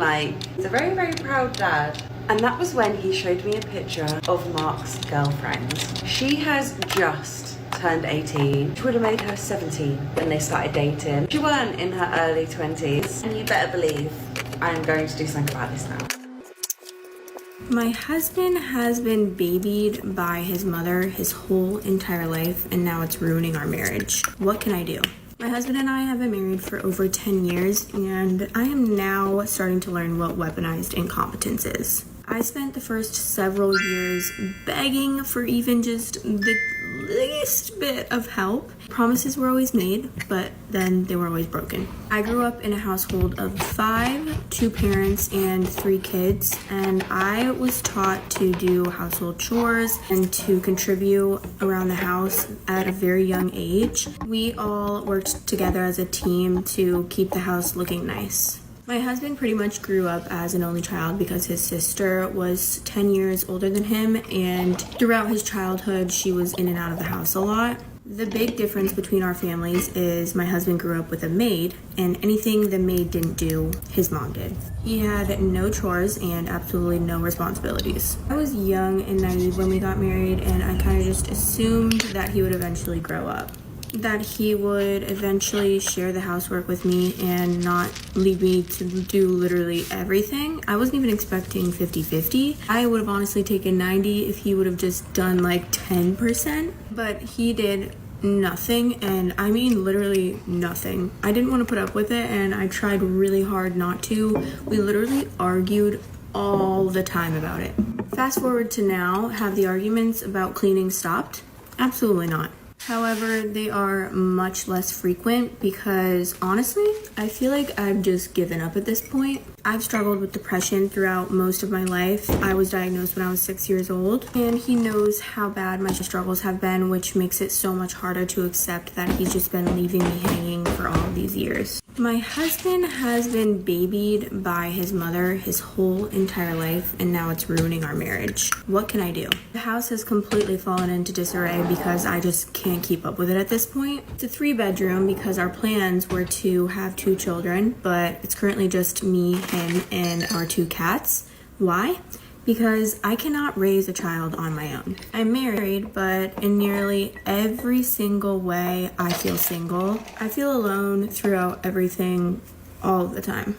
Last week, I gave him an empty threat of divorce, and it was empty because I have no one and nowhere else to go. He got up and did the dishes, and I was honestly in shock because that is the first thing I've ever seen him do. Immediately afterward, my rocky confidence of his ability to change was completely shattered once again because he immediately came over to me after doing the dishes, wanting praise for doing them.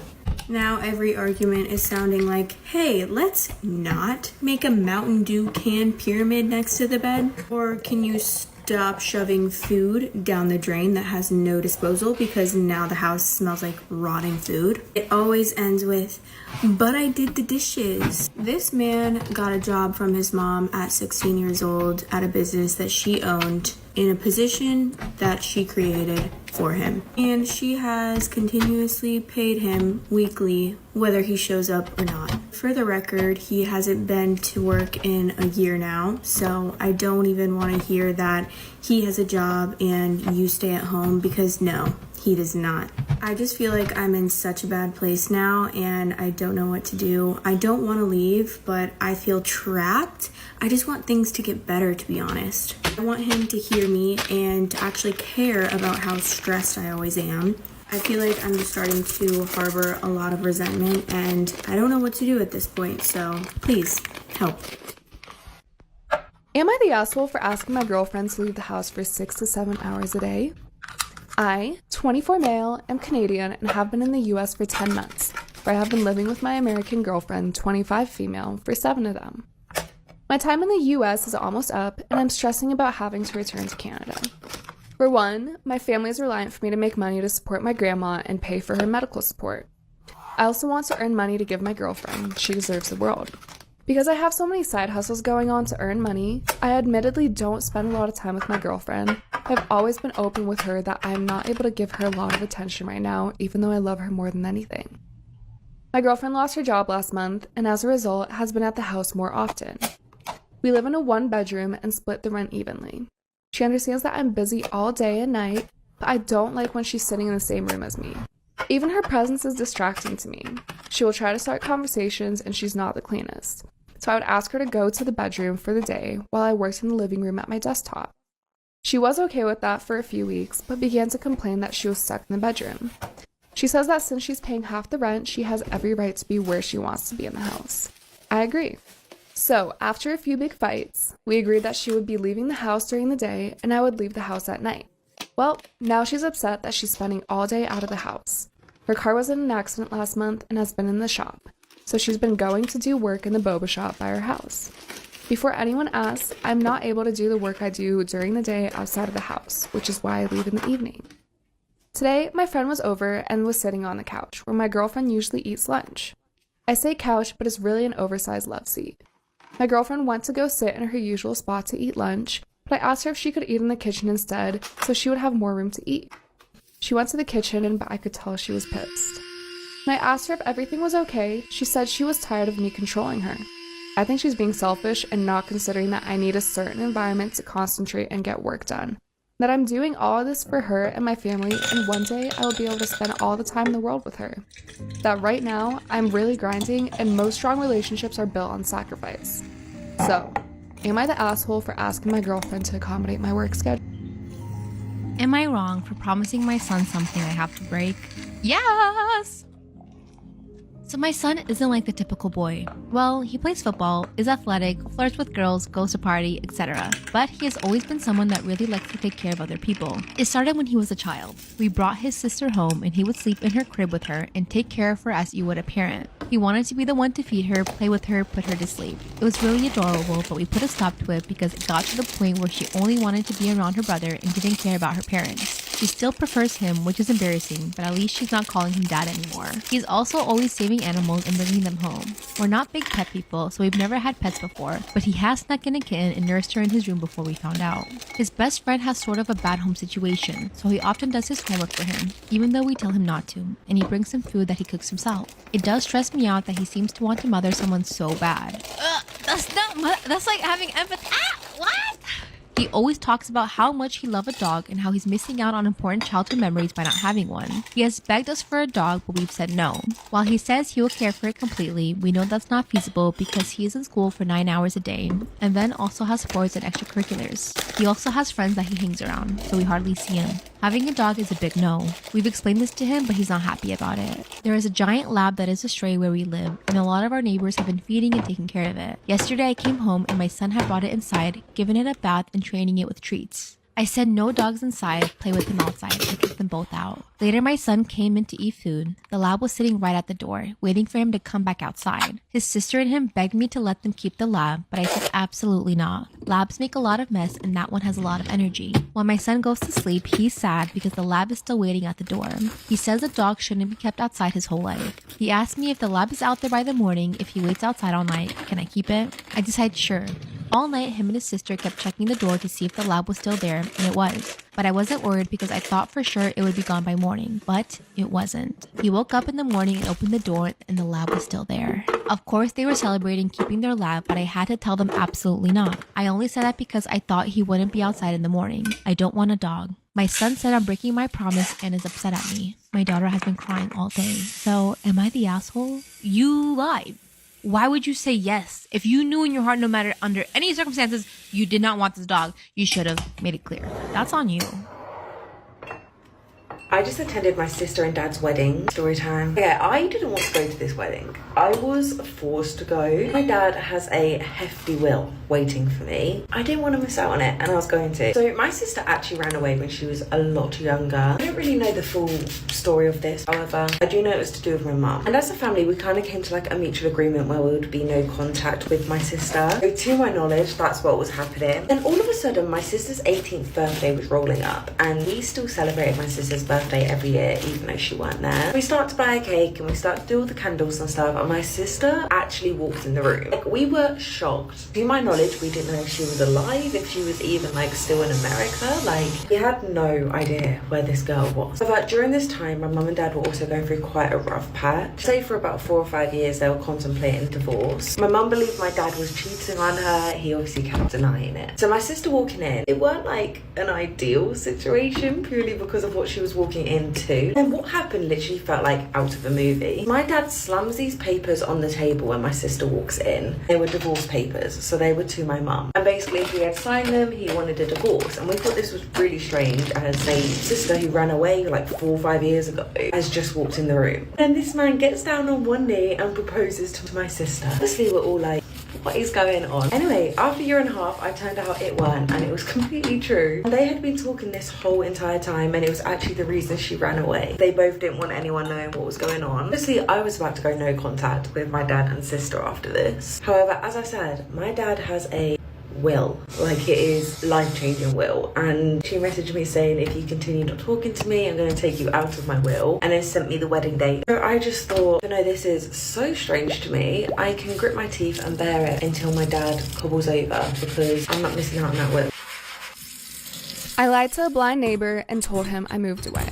Many years ago, I was standing on one of my balconies when a taxi driver was obnoxiously blowing his horn out the front and yelling for a blind man to walk toward my voice from his own townhouse. That direction was toward traffic. My roommate and I went down and helped him to the taxi and scolded the driver for being so rude. I made the mistake of giving the blind neighbor my phone number so that I could give him a ride in the future. Then the phone calls came and never stopped. And when I gave him a ride, he would ask for various detours. I'm very calculated by nature. If he had told me beforehand where he wanted to go, it would be cool. But no, we'd be driving along and he'd thrown an extra 2 to 3 places on each ride. And it came to be every day that he wanted rides. And he'd even call me to remind me to give him a ride. Not that I was ever late or backed out. Finally, I had enough. So I gauged how blind he was. His response was that he was blind as a bat. A week or 2 after he said that, I told him I had a job interview in the next city. A week after that, I told him I got the job and was moving away in a month. After I moved away, it was strange as hell walking by him in silence as he stood on the sidewalk. I've had a stalker since I was 8, and I'm finally feeling the weight of it. I, 24 female, have had a stalker since Easter of 2008. I remember it because that is when I got the first bouquet. We had gone Easter egg hunting at some mega churches a few miles away. When we got home, there it was. No tag, no label, just a bunch of poppies wrapped together. I remember telling my mom about it, and she checked the house for signs of someone entering while we were gone, and there were none. She brushed it off as me forgetting that I made the bouquet, which it did look like something I could have put together at the time, or someone pulling a prank on me. The next time I got a bouquet was in the summer of that year when I had been hospitalized for violent outbursts. I brought it to the staff's attention, and then they just shrugged it off and suggested that someone left it as a gift. They then had the audacity to tell me, an 8-year-old, I should just be grateful that someone cared enough to give me flowers. After that, I stopped bringing it up altogether. When I'd get a bouquet, and I just dispose of it, I got a bouquet at least once every year or so up until I turned 18. My mom lost custody of us when I was 11. I, the naive kid I was, thought that being behind electric locked doors and in the care of the mighty government would finally be free of this mystery person. That lasted 4 days. I got a bouquet every 3 months for 4 years. I have never been able to see this person, but I've heard them on rare occasions. I've heard cameras multiple times, seen what could have been light reflecting off of a camera lens or binoculars. I can recall 2 times I've heard a phone suddenly ring only to be silenced, in places where I should have been completely alone. I left for 2 weeks back in the beginning of May, and when I got home, my room had been gone through. All of my novelty socks I never wear were gone. I've had a stalker since I was 8, and I'm finally feeling the weight of it. I left for 2 weeks back in the beginning of May, and when I got home, my room had been gone through. All of my novelty socks I never wear were gone. Family photo albums are only missing pictures that had me in them, and all of my stuff has been rearranged sloppily. I'm missing some of my diaries and a box of old schoolwork. It's important to note I'm 24 now. I haven't received a bouquet since my 18th birthday. I broke down and started crying when I saw the single poppy flower on my desk. I brought it up to my family and I suggested maybe, just maybe, I forgot I moved stuff. So we went through a bunch of things throughout my room and the house trying to find the missing stuff. We found one of the photos, and so my family just chalked it up to me being forgetful. After we found the photo, my sister said, "See, you probably packed those things away before you left, and just don't remember where you stored it. Besides, you're not interesting enough to be stalked. You rarely post or comment on social media, and you don't go out and socialize enough to have a stalker." I've given up. I'm just gonna try and not let it eat me up inside. I'd report it to the cops, but I already threw the poppies away, and we live in the middle of nowhere. Besides, I don't want to lie to the cops and say it only started recently. If I tell them the truth, they'll likely laugh and call me paranoid. I know I'll get along the lines of the same answer. If this has been happening, why wouldn't you have reported it until now? You're just faking it. Every single time. I'm only now starting to feel the weight of the situation. I don't know what to do. I've normalized this for so long, and now I realize I should have pushed to have this investigated when I was younger. Now I'm fairly certain I'll never be rid of them. I don't understand why it's making me so wildly uncomfortable all of a sudden. Yeah, it felt a little unsettling in the beginning, but nothing like this. I feel hopeless, I feel trapped, like I can never live alone, but I so desperately want to. Am I the asshole for not wanting to cook and take care of my boyfriend? I hate cooking. I'm just one of those people who will never enjoy it.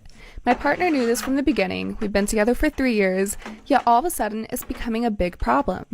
Apparently, I should want to be a woman and take care of him. I do his laundry, fold it and put it away, do dishes, and it's mainly me who cleans. I have a job, he doesn't, chooses not to, but our finances are separate, although I have helped him out a lot over the years. I lost it yesterday when he said he had dry skin on his nose from wiping it, and why I hadn't given him some cream to put on, like that's my job. Am I the asshole for not wanting to act like his mom? Today, my best friend, who has never known peace a day in her life, calls me and she says, "Guess what I'm going to start doing at work?" And I said, "I don't know what you do at work to begin with, but tell me more." She said, "I'm becoming a fire warden." I said, "What the fuck is a fire warden, and why are you acting like I should know what that is?" By the way, she works in finance. She's not a park ranger, okay? And I was like, "What does this mean?" And she said, basically, there's a fire warden on every single floor in the building that she works in, and they're responsible for getting everyone on that floor out of the building in the event that there's a fire. So then the fire wardens are the last people out of the building. And I said, "One thing about you is you should absolutely be the first person vacated from the premises in any crisis situation for the good of all." for the benefit of all of society, you should be so far away from any type of chaotic, high-stakes situation. And she agreed with me, which is almost more alarming. And I was like, okay, so how'd you get roped into this? She said, well, they needed more volunteers, and now I have to go meet with this guy to pick up my hard hat and my vest. I'm saying, I'm sorry, what? And she's like, yeah, but like, I think it's fine because like, what are the odds that the building actually catches on fire? And I'm like, they're insurmountably higher now that you're a fire warden, obviously. So I'm like Googling all the close precincts to where she works because I'm like, I feel like it is my obligation to the public to inform these fire stations that, listen, you have to pay really close attention to this one particular building, again, for the benefit of all. Story time about the girl who left me unconscious in the girls' bathroom. So a little background information. I was pretty young at the time. I was in 7th grade and I was 11 years old. And there was this girl who we're gonna call Jenna. Jenna hated me for absolutely no fucking reason. She would bully me because I had red hair, and she would text me literally every day at the same time, telling me to off myself, and how I was weird and how nobody liked me. One day she randomly started being nice to me. She sat with me at lunch and her water bottle was empty, and she asked if I needed mine filled up too. Stupidly, I said yes. Well, she ended up putting drugs in my water bottle. After like 20 minutes, I started feeling sick, so I went to the bathroom, and I was kneeling over the toilet when everything went black. Well, when I didn't come back from the bathroom, my teacher got worried, so she sent security looking for me. They were banging on my stall. Obviously, I was fucking unconscious, so I didn't answer. So then they called the fire department, the police, the ambulance, were all there. Like for part 2. I hid a camera in my son's car, and what I saw horrified me. Last month, my son, 17, got in a mild car accident. I was immensely disappointed in him, and I made that very clear. As punishment, I decided to put him in lockdown. The set rule was that he couldn't leave the house unless given permission, and he wasn't allowed out of my sight. Anyway, while my son was asleep, I decided to install a camera in his car. One of those cool shiny ones that aren't noticeable unless you search for them. I planted it in an air vent at the top, leaving the vent cracked open. My son isn't the brightest, so he would never think to search his car. He would never suspect a camera. After watching his actions over the week, I determined he had gotten his act together and could leave the house again. 3 weeks had passed and there was no suspicious activity on the car cam, so I decided it would be okay to let him drive. I regretted that decision almost instantly. He bolted out of the house and hopped in the car to head to his girlfriend's house without even letting me know. I'm quite annoyed that he didn't ask for permission, but I'll let it slide this time since it's her birthday and all. I started to watch the car cam intensely. He had gotten to her house a few minutes ago and he left her birthday present in the car. Story time. I babysat a lot of kids in my neighborhood, and there was this one night that I was babysitting a 2-year-old. It was around 10 o'clock at night, so the kid was sleeping, and I was just sitting in the living room. In the living room, there was a big TV, a couch, and then behind me, it was a wall with a giant window. So it was really late at night, I had nothing to do, so I was Snapchatting my friends. If you Snapchat anybody, I'm sure you know that sometimes you Snapchat really fast. You don't even know or look at what you're sending. I was mass snapping all my friends, and then one of them replied 10 minutes later. And he said, "Who's that guy behind you?" And I turned around and no one was there, so I'm like, he's playing a joke on me. But then I get another Snapchat from this friend I had, and she lives all the way across the country. They don't know each other. And she said, "I think there's someone outside." So I was really freaked out because I was alone, there was a giant window behind me, apparently there was someone outside. I wasn't gonna call the child's parents because I didn't want to freak them out, but I was scared. So then I went around the house, locked all of the doors. Sorry, it's a really long story, like for part 2. I accidentally broke my husband's penis and now he wants to divorce me. Disclaimer's not my story time, it's on my Instagram. My husband and I have been married for 5 years. He's in the army, so he travels a lot for work. Most of the time, I'm home alone. And because of this, every time he comes home, I want to be with him.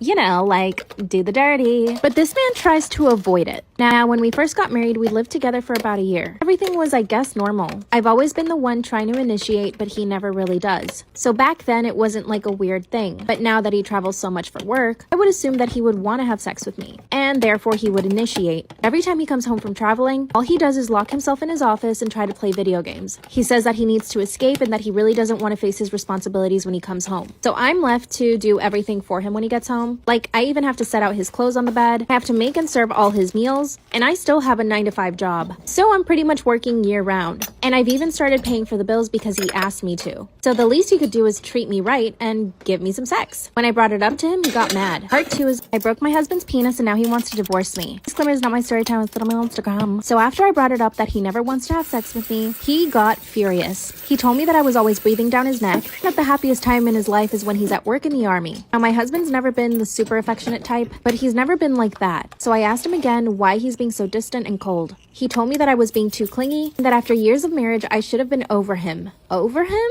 So I asked him if he was over me. He looks me straight in the eyes and says, well, it's kind of hard to be attracted to you when you're not in good shape. My husband's in the army, so as you can imagine, he is in very good shape. He's got an 8-pack and is pure muscle. But I didn't know it was a requirement to be in really good shape to be married to him. When he saw the look on my face, he quickly apologized and said that he was just upset. I asked him what was going on at work and he told me that he was just having a hard time. Then I asked him if he was interested in someone at work. Of course he said no though. He told me that I was being too sensitive. So I asked him, fine, have sex with me right now. Part 3 is up. I accidentally broke my husband's penis and now he wants to divorce me. Disclaimer is not my story time, it's on Instagram. So I demanded the sex. I mean, I needed proof that he at least still loved me. So he takes off his pants and we start going at it. But he wasn't getting, And I tried. But the more I tried, the more he complained. Then he said it was hurting. So I just went ahead and tried to sit on it. And that's when we both heard a snap. He screamed in pain and immediately said, you broke it. So we put on our clothes and headed to the ER. The doctor said that he had never seen anything like that before and that I really needed to be careful next time. So on top of my husband not giving it to me and me being totally sex deprived, the doctor's telling me that I need to be careful. My husband basically gave me the cold shoulder for 2 weeks. Then he told me that he was no longer attracted to me and that he wanted a divorce. Come to find out, he's gay. Not only is he gay, but he has a boyfriend. And he's been with this guy for over a year. While I'm working my ass off paying for the bills, doing everything for him. So he asked me to get a divorce, but how are we going to split all our money? So I said no. I refused to let him be happy with this man while he wasted my... I broke up with my boyfriend over the Tubi Super Bowl commercial. I, 23 female, broke up with my boyfriend, 25 male, over the reaction he had to me over the commercial. For those of you who are unaware, during the Super Bowl commercials, Tubi, a streaming app, played a prank where they made it look like someone was changing the TV over to their app.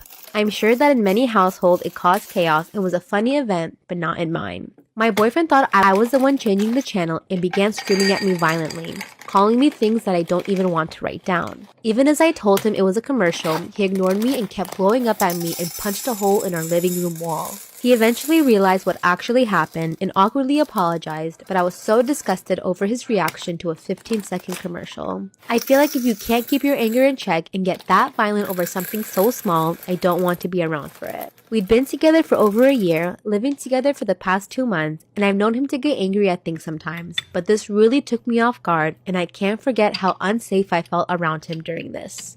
In the morning, I took some of my things and I'm now staying at my parents' house. I left him a note telling him how I felt and that I didn't think we were going to work out long term. He's been messaging me and calling me repeatedly. My parents told me that I'm overreacting since he had a bit to drink and the Super Bowl gets everyone riled up, but I don't feel that I am. I don't think it's normal to be that angry. Oh my god, good for you for getting out of that when you can.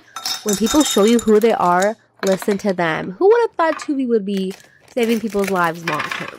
What a relationship test. I, 22 male, broke up with my girlfriend, 21 female, over her body count. Just as the title says, a couple of months ago, me and my girlfriend, now ex of 5 months, were talking at a party and we were both a bit drunk and she started asking me about my past. She knew I was only in one relationship before her, but she was also really interested in my sexual history, so I jokingly agreed to answer anything as long as she did the same. Oh! This is why you don't ask these questions. This is why you don't ask these questions. Danger, danger, danger. Now, I've only slept with 3 people in my life, including her, and I knew that she had only been in one serious relationship before me, so I expected her answer to be about the same. But she admitted that she had slept with 24 people before me. I thought she was joking, but she explained in greater detail, and it was clear she was 100% serious. At that point, I wasn't in the mood for any more partying, so I headed home for the night. 24 bodies at 21? That's wild! Wild! I couldn't sleep thinking about it, and I can't really explain why it bothers me so much, but I knew this was something I wasn't getting over, so when she woke up, I went to her apartment and broke up with her. She started breaking down and asking me to explain why. I really didn't want to tell her, but she kept asking for an explanation, and I thought it would be unfair not to tell her, so I told her, and she started breaking down even more and apologizing to me, which made me feel super guilty. I kept telling her she didn't have to apologize to me as she didn't do anything wrong, and she asked me why I was breaking up with her then, and I honestly didn't know what to answer. Eventually, she calmed down and I headed home, but she's been bombarding me with messages, still apologizing me and telling me that if she could turn back time, she would have never touched any of those guys and that she regrets it. I believe I'm justified in leaving her since I know that this isn't something I can get over and that I'll never see her the same, but I still feel super guilty about it all, especially since I can't really explain why it bothers me so much. I wish I didn't care about it at all, so we could have just kept being happy together, but 25 people? I just don't know what to do. I feel really guilty for feeling this way, and even more because I know she's suffering for something she can't change now. I'm also checking in on her to make sure she's okay and trying to comfort her the best I can, but now I'm thinking that maybe it's cruel of me to do that because it'll make it harder for her on the long run, and that maybe it's better for her if I stay more distant. I am at a loss as to what to do or if it was fair for me to break up with her over this. I just wanted to rant about my situation somewhere since I don't really have anyone else to talk about this, and this is all I could think of. Any input is appreciated. Okay, he does have an edit. He goes, seems important to mention that she, me, and the people around us come from a religious background and that we date to marry. This isn't an assumption. We had the intentions of going old together. A lot of people are asking why I didn't ask this before. This is because it is seen as rude to ask about things you've done that include other people.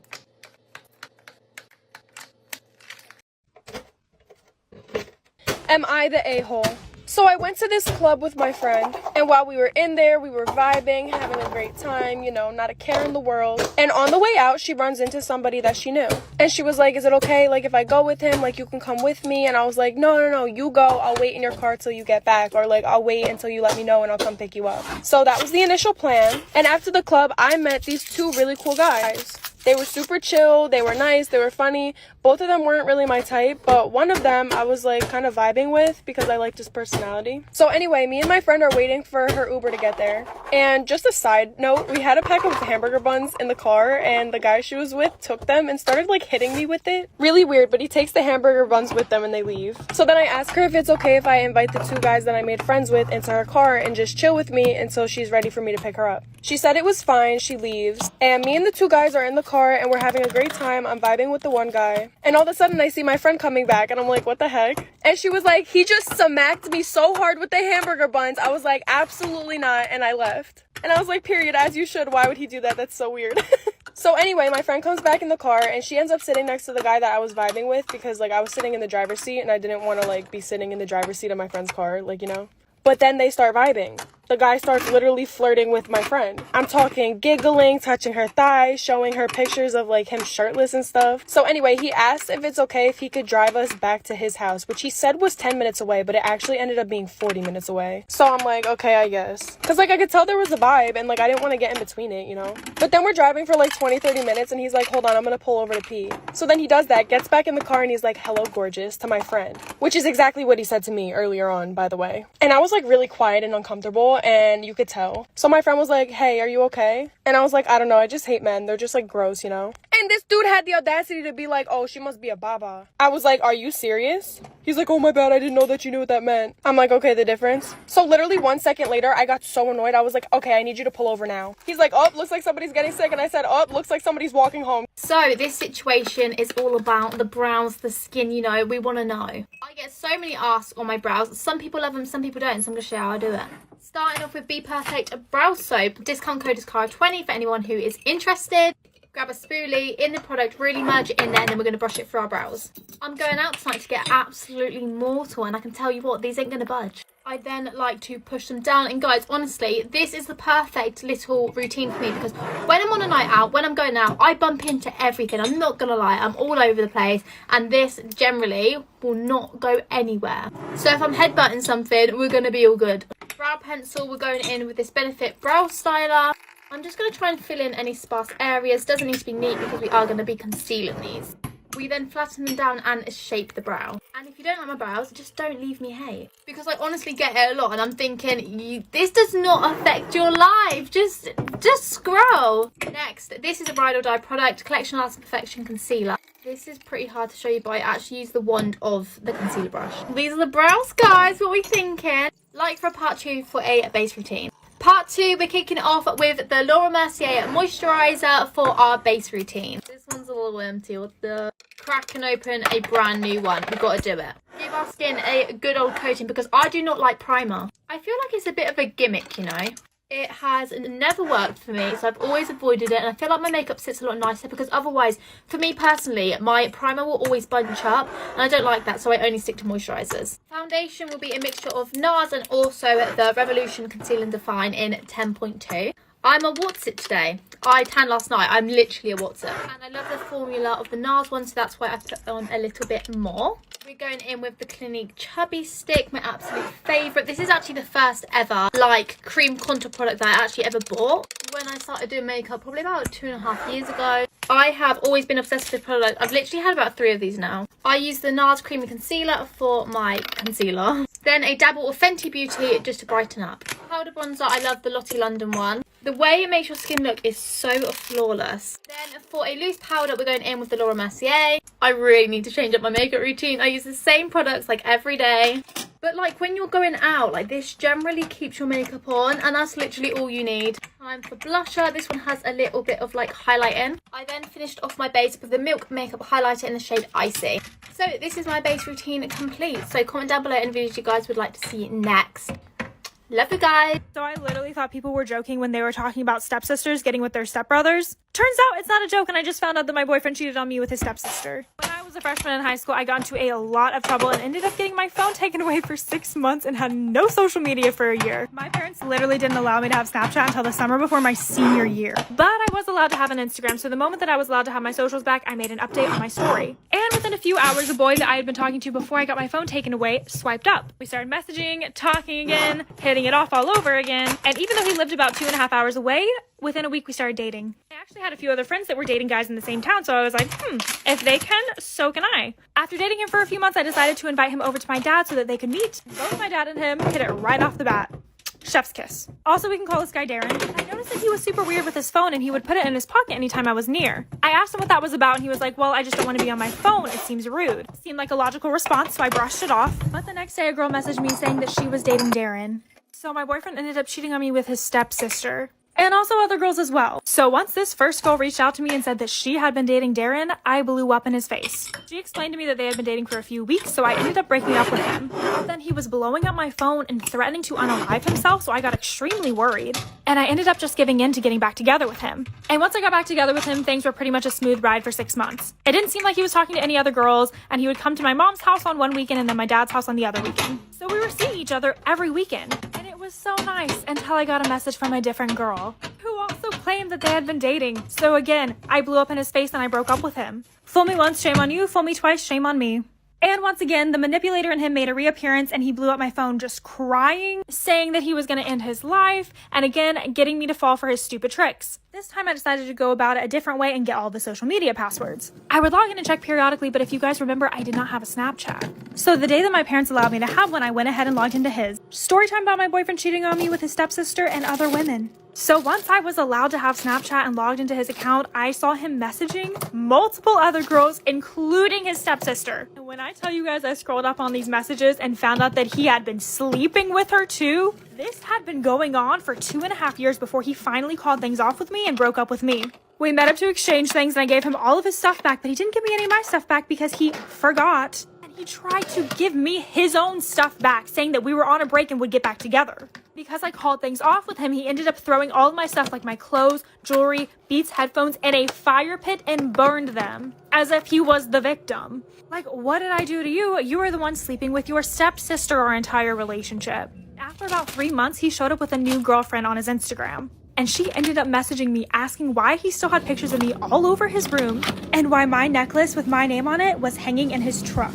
Am I wrong for banning my dad from bringing my mom to my wedding? So I, 24 male, am getting married this summer to my beautiful fiance Holly, 25 female. I'm an only child. My mom, dad, and I always felt like we had a very good relationship from the outside. But when I was 14, my mom cheated on my dad with a family friend. It absolutely broke my dad, and my mom became almost unrecognizable afterwards. She was a great mom and always felt like she was affectionate with my dad. But she became cold right after everything came out. My parents tried counseling, but my dad couldn't look at her. The divorce was horrible. My mom went after my dad so hard. Tried to get majority custody, tried to financially screw him over too. And to top everything off, she kept dating the family friend. I told her from day one that I wouldn't be dealing with her anymore if she kept dating that guy. So at around 15, I started living with my dad full time. He was still in a vulnerable spot, but together we started working out and doing things to keep him busy. It took years, but my dad got back to his old self. I spoke to my mom occasionally, even though she lived a couple of blocks away. She would call all the time and try to meet up, but I basically told her to F off and to start a new family because I had no interest in being around someone like her.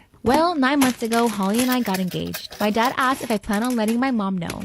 I told him I didn't and I wouldn't be inviting her to the wedding. Well, I guess he took it upon himself to call my mom and inform her. And then they started talking. 3 months ago, I show up to my dad's and him and my mom are there. They sit me down and tell me that they've been dating. I called him dumb, pathetic, and reminded him of all the things my mom did to him. How she's probably only back because she's out of money and places to go. My mom tried to intervene and I told her to shut the F up. I told my dad that he can do whatever he wants, but I'm not going to sit by and support it. And we worked together to get him back, so I felt like he wasn't valuing himself or me. My mom has been trying to get an invite to the wedding, but I told my dad it's simple. Your invite is a solo invite with my mom. A +1 if you bring any other human being. My dad is distraught according to relatives, because he feels like he has to choose between his only kid and his wife. I told my dad that it was going to be like this from now on. Any holiday would be a solo invite. I wouldn't be bringing any grandkids around his house if my mom was there. So he needed to think carefully. My mom's side of the family has started trashing me. I told them if they couldn't understand my position, then they better not show up either. So I uninvited all the relatives that were giving me shit on my mom's side. My fiance is totally understanding, but we want to make sure we're doing the right thing. So, am I the asshole? Am I wrong for laughing at my friend's future baby's name? My 24 female best friend, 24 female Amber, is pregnant with a baby girl, and she told me that the name was already decided, but it was a secret for the moment. She wanted to tell me first that the name she chose was Privilege. I started laughing because the name sounds really stupid to me. She is really mad at me for my reaction. I can't really ask for feedback from our other friend because I can't tell them the name. My mother thinks that the name is not so bad and that I was mean, but my dad agrees with me. Amber says that people have always told her that she is so privileged for being so pretty and having a family so rich, but that she never felt really privileged until she felt her daughter inside of her. The name is meant to represent that. I respect that, but I think the name is really unusual and that poor girl will probably get bullied because of it eventually. Also, I think the idea of privilege is linked to a lot of people in the United States to the notion of white privilege. And if the daughter looks like Amber, who is really white and blonde, that name could be bad for her. Maybe nothing of this is my problem, but she is my friend and I worry about her and her baby. So, am I the asshole? Storytime on how I beat up my toxic mom for New Year's. Okay, so boom, jumping right in. I have a mom who's extremely controlling and doesn't let me do anything. I'm 16 years old and she tells me to do the most outrageous things. Like when she told me I couldn't go out with my friends and I snuck out. So she took away my phone and barred my window. And another time when my mom found out I snuck a boy over, she removed the locks from my room door. Even when it comes to my grades, I think I'm doing pretty alright. I got mostly C's, maybe a D or 2, but no F's. But here she comes putting me in tutoring without my permission. And one of the biggest things is when I speak my mind and tell her that I'm my own person and will not be forced to do anything I don't want to, she beats me up with a belt for a quote-unquote talking to her disrespectfully. I couldn't continue to deal with my toxic mother, so something had to change. She had it coming. Like for part 2. Part 2 on how I beat up my toxic mom for New Year's. Okay, so boom, like I said, I couldn't continue to deal with my toxic mother, so something had to change. I saw a TikTok video saying that going into the new year, you should cut off anything toxic in your life. So that's exactly what I was going to do. I went down to the kitchen and told my mom that I was going to cut her off and going to live with my friend. My mom refused and told me to go to my room. I had enough and I yelled at her, "I'm not going anywhere." My mom said, "Who are you talking to?" And I screamed, "You, I'm talking to you." Then I pushed her back where she hit the fridge and she pushed me back saying, "What are you doing? How dare you?" I was filled with so much anger, I tried swinging at my mom and fighting. But my mom grabbed my hand and slapped me. I was in shock and cried and ran to her room where the windows weren't barred. I jumped out her window and ran away. Like for part 3. Part 3 on how I beat up my toxic mom for New Year's. Okay, so boom, like I said, I jumped out her window and I ran away. I guess I didn't think everything through because I didn't even know how to get to my friend's house because my mom would always be the one to drop me off. So I was kind of just lost. I eventually even slipped on tar and sprained my ankle and was in horrible shape. Eventually, some cops found me and brought me home because my mom reported that I ran away. My mom nursed me back to health, and after spending long hours together, because she called off work and treated me for a month, I realized my mom loved me and just wanted what was best for me and for me to be successful. I begged and begged for my mom's forgiveness, and currently I'm doing everything in my power to make it up to her. I'm gonna make sure I make her proud. Don't beat up your mom, kids. This is the true story of the Nutcracker. We've all heard of this story. Some might have even gone to see it live, but the true story is very horrifying. It starts with a young girl named Marie. She receives a nutcracker for Christmas, which her brother breaks trying to crack a particularly large nut. She patches the doll up with some ribbon from her dress until her clockmaker godfather can properly fix it up. That night, while everyone's asleep, Marie sneaks back downstairs to be with the nutcracker. But as the clock strikes midnight, things go from a mildly creepy doll obsession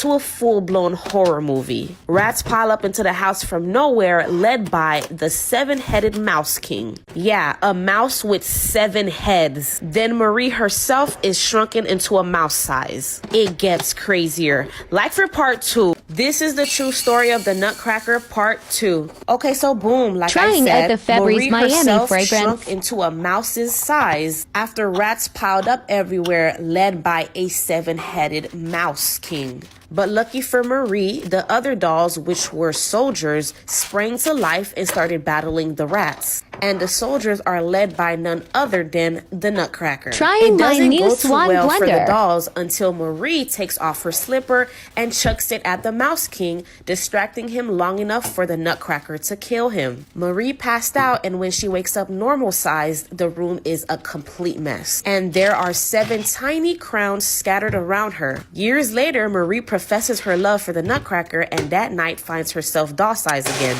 But this time it's permanent, and she spends the rest of her life living with the Nutcracker. Story time on how me and my dad walked into my mom sleeping with my brother. Yes, his and hers biological son. She actually took his virginity away, child. All right, let me set the scene for y'all. I was 18 at the time and my brother was 16. My parents were together, so we lived with both parents. Me and my brother went to the same school, but I was in the girls' basketball team, so I would always stay after school and he would take the bus home. And my mom would be home by the time my brother got home. 3 to 4 hours by the time my basketball practice was over, my dad would be getting off of work, so he would pick me up and we would go home together. So that was basically our routine as a family. But one day this routine changed because I sprained my ankle. I called my dad and he immediately left work to come and get me. My ankle wasn't too bad, but my coach wanted to send me home to be on the safe side to make sure I heal. Well, that night changed me and my dad's lives forever once we opened that door. Like for part 2. Part 2 on how me and my dad walked into my mom sleeping with my brother. So like I said, this day I sprained my ankle, so my dad left his job early and picked me up. And again, my ankle wasn't too bad, but my coach wanted to send me home just so I can heal and not make it worse by putting pressure on it. Regardless, once me and my dad got home,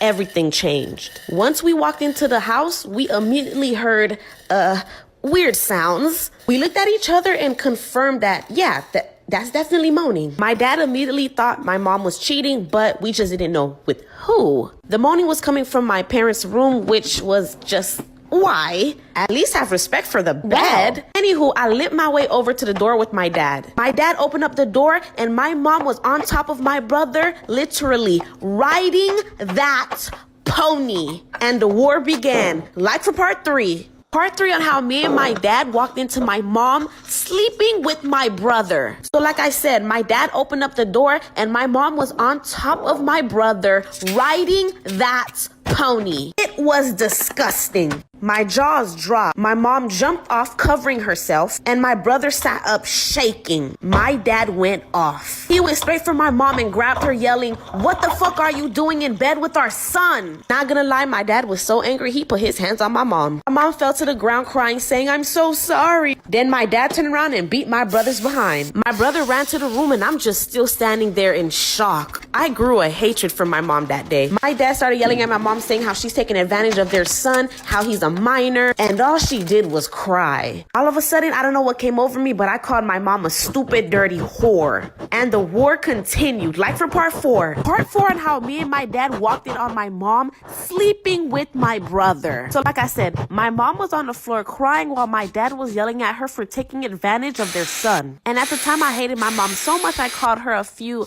less than kind words. And she had the audacity to get up and tell me not to speak to her that way. I then called her the B word, the FB word, and the W word, and it was on. She rushed at me trying to hit me, but I ended up pushing her to the floor. Then she fell to the ground saying, "How could you put your hands on your mother?" And my dad responded, "How could you put that cat on your son?" She walked into that one. Anywho, let's fast forward to the legal things. That same night, my dad called the cops on my mom and they came to our house. And they, of course, arrested my mom. Like for part 5 to find out what was her charges and what happened to my brother. Part 5 on how me and my dad walked in on my mom sleeping with my brother. So like I said, my dad called the cops and they arrested my mom. She's facing over 3 years for statutory R and it's classified as a felony. My brother still lives with my dad and I, but he has to go to therapy almost every day. And that's how we actually found out she took his V card away. Anyways, a year later, I'm still not the biggest fan of my brother, but we're okay. And I still haven't talked to my mom, and I'm happy about that. I just think she's weird and disgusting. Me and my dad are great, and he's happy with the new girl, a regular girl.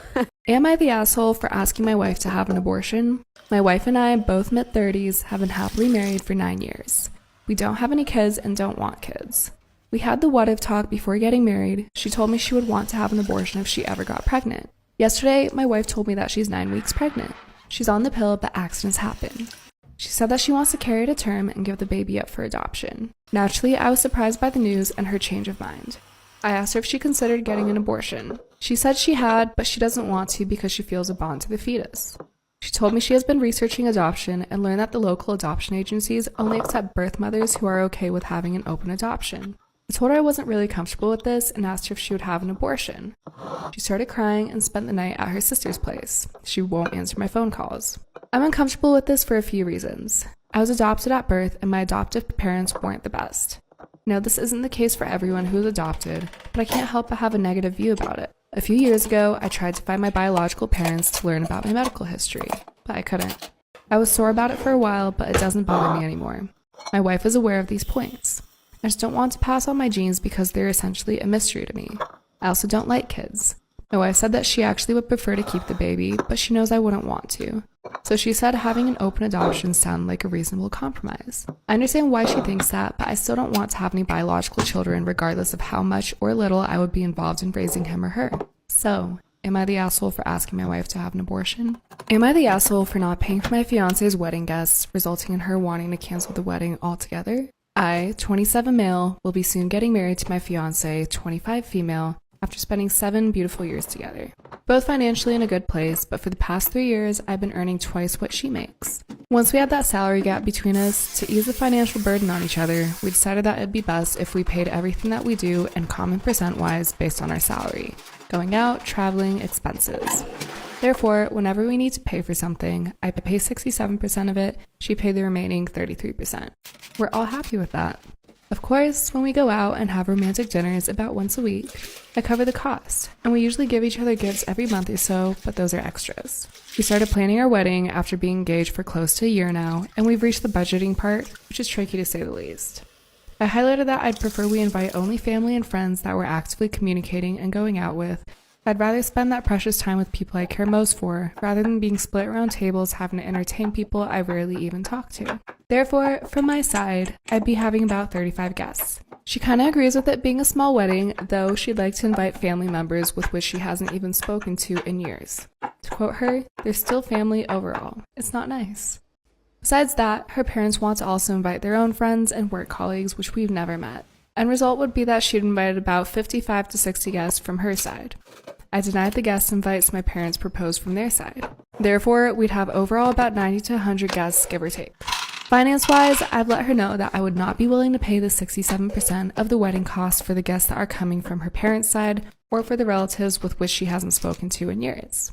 Let her know that we will split the finances percent-wise up for the 35 invites from each other's side. That she'd have to cover entirely the extra guests that be coming from her side, any guests above 35. If the planning would have ended with me having more guests than she would have had, then I would have willingly covered entirely the cost of the extra guests coming from my side. Where I'm from, people usually give away money as wedding presents. Therefore, I've let her know that I'd not be taking any of the presents her extra guests would be giving us. As after all, I'm not doing this for presents, but rather as a celebration of our love, something that we'd been sharing with our dearest. After letting her know the above and that she'd have to cover entirely the extra guest costs, she got mad and wants to cancel the wedding altogether, just register our marriage at the register office without any ceremony, which I strongly disagree with. I've cheated on my husband over 20 times and I don't bother hiding it because I secretly hate him. Disclaimer is not my story time, it's not me on Instagram. My husband is the biggest vagina in the world. Here's a little backstory. He and I met 5 years ago, and as soon as we met, I was the one that was interested in him. Which drives me crazy now, the fact that I chased this man, disgusting. All I did was ask him out on a date and he said yes. After that, he fell in love with me and I did too. Within the first couple of months of our relationship, I realized that he was extremely sensitive. This man would cry a lot, and his feelings would get hurt very easily. So I basically had to start walking on eggshells to make sure I wouldn't offend him. For example, I once did my own laundry and I didn't do his. Number one, he was really upset, and number two, he started crying because he said that I didn't love him enough. His mood swings were all over the place. And then the worst part, he got fired from his job and basically didn't bother looking for another one. He told me that he wanted to live off of his savings for the next couple of years. This man never wanted to pay for anything. If we went out to dinner with his friends, he would never offer to pay for my dinner. His friends would pay for my dinner. I was so beyond embarrassed. I was footing the bill for everything. He barely paid me rent. Part 2 is up. I've cheated on my husband over 20 times and I don't bother hiding it because I secretly hate him. Disclaimer is not my story time, it's not me on Instagram. So aside from him not ever paying for anything and fully expecting me to pay for things, I began to hate him. You might ask me why I married him. He comes from a really rich family, so I thought he would eventually ask his parents for money. But no, he did not. Before I knew it, 3 years had passed. And like I said, he is such a big vagina. He always cries about everything. He was always in a bad mood. He was always getting sick. It got to the point where I couldn't even be around him because every time I was, all he would do was complain about what he was feeling that day. He always had a headache or his back hurt. And so he would ask me to do things for him. I was constantly having to give him massages, was always going to buy him medicine. This man would wake me up at 3 in the morning and go ask me to buy stuff. I was literally taking care of my child. Oh, and let's talk about our sex life. It was boring. He always did the exact same thing, never wanted to try anything new, and basically always complained about having to do things to me because it pained him. So I was completely unsatisfied, like all the time. I began hating him more and more every day. Even the sound of his voice triggers me. You might ask me, do I love him? I do. I care about him, but I'm not in love with him. Part 3 is up. Cheated on my husband over 20 times and I don't bother hiding it because I secretly hate him. Disclaimer is not my story time, it's gonna be on Instagram. After realizing that I was living with the man-child who made me do everything for him, who cried all the time, who was always so sensitive and always needed something, and complained 24/7, I decided to start cheating. A few years ago, I had met a guy through a coworker. We always followed each other on Instagram and I knew that he was attracted to me. And he's pretty hot. And rich and good looking. So I decided to reach out on Instagram and asked him if he wanted to go out. Not only did he say yes, he planned a whole outing. We went hiking and we went to get massages. Then he took me out to dinner. And then we went to his place and had amazing sex. I would see this guy about 3 times a week. Then I started hooking up with another guy that I met at the gym. This guy was really hot, but he didn't have a lot of money, so we never really went out. It was just plain sex, but it was good. About 6 months later, I met another guy. Again, amazing sex. Do you think my husband noticed anything? No. I would talk to these guys on the phone while my husband was in the same room. I would be setting up dates with these guys in the same room as my husband. Do you think he cared? No. I would even wear sexy outfits to go out with them and he never asked anything. He would just say, have fun, and then he would call me to complain about what he was feeling and what he wanted me to buy. Am I terrible for doing this? Am I the arsehole for telling my sister-in-law but nobody cares that she's pregnant? So my cousin, who we'll call Mary, lost her husband and 2 out of 3 of her children in a car crash. I'm sure you can imagine her and her other 5-year-old daughter are absolutely heartbroken. So anyway, today was the funeral and my brother's wife announced that she was pregnant the moment they walked in the door. And we were like, okay, congratulations, but please keep it on the down low for today. We arrived at the church, she kept making gagging sounds and then like rubbing her tummy saying, can't imagine as a mum what she's going through. This was her first child, so she doesn't have kids already, so she would then take the opportunity to tell people that she was pregnant. Then afterwards, at my aunt's house, my sister-in-law just kept making everything about her. Like, if someone was in the bathroom, she'd be like, sorry, pregnant lady needs to pee. She legit told someone to give up their seat so that the lady with the baby could rest her feet. I ignored her all day. That was until she walked up to Mary, stuck out her flat belly and said, me and Isaac just found out we were pregnant and honestly, we are beside ourselves that this could happen to us. And at this point, quite rightly so, Mary broke down. And at that point, I snapped. Who even says that to a woman that has just lost 2 babies? I ended up saying loudly to my sister-in-law, no one gives an F that you're pregnant. I said, look around, it's not 1 but 2 babies' funerals, let alone the love of this woman's life. I knew you were an attention seeker, but you literally took the test 4 days ago, so you need to leave. She ended up leaving, but my brother did call me a fat bitter bitch. So my brother and her family ended up calling me a whole world of names afterwards and saying I was a horrible person because I made a pregnant woman cry. Mary and my aunt actually thanked me, but if I'm being really honest, I feel bad for making a scene. So please put me in my place if I'm wrong. But what do you think? Losing feelings waiting for him to come back. My husband and I decided 6 months ago that he would not take a job in a different city, but less than a week after that, he informed me he was taking it. That meant he would be working in another city 4.5 hours away in a different state, 5 days a week, while I worked full-time and would be responsible for taking care of our 6-month-old and 2-year-old by myself during the week. For context, we talked over and over before we got married about how I wanted a partner who would be 50-50 with me if we had kids. So, not only did he disregard our joint conversation, he was also going back on our vows and abandoning me with 2 young children. That's how I see it. Anyway, I went into survival mode. I have lost a noticeable amount of weight due to stress, and I even had suicidal thoughts for a bit because my world crumbled when he left. Everything I thought I knew was changing, and I didn't know how to handle anything.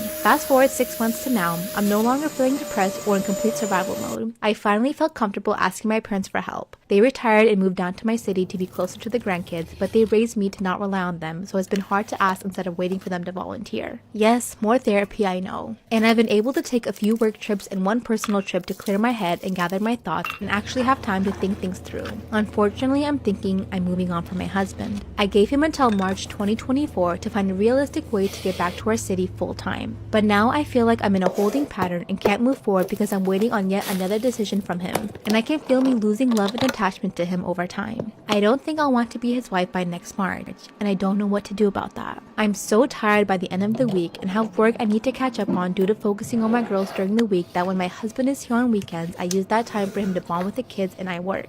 I'm so tired that I am in bed by 8:30 while he likes to stay up late. Then I'm up early with the girls while he sleeps. My oldest has been sleeping in bed with me ever since her daddy left. Even when we get her to fall asleep in her own bed, she wakes up crying and comes to find me. So my husband and I don't even sleep together when he is home. I don't know if my feelings will last for him through next year, and I'm scared what that means for me and my family.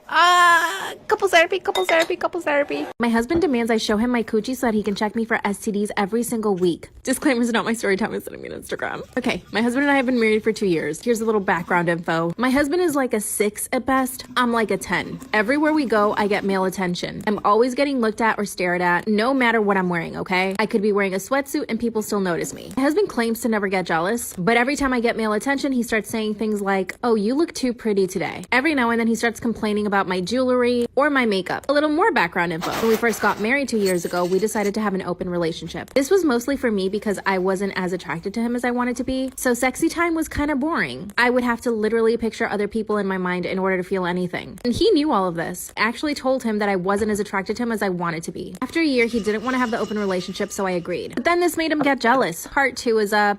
My husband demands I show him my coochie so that he can check me for STDs every single week. Disclaimer is not my Storytime, I'm sending me on Instagram. After he told me that he didn't want the open relationship anymore, I agreed. But then this made him become extremely jealous and toxic. Every single Saturday, I had brunch with my friends, my girlfriends. This meant no men allowed. After we stopped the open relationship, he started asking me if he could come with me to brunch. And of course, I'd be like, no. Then he started insisting on going everywhere with me. He became more controlling about the way that I dressed. Even if I wore a little bit too much perfume, he would start saying things like, girl, you're trying to get attention, you need to stop trying so hard. This obviously became a huge problem for us. And this was like 2 weeks after we stopped the open relationship. When I confronted him about it, he told me that he didn't trust me, that I was too good looking, and that men were still trying to get with me. I told him that as long as he wasn't comfortable with the open relationship, that I would never want to do that again. Then he started asking me if I thought about other men. The worst part is he started checking all the messages I sent the guys that I was hooking up with when we were having an open relationship with. This made him even more insecure, because these guys were really good looking and my husband just isn't. Part 3 is up. My husband demands I show him my coochie so that he can check me for STDs. Disclaimer, is not my Storytime, it was sending me on Instagram. His insecurity kept growing day by day. One day I come home from hanging out with my girlfriends and he says, pull your panties down. I thought he was just trying to like hook up with me. So I did it. He then spreads my legs, grabs his flashlight, and starts checking me. Not just on the outside, literally putting his fingers inside and checking. He even tasted and smelled his fingers. Then he took a picture and notes. I asked him why he was doing that and he said, I'm gonna start checking you every single week. Then he said, put your underwear back on. I felt extremely violated. Then I told him to never touch me like that again. Then he said, I'll take your credit card away if you don't behave. I was shooketh.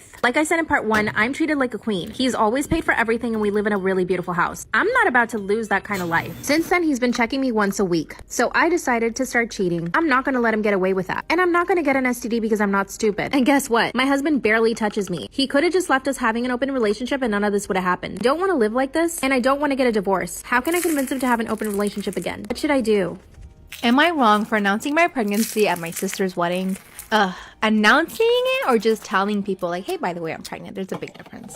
I'm 32 and my sister is 28, and we've always been incredibly close. Point in case, she was the first person I told that I was pregnant, besides my husband, of course. I told her essentially a week after I got a positive pregnancy test, which was about 3 months before her wedding. I told her I was going to tell our parents and my husband's parents around the 10-week mark, but she told me that I should hold off until her wedding in September. I never understand people who think pregnancy announcements overshadow your wedding. That is not the case. Like, the world does not revolve around you. Like, ugh. I'd be like 4 months along at that point, so I wouldn't be showing really, and she thought it would be so special for her to be able to make an announcement about a special guest at her wedding, and it'd be her first niece or nephew, and my parents' first grandbaby. Oh, so she's the one who decided to like actually announce it at your wedding. That's cute. I like that.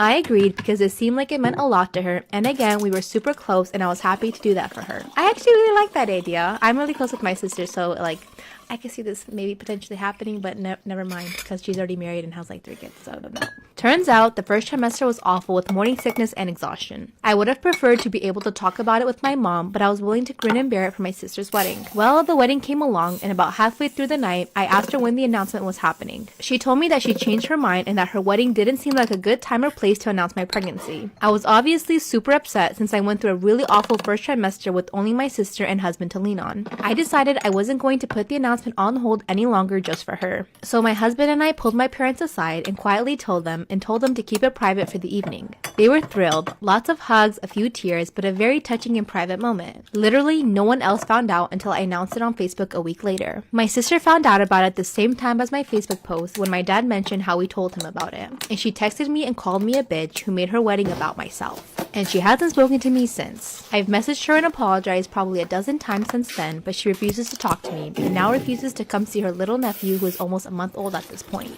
Listen, you have a happy, beautiful, healthy family. I get that's your sister and stuff, but she is choosing not to be in your life, so don't go ahead and run after people who don't want to be with you. You guys are way too old for this kind of chitter chatter shit to be happening. If she I have no more 6 nephews and nieces, okay? I would never let something like that get in between my nephews and nieces who are essentially like my own kids. So that just shows more on her character than anything else. And I know it hurts as a sister to go through this, but you're good, trust me. My parents and partner think I did nothing wrong since she went back on her word and that I should just wait it out and she'll come around. I'm obviously unsure as clearly this has made her so upset with me and we were so close before. So am I the asshole? Am I wrong for refusing to take my daughter to my ex-husband's wedding? My 42 female, ex-husband 45 male and I were together for 20 years. We had a beautiful daughter together, Jocelyn 14 female. We got a divorce 5 years ago due to infidelity on his part. I was devastated. He was the love of my life and he betrayed all of the trust and loyalty we had built up. To make matters worse, he ended up in a relationship with the woman he cheated on me with. They got engaged 1 year later and are set to be married in 2 weeks. Honestly, I still am heartbroken over my divorce. It's hurtful to me that we were together for 20 years and he could just go fall in love with someone else as if I was nothing. However, Jocelyn was only 9 when we divorced and he's a great father, so I would never want to come in between their bond. Jocelyn loves his fiancé and she's very sweet to her, but she doesn't know the reason why her dad and I divorced. I want to tell her when she's a bit older and he doesn't want to tell her at all. Duh, of course he doesn't. Anyways, I compromised with him that Jocelyn could come to the wedding, but that he would have to provide the transportation to and from the wedding, as I want no part of it. I don't want to drop my daughter off at his wedding. I don't want to see all the decorations and the happy guests. It'd just be too much for me. I didn't tell him all of that obviously, but he agreed. Today he calls me and says if he can ask for a huge favor. It turns out that his future in-laws are flying in the morning of the wedding and he has to go pick them up. Therefore, he can't pick up my daughter the day of and wanted to ask if I could take her. I said absolutely not and asked why he can't pick her up the day before when she gets off of school. He said he doesn't want to make the drive twice and that he will likely not have time as he has to prepare for the rehearsal dinner. I asked why can't the bride pick up her parents. He said she'll be getting her hair done and won't be able to. I laughed and told him there was no way I'd take my daughter and he'd have to figure it out. Boy, why did I say that? My daughter ran downstairs crying, face beet red 10 minutes after my conversation with her dad, calling me terrible and accusing me of not wanting her to spend time with her dad. I told her that's not the case and she demanded to know why I couldn't take her. I couldn't give her an answer and she ran upstairs crying. Now I'm getting messages from his family calling me heartless and cold and a bitch for trying to ruin his special day over a relationship that is long over. Okay, after all these people messaging you, I can pick her up, right? Hello, problem solved. But they won't. My family understands my point of view, but I feel terrible that I've upset my daughter. I don't know what to do. Am I the asshole? Should I just put aside my feelings and take her? Am I the asshole for embarrassing my friend over her baby named Chlamydia? You heard that right, chlamydia. My friend is 5 months pregnant and has been talking about baby names with her partner lately. She's having a girl and likes to run some of her ideas by our friend group to see what we think. Yesterday, she told us her latest favorite, chlamydia. Before I had time to get over my shock, she starts going on about how ever since we read the Odyssey in high school, she's always liked her Greek mythology. It takes a minute, but I find out she's talking about Clytemnestra, sister of Helen of Troy. So I interrupt her. Am I the asshole for embarrassing my friend over her baby name chlamydia? Yeah, chlamydia. I say, wait, you mean Clytemnestra, not chlamydia, right? And she's all, no, I mean chlamydia. I have to explain to her that she's got the name mixed up and that chlamydia is an STD, not a figure from Greek mythology. After I show her on Google, she gets all awkward and quiet. When I got home, she sent me a text saying I was a bad friend for embarrassing her, and that I could have brought it up in private. She said I made her feel like an idiot, and I ignored it because she was kind of being an idiot. My opinions on am I the asshole for embarrassing my friend over her baby name? Honestly, I'm having a really hard time believing this story on Reddit is real. First of all, even if a Greek mythology name was chlamydia, I still wouldn't name my baby chlamydia because, you know, it's chlamydia. I just feel like there'd be so much unnecessary bullying on the playground for that, and honestly, I don't know how this woman is pregnant and doesn't know what chlamydia is. Am I the asshole for telling my therapist lies because I suspected she was telling my husband? I started seeing a therapist 6 months ago because I had postpartum depression. At first she really helped me, but then I noticed on 2 occasions my husband mentioned things I hadn't told him. But I had confided in my therapist. Since I had no proof and I didn't want to accuse either one of them, I decided to tell my therapist lies that I knew he would confront me on. And I really wanted to see if I was being delusional or not. The more I lied to her, the more suspicious I became too. Even little things that made my husband look awful was challenged by her and twisted to make him look good. Sounds like something's going on. Am I the asshole for telling my therapist lies because I suspected she was telling my husband? It took a while for him to confront me, but he did. At first, he never believed that I was lying during those sessions, but when I finally convinced him I was, he was furious with me. He said he only wanted to make sure I was okay, and he hadn't been using the therapist to spy on me. I actually have time after the story to share some opinions, and I have a lot of them. First of all, she needs to sue. Second of all, I feel like something weird's going on between the therapist and the husband. I don't want to speculate on someone's relationship, but I do see red flags. Am I wrong for walking out of my cousin's wedding? I, 45 female, was recently contacted out of the blue by my cousin, John, 47 male, daughter, Emily, 23, who wanted to meet more of his family after he's been no contact with all of us since his wedding about 25 years ago. He was apparently furious with her when he found out and forbade any further contact unless we all apologized for walking out of his wedding. John had been engaged to Rachel for about 2 years and she was a very lovely and sweet person. All of the family loved her and they really tried to make her feel like part of the family. They'd come to holidays and birthdays for all the family and we threw a party for her on her birthday. We didn't hear from them in a month or 2 leading up to the wedding, but we figured they were just busy with last minute planning and none of us were in the wedding party. On their wedding day, all of us, about 20 cousins, aunts and uncles, turned up to the venue to see signs for John and Kristen's wedding. We thought we were at the wrong place initially until John came out and confirmed that it was the right wedding hall. John said that he'd called off the engagement with Rachel a month prior after reconnecting with an old flame, and they decided to use the date to get married instead. We were all confused and upset, and while John was trying to calm everyone down, I went and used the venue's phone to call Rachel. She said that 2 weeks before, she had caught John cheating with Kristen and ended things right then. She said that John had refused to cancel what they could for the wedding and get back what money they could. Instead, he used them towards this new wedding with Kristen. Most of the family and I then walked out, saying that we were not going to stay for this bait and switch wedding, especially after he had treated Rachel so horribly and him not even telling anyone that he was marrying someone else. Yeah, that's fucked. He said that it shouldn't matter who he is marrying and that as a family we had to stay and support him. We didn't, so he hasn't spoken to any of us for 25 years. So, am I the asshole for walking out of the wedding and not apologizing even after 25 years? Hell no. Good for you.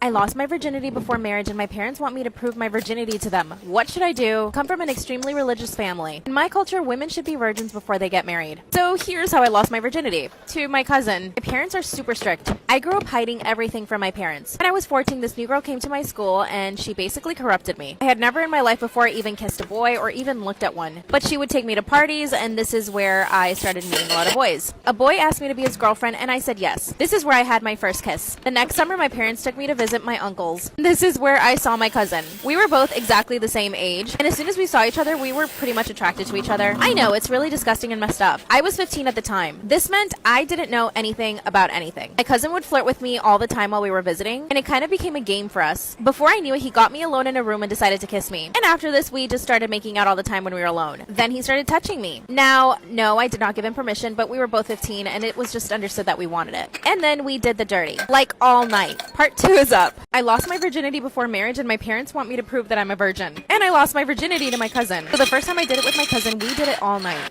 This was the first time I had ever done anything like that. At the time, I didn't think that I would ever have to then prove to my parents that I was a virgin years later. So after I lost my virginity with my cousin, everything went downhill. I started doing it with other boys. And I even started dating a boy behind my parents' back. My parents, like I said, are super strict. When I was 17, my dad decided to tell me that he had already offered my hand in marriage to somebody. So that meant I was promised to somebody I had never even met. The boy that I was promised to lived in a different country. So 4 months later, he came with his parents. And when I met him, I was in love. He was extremely good looking, super smart, and he liked me right away. We were both really compatible in every single way. But then I remembered that I wasn't a virgin. The first night we met them, my parents brought up the fact that I was a virgin. And my fiance looked at me with the biggest smile on his face. Not me sitting there knowing that I had already done it with 7 guys. From here on, I had to pretend like I was the perfect little virgin. So I basically cut off all the guys I was doing it with. Part 3 is up.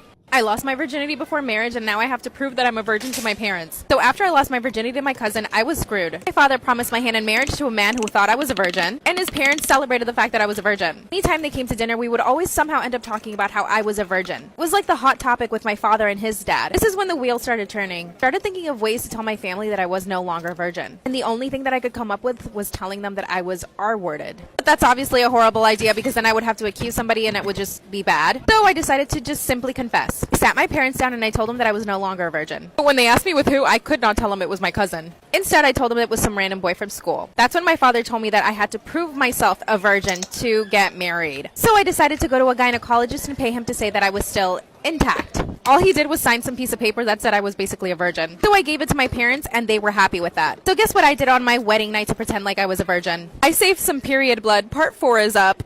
I had to pretend I was a virgin on my wedding night, and this is what I did. I saved some period blood from my last period. Since my father had promised me to a man that I had never met, who I did fall in love with, but I wasn't a virgin and was promised as a virgin, I had to do something. The wedding was absolutely beautiful, and my new husband and I were getting to know each other so well. So I knew that I did not want to disappoint him because he thought that I was a virgin. So when it came time to getting naked and actually doing it, I was already used to it, so I pretended like it hurt really bad when he put it in. Frozen my period blood in a Ziploc baggie, and I put it behind the bed underneath my pillow. So as soon as we finished, I had already scooped some blood into my hand and I just went ahead and rubbed it on. And it worked. He saw the blood, kissed me, and then we did it again. At this point, I just enjoyed it. No one will ever know this secret, and my husband thinks that I've only been his. So I guess it's a happy ending, right?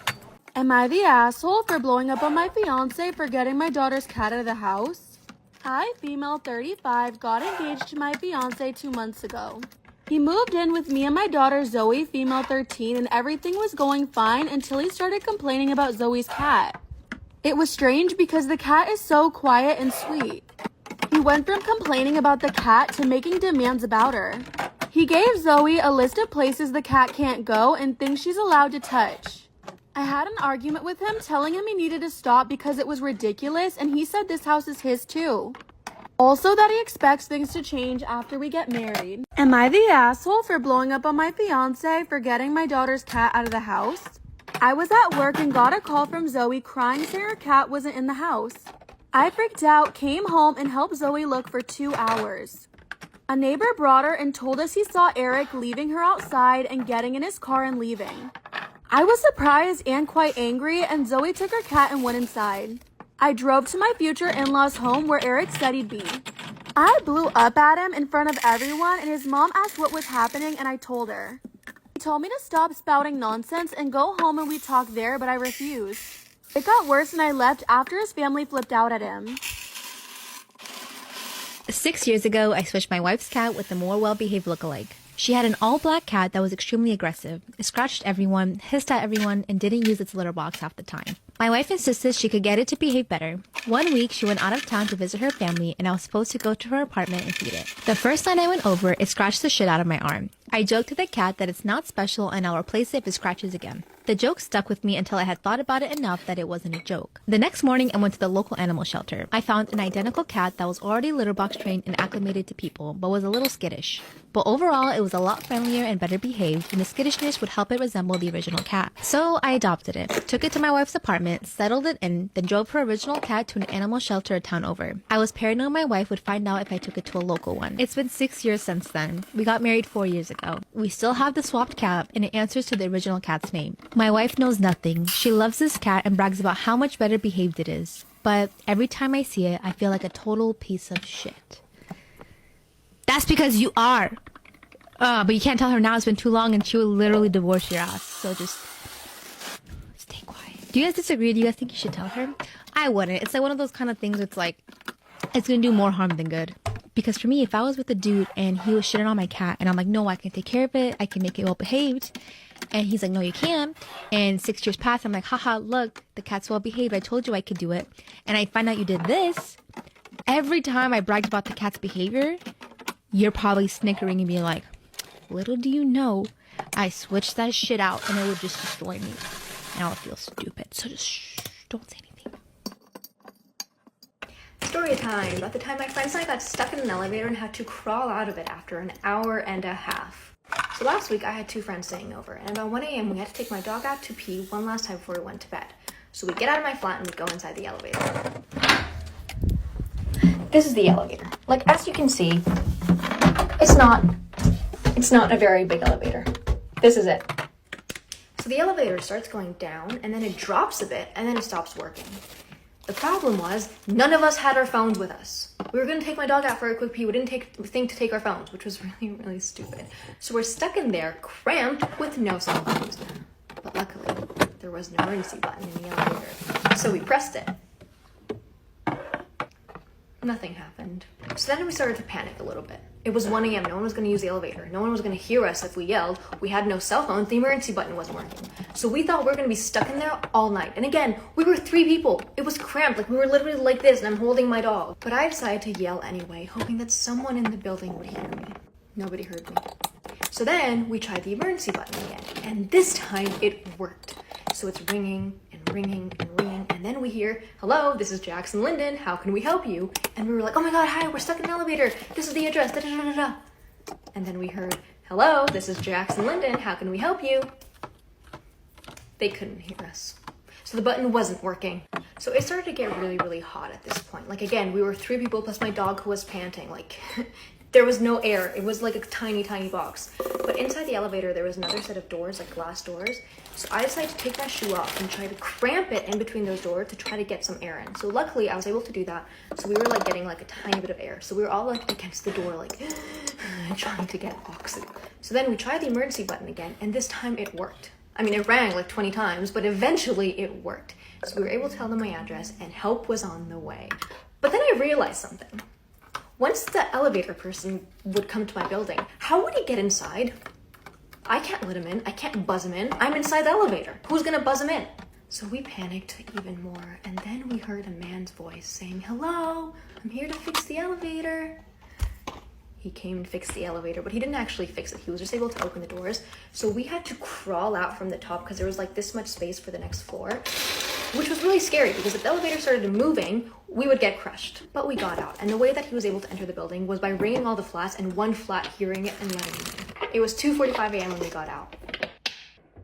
Is it normal that my father still hits me even as an adult? Disclaimer, this is not my story time, send me on Instagram. When I was a kid and I got in trouble, my dad would hit me. I always knew to expect it, so it wasn't a really big deal. But of course, I would do my best to stay out of trouble. Sometimes he would use a belt, and sometimes he would slap me across the face. The slapping was the worst part. From the ages of 10 to 12, I didn't really get hit because I never got in trouble. When I turned 14, things started getting rough. I wanted to date boys and my dad was not having it. So his form of punishment sometimes was even taking food away from me. This happened on 2 occasions when I was 14 and I almost ran away because of it. I know most of you are thinking that my mom should have stepped in, but my mom was pretty afraid of my dad too. Sometimes I feel like my parents have brainwashed me into thinking that what my dad is doing is fine. The sad part is that I'm now 20 and my dad still hits me from time to time. I do have to say my father has always been there for me. He's provided me with a great life and a good education. And it's not like he would just hit me out of nowhere. It was only when I got in trouble and for specific reasons. But I do think he needs to stop it because I'm 20 now. Here's where things get really messy. I just got engaged and my fiance hates my father. Follow for part 2. Is it normal that my father still hits me as an adult? Now that I'm 20 and engaged, I told my fiance about what my father did. Like I said, my father wouldn't just hit me out of nowhere. He would only do it when he was punishing me and for specific reasons. But my fiance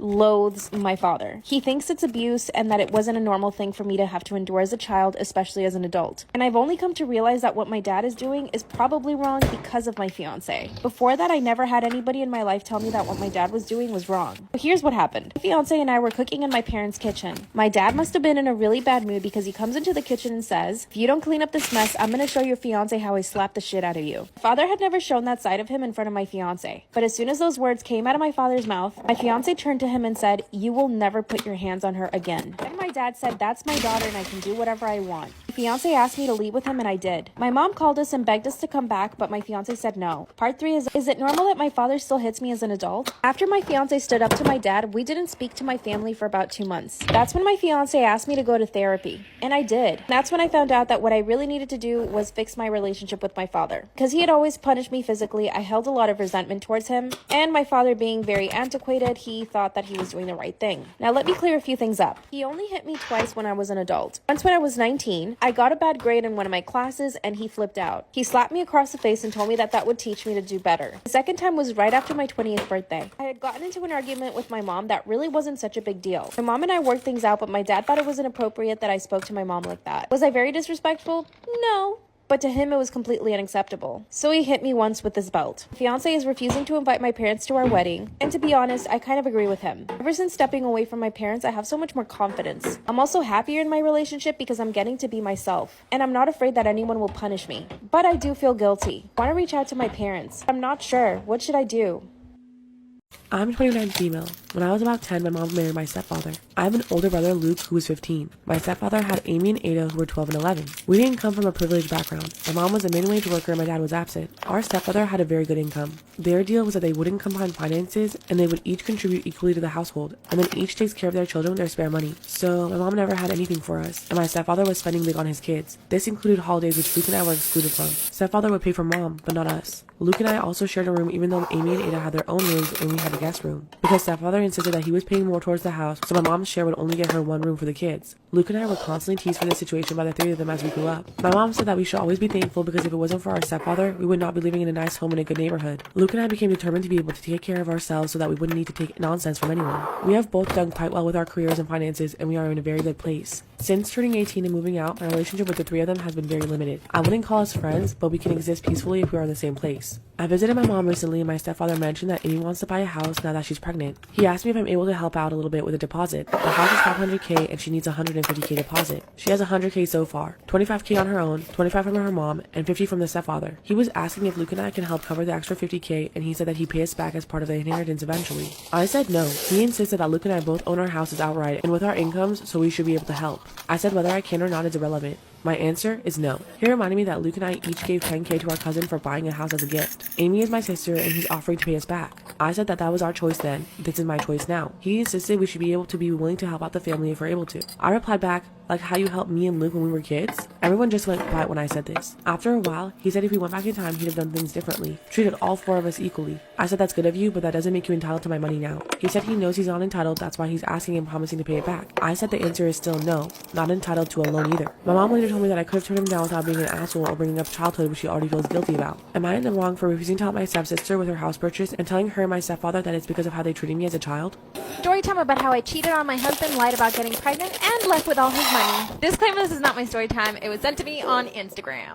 Oh, this is gonna be a good one, you guys. A little background, my husband and I met 2 years ago. And lucky for me, he's a wealthy plastic surgeon. So a little backstory. I actually met him because I wanted to get a nose job. I made an appointment in his office and I went. We actually hit it off right away, even though he's older than me and, you know, wasn't the best looking. After the appointment, I decided I would get the nose job. A few days later, I get a phone call. Guess who it is? It's the wealthy plastic surgeon who I just saw. He asked me out on a date and I said yes, of course. By the way, at the time I was a sugar baby, so I had a few sugar daddies. I figured he would just become another sugar daddy. He took me out to the best restaurant in town, and you better believe I ordered the most expensive thing on the menu. After my surgery, he would bring me food and was just really nice. Then he asked me to be his girlfriend and I decided to give him a chance. I even broke up with 2 sugar daddies to make space for him. That's when I asked my boyfriend for an allowance. He said of course. There's so much more to the story. Part 2 is up. Part 2 about how I cheated on my husband, lied about being pregnant, oh yeah, and stole all of his money. Disclaimer, this is not my story time. This was sent to me on Instagram. So like I said in part 1, I had asked him for an allowance. Of course he said yes and offered me $3,000 a month. I accepted even though it was on the low end. By the way, I still had 1 sugar daddy at this time. Oh, and I forgot to mention, I was pretty obsessed with the Kardashians. My goal in life is to look like Kim K. So now that I had a plastic surgeon boyfriend, I decided to ask him what other surgeries he thinks I could do. I already had my nose job. Now I definitely wanted to do some other stuff on my body.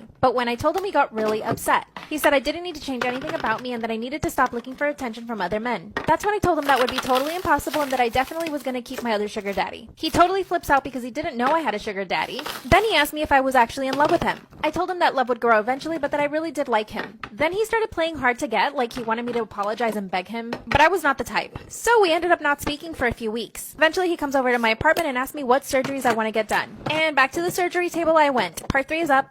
3 about how I cheated on my husband, lied about being pregnant, oh yeah, and stole all of his money. Well, almost all of it. Disclaimer, this is not my story time. It was sent to me on Instagram. So my plastic surgeon boyfriend decides to do more plastic surgery on me. But this time, it was free. We decided to get my bum done. Again, during the healing process, he was a total angel and brought me food and took care of me. Yeah, he was also paying for all of my bills and my rent at this time, even though I still had a sugar daddy. And he knew it. A few months passed and he asked me to go to Italy with him. Of course I said yes. We stayed at a beautiful place in Tuscany and then he asked me to marry him. He had planned out this whole romantic dinner and of course I had to say yes. But on one condition, that I let go of my last sugar daddy. So I told him I would, although I actually did not. So we started planning my dream wedding. We finally got married and I moved into his mansion. Then he told me that I had to get pregnant right away. His excuse is that he's in his 50s and he really wants to have kids. I said I wanted to have a baby too, but I kept taking the pill. I mean, I am just not ready to have kids or to ruin my beautiful body. This is when my other sugar daddy started getting really annoyed because I never spent time with him. It was really hard being torn between 2 men. Part 4 about how I cheated on my husband, lied about being pregnant, and stole all of his money. Disclaimer, this is not my story time. It was sent to me on Instagram. So like I said, my sugar daddy was starting to get really annoyed at me because I never spent enough time with him. That's when I broke it to him that I was actually married.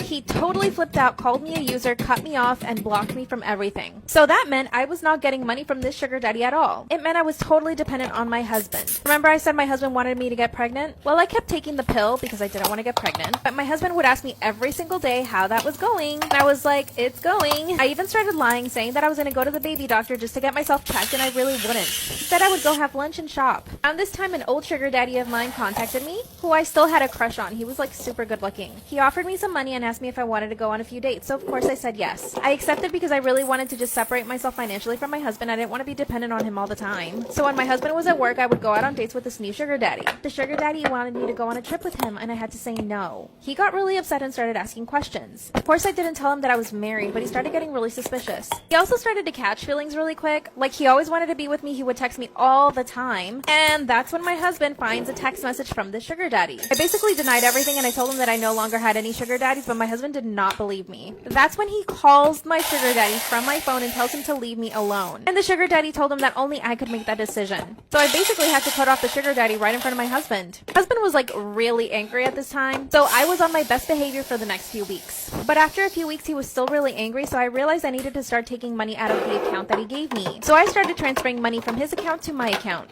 and then from my account to another account at a different bank. And guess what? My husband did not notice one bit. He had several other other accounts and investments and all this other stuff, so he never really noticed if anything went missing from that one account. After a few months, I had $50,000 in that bank account. I knew it wasn't enough, so I had to start taking more money out. And then a few months after that, I was at $120,000. I knew this was enough to get me a little house somewhere and just like basically live by myself. That's when I devised a whole plan. Would leave the country and buy myself a house, even started looking for a real estate agent in other countries. Then the poo hit the fan. My husband found my pills and asked me if I was actually trying to get pregnant or not. Once again, I started lying and I told him that of course I wanted to have a baby with him. Then he insisted we go to the doctor together. That's when he found out that I had not gone to the doctor once. He told me that if I didn't want kids, we would have to get a divorce, so I told him that I didn't want kids. That's when I told him I wanted a divorce and that I only wanted half of his stuff. He started laughing in my face and left. I knew I had to act quick because it was a matter of time before he found out I stole all that money. The very next day, I booked a flight and left. He started blowing up my phone, asking me where I was, calling me. Then he started threatening me for taking all the money in the bank account and that he hired private investigators to find me. Now I'm considering going back to him, but I honestly don't know what to do. I got myself a cute little house and even found a new sugar daddy. But I know he's still looking for me. What should I do, you guys? I think I really messed up, you guys. I'm planning on abandoning my family as soon as I turn 18. My family sucks. I, 17 male, turn 18 in 2 weeks and I'm getting the fuck out of here as soon as the clock strikes midnight. My parents have extreme bias towards my younger brothers, 16 and 15 male. It's been like this forever. I have no idea why. I've always been the one who had to do all the chores in the house. I also have always been forced to play every single sport I possibly could to the point where my schedule was packed 365 days a year. My father told me he would teach me to be a real man, but my brothers never had to do any of that shit. They're both fat, lazy fucks who sit around and play video games all day and all night. They miss school at least 30% of the year and are constantly spoiled rotten by my parents. They already have thousands of dollars from birthdays, Christmases, and other holidays. As soon as I turned 12, I was told I would no longer ever be receiving gifts from my parents other than bare essentials. I was told I had to pay for my phone and any other expenses I wanted and to never ask for anything. I wasn't able to own a phone or anything really special for myself until I was 16 because I couldn't find any actual jobs that paid good money. My parents also expect me to take care of my younger brothers when I'm an adult. My younger brothers have both decided that they will not be going to college and do not plan on working a day in their lives. My father told me, "We kept you alive, you owe it to us." Screw you. I'm leaving a nasty letter on the table when I leave and changing my phone number, emails, and everything. They will never be able to contact me no matter how hard they try. I know that my younger brothers are going to be screwed for life since they have zero experience on how to survive in the real world, but I don't care. That's my parents' burden now. I hope they go broke from having to fund my brother's lifestyles, and I hope they lose everything. I have no sympathy for these people, and I will never feel bad no matter what happens to them. The only thing I owe to my parents is the fact that because of the shitty treatment over the years, I am well capable of surviving on my own in the world. I'll be going to college to study finance in Virginia. They have no idea I've been accepted to any college, never even asked. And I'm also very physically fit due to playing 6 sports a year. They took away my entire childhood, and I will never forgive them for it. They can all go screw themselves.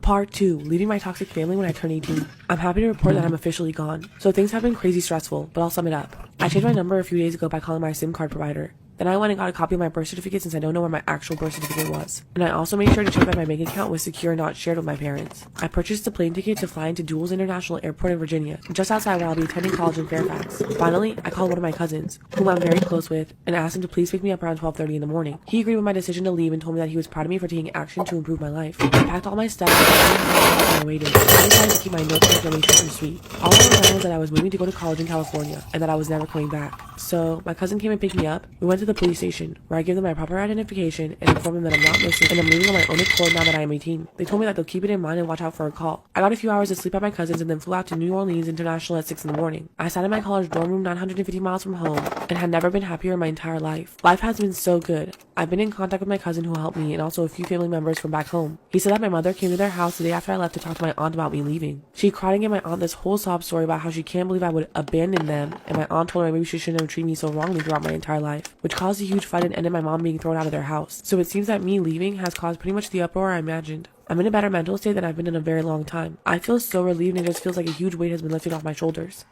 Today I messed up by talking to my partner while they were asleep. I came home to find my partner asleep, so I carefully crawled into bed with them. I happened to have a lot on my mind, so after some time I started to speak quietly to them. I've never done this before, but it was cathartic to say my thoughts out loud. Since they were asleep, I told them things that I would never say to them if they were conscious. I am diagnosed with a major depressive disorder as well as generalized anxiety disorder. Lately, I've been in a severely bad mental state, so bad that I cannot get out of bed, take care of hygiene, go to work, you get the picture. I think about ending it every day. I am in conversation with my school administrators, work supervisor, and HR, family and friends support system for accommodations during this time, and also have been meeting with all kinds of medical professionals in an effort to find something that helps lessen my mental anguish. I've seen many therapists and counselors, have been on multiple medications, do my best to maintain social relationships, and exercise. Nothing has helped. And being honest about how I'm doing when I was able to mask it and function for many years before is taking a toll on me. In talking to my sleeping partner, I told him about how much I hate how little control I have, how exhausted I am in the process of finding something that works. I expressed regret for how my condition is difficult for other people as well. And then I started talking about the future, a future that I don't see myself in. I talked about my options and plans to take my life, even made a joke about what his highly religious mother would say. Near the end, I rambled on about how amazing my time with him has been, how much I love him, how much I fear leaving him to deal with grief. I made a comment about how I sincerely hopes he finds someone he's excited to spend the rest of his life with after I'm gone. As I'm sure you guessed it, he wasn't asleep for all of that. As far as I know, he only heard the very last bit, but that was enough to freak him out. As soon as I said my last, I love you, and began to settle to sleep, he spoke. He asked what I meant when I'm gone. He asked if I was serious. In that moment, I didn't want to be honest, but I couldn't lie, so I just didn't answer. I'm sure that was an answer enough. I feel so guilty. He really has been the most wonderful person to share the last many years of my life with, and my heart breaks for what I'm going to do to him. I wish I didn't have to further burden him with the knowledge of what's coming. Story time. Would you call this cheating? So a little background information, I was 16 and a sophomore in high school, and I was dating this guy who we're gonna call Tom, right? When we started dating, everything was super good. But a little bit into our relationship, I started to get the ick. Anything and everything he would do would literally irritate the hell out of me. So at that point, I told him that we should take a break. So we did. Well, while we were on this little break, I decided to go out with my cousin the one night. And she had brought this guy who she was talking to at the time. We're gonna call him Jake. Jake and I had the same classes in school, but we never really talked to each other. Well, I started to get to know him throughout the night, and I realized we had a lot in common. I felt like he was flirting with me, so I decided to flirt with him. When we got home, I had told her how much I really liked Jake. We ended up FaceTiming and falling asleep on the phone together. We all hung out again the next day, and I invited him back to my house. Like for part 2. Would you consider this cheating? Part 2. So like I said, we all decided to hang out again the next day. It was really cold out, so I invited everybody back to my house. And when we got back to my house, we were watching horror films. And I was cuddling next to Jake on the couch. And listen, I wanted to kiss him really bad, but Tom and I had just gotten done with our so-called break. So I decided to be loyal and not do that. Well, a few days after Jake and I talking, I realized that I wanted to be with him and not Tom. So I decided to end things with Tom, and now Jake and I have been together for 1 year and 2 months, and we couldn't be happier. But every time that we bring up Tom, Jake always tells me that I cheated on him. Would you consider what I did cheating?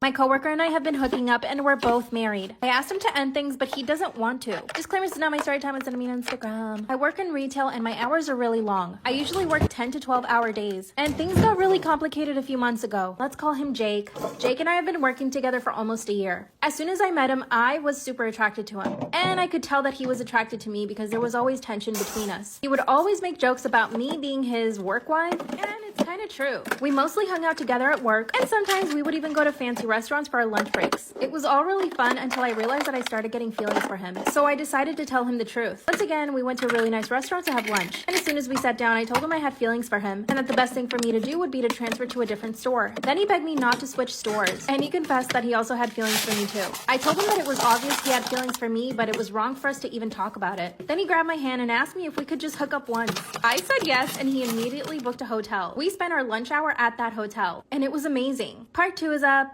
I've been hooking up with my coworker and we're both married. I asked him to end things and he said no. Disclaimer, this is not my story time, it's sending me on Instagram. After we hooked up at the hotel, we were addicted to each other. He started showing up a half hour early to work to just make out in his car. And for lunch, without fail, we would always go to the same hotel which was near our store. It was so fun and exciting. But here's the thing. He has his wife and I have my husband. A little about me and my husband. We've been married for over 10 years and the relationship has become really stale. My husband never really touches me or even flirts with me at all. He's always focused on work. He started traveling for work last year and it actually made the relationship better. Having him at home was so annoying. He never made the effort to talk to me, and when I would ask him what was up, he would just get really angry. One time I tried to kiss him and he actually pushed me away. So you can see that I was pretty neglected. Jake told me that his wife and him basically have the same relationship as my husband and I. He even told me that he's not attracted to her and that they never even had chemistry before. Their parents pressured them into getting married and he had to go with it. But I'm gonna choose to trust that he's telling the truth. Remember I said my husband was traveling for work? Eventually I started inviting Jake over to my house whenever we had days off. He was in charge of scheduling, so he would manage to give us some free time together. No one at the store ever suspected anything of him and I. Before I knew it, I was completely in love with my coworker. Sometimes he'd come over and we'd just watch movies and eat lots of food. We were in a relationship. Part 3 is up. I hope My coworker and I have been hooking up and we're both married. I asked him to end things, but he said no. Disclaimers are not my story time. I was sending on Instagram. After months of him coming to my house and us going to hotels, I was fully in love with this man. One day my husband comes back from a work trip and starts apologizing. He tells me he knows he's been neglectful and that he promises to change. I asked him if he was interested in someone else and he said no. He told me he's been depressed, but he didn't want to tell me. And now he's on medication and he's feeling a lot better. And he asked me to give him a second chance. Every single part of me wanted to blurt out that I was in love with somebody else,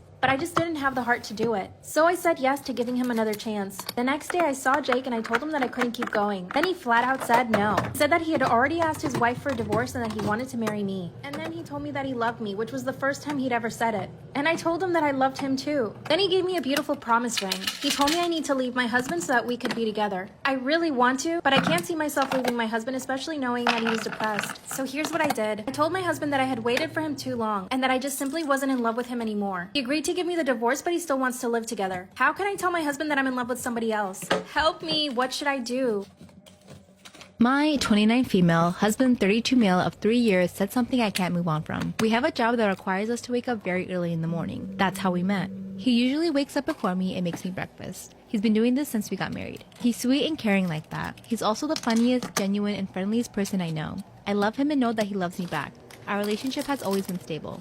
Now, I'm not so sure. This morning while we were having breakfast, he calmly asked me to kill him if I ever caught him cheating. I initially brushed it off as a joke and replied, likewise. Then he said that he'd kill me if he found me cheating and he would enjoy it. I didn't know how to react. I just got chills. He's never been like this and I can't imagine him saying things like this. All day at work, I've been thinking, what did I do wrong? Did he read my messages and find something off? Did he see me talking with someone inappropriately? I don't know. What should I say to him? You don't. You listen to your gut and you run away. Here are some facts that could one day save your life. If you ever fall off the edge of a subway platform and can't get back up, try to find this crawl space underneath and stay there until the train leaves. If your house ever smells like fish for no reason, there's a high chance that there's an electrical fire somewhere. If you're in danger and you need to break a car window, don't hit it in the middle. Do it on the edge instead, because usually they're made of tempered glass, which means that they're more fragile on the edge. If you're in a country outside of America and need help but don't know the emergency number, call 112. That's the international emergency number, and it'll connect you to the nearest helpline. The more vividly colorful an animal is, the more likely that it's poisonous, which means you probably shouldn't eat it. And last on the list, if a tornado looks like it's not moving, it's actually moving towards you. So in that case, get out immediately. And follow for more.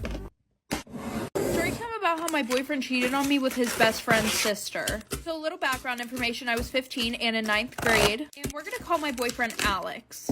Alex and I had been together for 6 months. At the beginning of our relationship, his best friend, who we're gonna call Caleb, him and I literally despised each other. But Alex would always want all 3 of us to hang out, so we decided that we had to get along. So we decided to keep it civil only when we were with Alex. Well, fast forward, all of a sudden, Caleb's grown-ass sister starts hanging out with Caleb and Alex 24/7. And it was weird because she was like a senior hanging out with a freshman. But I didn't think anything of it at first. Well, then out of nowhere, while I was at school, like a week later, he says that him and I need to have a talk. So we start walking away from Caleb, and as we're walking away, Caleb looks at me and gives me like this good luck look. Then he told me that he wanted us to take a break. Like for part 2.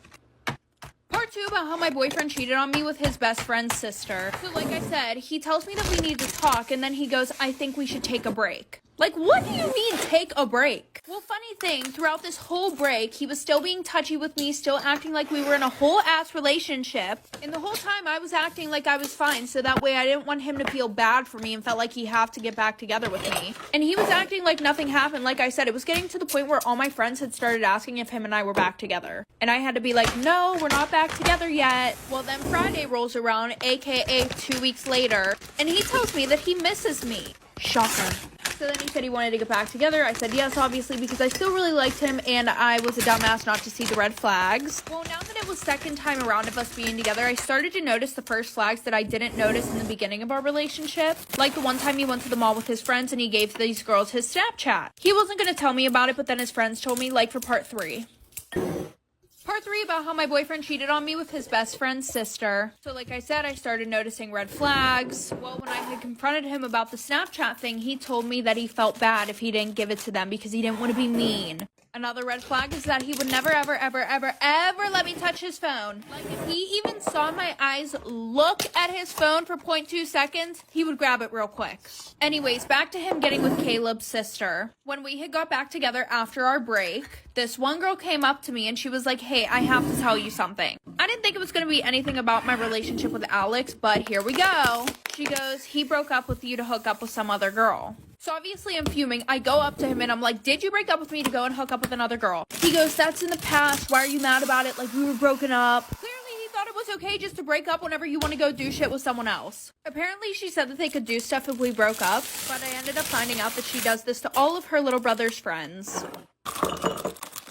Am I in the wrong for being bothered by my pregnant wife's behavior? My wife, 29 female, is 3 months pregnant, and I, 35 male, have been married 4 years and dating 2 years prior. She hasn't been taking the pregnancy well, has nausea in the evening, and she's crying and complaining that I'm not doing enough. We both work in tough corporate jobs, and I also run a small business on the side, so generally very busy people. I'm very happy to help and do chores like washing up, vacuuming, cleaning, groceries without her asking. However, she has a way of requesting other things that really bothers me. She directly won't ask for something, she'll just make a statement like, the toilet smells, or the window is open, and expect me to follow through. If I don't catch on, she'll remember and complain to me that I'm substandard or not good enough for not doing what she wants. She says that I should know what she wants. Yesterday, I politely said that she can learn a better way to ask of things if she uses simple manners like please and thank you, and it'll make me want to help her even more. I also said that if she can't, I'll be less likely to want to help or be proactive with help. I said it doesn't cost much to say these things and it would benefit both of us. I try to have a mature conversation with her to listen and understand her position more. She bursted into tears saying that she's suffering, she won't change her behavior, and that's her real self. She said because she's pregnant, she wishes I would just be a robot and do everything she says no matter how she says it, because her job is to bear the child. She's sweet and polite to all her friends, family, and work colleagues, literally all the time, even during pregnancy and periods. But as her husband, I get her real self, which is negative, demanding, distant, and always impolite. I asked her why she can't treat me like how she treats everyone else, to which she replies in her culture, husbands normally get treated this way. She's East Asian. She even said that she would have married someone from East Asia and regrets marrying me because of my Western upbringing, because I can't take her negativity. I understand that she may have pregnancy hormones. If this was the case, I would accept and bear with this as a temporary, but she's been like this even before pregnancy. This negative version of her happens for 10 days before her period, as she's unpleasant to be around and I wait for the time that she becomes nice again. However, she's now like this 24/7 and is unavoidable. I've asked so many times in the past she should try learning to be more empathetic and nicer when she communicates. However, she refuses and makes no effort at self-improvement or even researching or Googling a topic. She's from an East Asian background and lived in a number of East Asian countries, but is now settled with me in London. So, am I in the wrong for being bothered by her behavior while she's pregnant? I, 22 female, just found out that my husband, 22 male, is on a dating website. I was just proofreading something from my husband on his laptop, and an email pinged in from a dating website. I was confused. I didn't even know what Storytime was and clicked the link and saw his bio claiming to be a bisexual guy full of sexual energy and wants to try group sex and dogging so badly. I am so shocked and confused. We have a very healthy sex life, so I don't understand. This time last year, I was in a similar situation. I found my husband had posted NSFW images of himself on a secret Reddit profile. Although the posts were before we met, all the explicit photos and posts were still visible to the public. When I confronted him, he was extremely embarrassed, tried to kick me out of the house even though it was the middle of the night, and then he later confessed to having signed up to a gay dating website in the early months of our marriage. He was so apologetic, explained that he was just curious because he's straight and he wanted to understand how gay people think, which I thought was very strange. But he said that he never had any bad intentions and had forgotten all about the news he had online, which he then deleted. We had only been married for 5 months or so.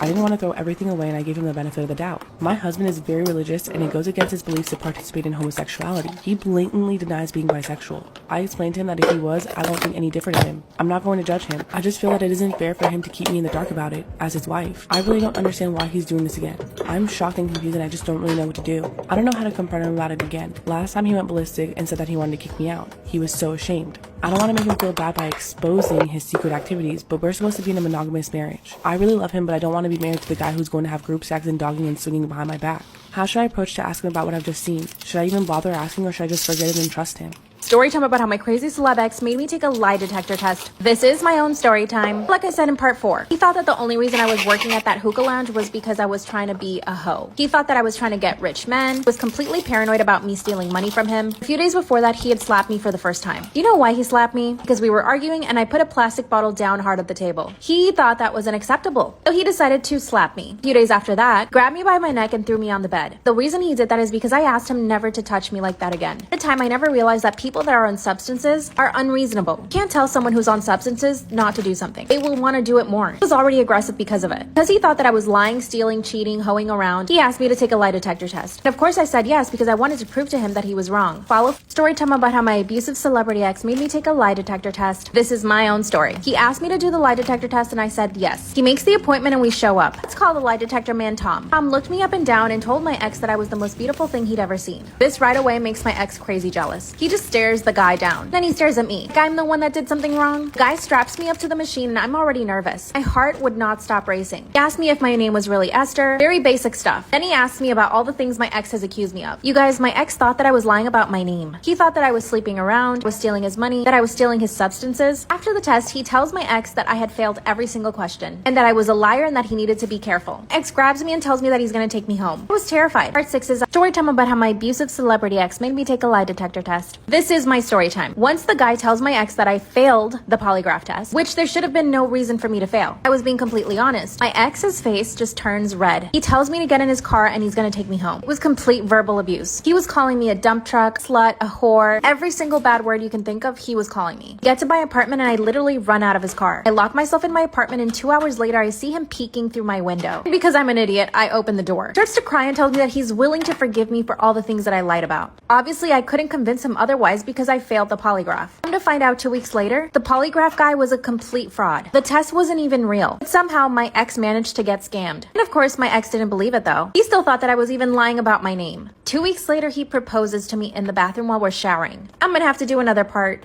Am I in the wrong for not sending my daughter to a different school district so that she could be in gifted education? I have 3 kids, Michelle 7, Juliet 6, and Leo 2. Michelle and Juliet are in kindergarten and first grade at our local public school.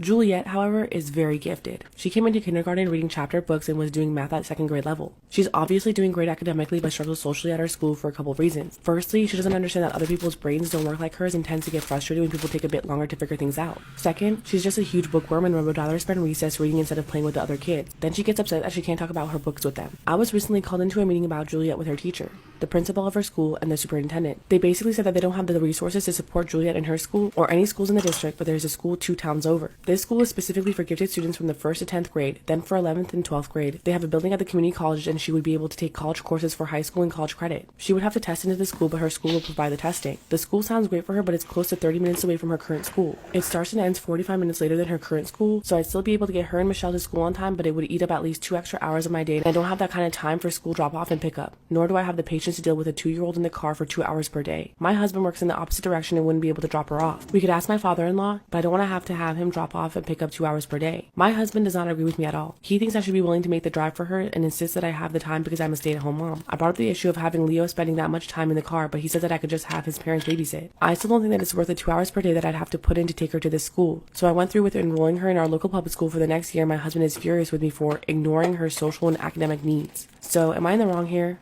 My ex-girlfriend got revenge on me and I'm so broken. I'm male 25, I've been with my ex-girlfriend Carly, female 23, for nearly 10 years. We were high school sweethearts and we had a good relationship until after she completed college. Adulthood has been putting strain on our relationship, so bills and finding sustaining jobs has been a challenge. We started arguing a bunch and just started overall being annoyed with each other's existence. We weren't sleeping in the same room, let alone be intimate. It was a tough time to say the least. We tried therapy and I felt like it wasn't working. I honestly wanted to be done, but I couldn't break up with her because we lived together and she helped me get out of debt. So I did something horrible and I started cheating on her with her childhood best friend. I thought she would never find out, and I was wrong. Yesterday afternoon, I came home and she wanted to talk, and without hesitation, she jumped straight into it and asked me point blank if I was cheating on her. And I, of course, tried to lie, and she just starts laughing and says, I knew you weren't going to admit it, but I was going to give you the benefit of the doubt, so now I just feel less guilty. I just confessed to her, and she just looked at me like she didn't have any expression nor speak. When I finished, she just laughed and told me that I would never forget it. She said, honestly, it's fine because Louis was over last weekend and we had a great time. My heart dropped to my stomach because Louis is my big brother. I just thought it was a low blow on Carly, given she knew how insecure I was about my brother. He's the golden child and literally always did things 10 times better than me. I'm stuck having to have some sort of relationship with him, and meanwhile she can just drop her friend. My chest and heart has been hurting so much since I found out, and I'm broken. I know I was wrong for cheating first, but if she knew, why didn't she just break up with me first? I call it at work because I feel like throwing up just thinking about it. I did the dirty with an underage student and and fell in love with him. Disclaimers are not my story time. I was sending him on Instagram. Here's some context. I'm a first grade substitute teacher, and over the summer I took some courses to be able to do high school. I just got out of an abusive relationship. My ex does not leave me alone. He began stalking me a couple of months ago. So I knew that I needed a change, and I moved to a different town. Because I'm a substitute teacher, I'm able to have my own side hustles. And I moved to this new town, everything was better. I was earning way more money, so I decided to drop my side hustles and focus on being a substitute teacher because that's what I love. I expected to be teaching around 7th grade or 8th grade. When I got to the school, they actually asked me if I could do 12th grade students. I was more than happy to say yeah. I was intimidated by these students right away. I'm 24, so I'm about 6 years older than they are, but these kids I swear could smell the fear on me. One of the boys came up to me and started asking me questions right away. How old I was, where I lived. He thought that I was a new student. When I told him I was his teacher, he went and sat down. For the rest of the class, he kept staring at me and I couldn't help but stare back. He was incredibly handsome. He was 17 going on 18. Part 2 is up. Story time about how I did the dirty with my student. Please TikTok, do not delete this. Disclaimer, this is not my story time. Like I said, I was 6 years older than him, was 17 going on 18. So on my first day as his teacher, he would not stop staring at me. And at the end of the class, he actually handed me his phone number. I was actually shook. Coming from an abusive relationship, my ex would always talk down on me. He would tell me that I was ugly and fat, even though I was actually a fitness model when I met him, and he forced me to leave my career. So when the student gave me his number, I was really flattered. And guess what I did? I went ahead and sent him a text message.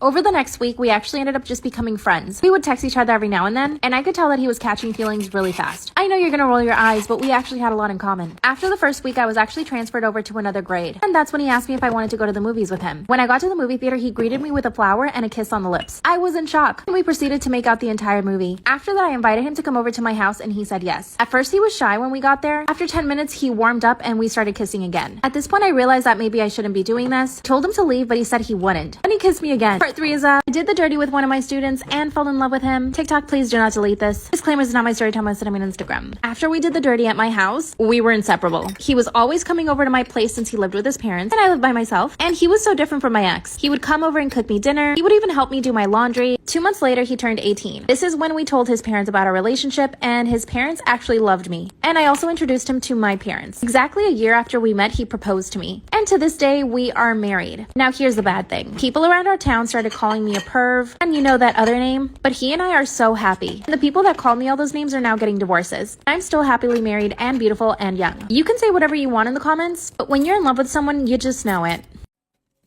Story time about how my date broke into my house and tried to choke me. Disclaimer, is not my story time. I sent me on Instagram. 2 years ago, I signed up to Hinge. I matched with a really cute guy. He lived in my city, drove an expensive car, and was looking for fun. At the time, I was not looking for a relationship. I just wanted to have some fun. It was lust at first sight. We were both attracted to each other, and he couldn't keep his hands off me. Now, I did like this, but he was taking it a little bit far. We're sitting at a booth and had some drinks. This is when he kissed me. He did not ask me for permission, and he put his hand on my thigh. I let him do it because I knew I was having fun. Then he started inviting himself over to my apartment. I told him that I was definitely not comfortable with him coming over. He made a joke about following me home and coming in and doing whatever he wanted to me. I laughed it off but was creeped out. I told him I got gassy and that I needed to go home. What was about to happen was terrifying. Part 2 is story time about how my date broke into my house and tried to choke me. Disclaimer, is not my story time. Send me on Instagram. I lied and told him that I was getting gassy and I needed to go home. We say goodbye in the restaurant and he walks me to my car. I drive off and I check if he's following me. No, he wasn't. As soon as I get home, I decide to order pizza because I was still hungry. I actually was not gassy. While I'm waiting for the pizza to arrive, I run a bath and put my music on as loud as possible. By the way, I live alone and my house is pretty big. I decide to take a quick shower to take my makeup off, and 5 minutes into my shower, my phone starts to ring. It's my date. He says, "Are you sure you don't want me to come over? You look lonely." I told him, "How do you know what I look like?" Then he says, "Just send me your address." I did not. I hung up and blocked him right away. I get out of the shower and I hear the doorbell ring. When I open the door, nobody is there. What happens next is terrifying. Part 2 is story time about how my date broke into my house and tried to choke me. I open my front door and nobody is there. Remember, I thought it was the pizza guy.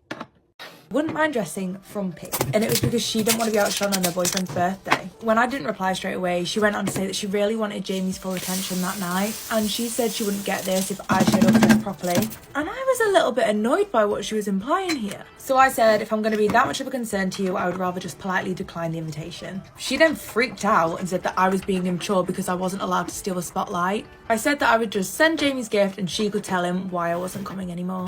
So she never actually told Jamie the real reason why I wasn't going, because he texted me and said that he'd heard that I was booked and asked if I could rearrange my plans. And I said I wouldn't be going because Kate was insisting that I dressed a certain way. And then he started to call me. And he said that a couple of months ago he'd gone out with a group of his friends and Kate.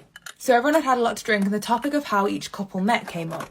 And when it was Kate and Jamie's turn, Kate asked why he decided to flirt with her and not me. and one of Jamie's friends turned around and says it's because he knew he didn't have a chance with the hot one. Kate asked Jamie if this was true, and with him having so many drinks in him, he described it in a way that made it sound like it was true. He basically said that yeah, he did see me, but he knew he didn't have a chance with someone like me.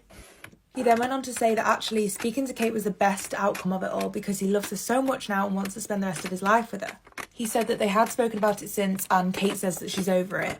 But he's noticed some changes in Kate's behaviour that suggest otherwise. He then said that he'd been planning to propose to Kate at his party, and that is why he asked me to change my plans so that I could be there. But after all of these changes in her behaviour and hearing what I had to say, he's decided that he doesn't want to propose anymore. So after I spoke to Jamie, I did end up calling Kate, and she did apologise. She said that she found a lot of self-worth in being in a relationship, but she did say sorry for trying to solve her insecurities through me.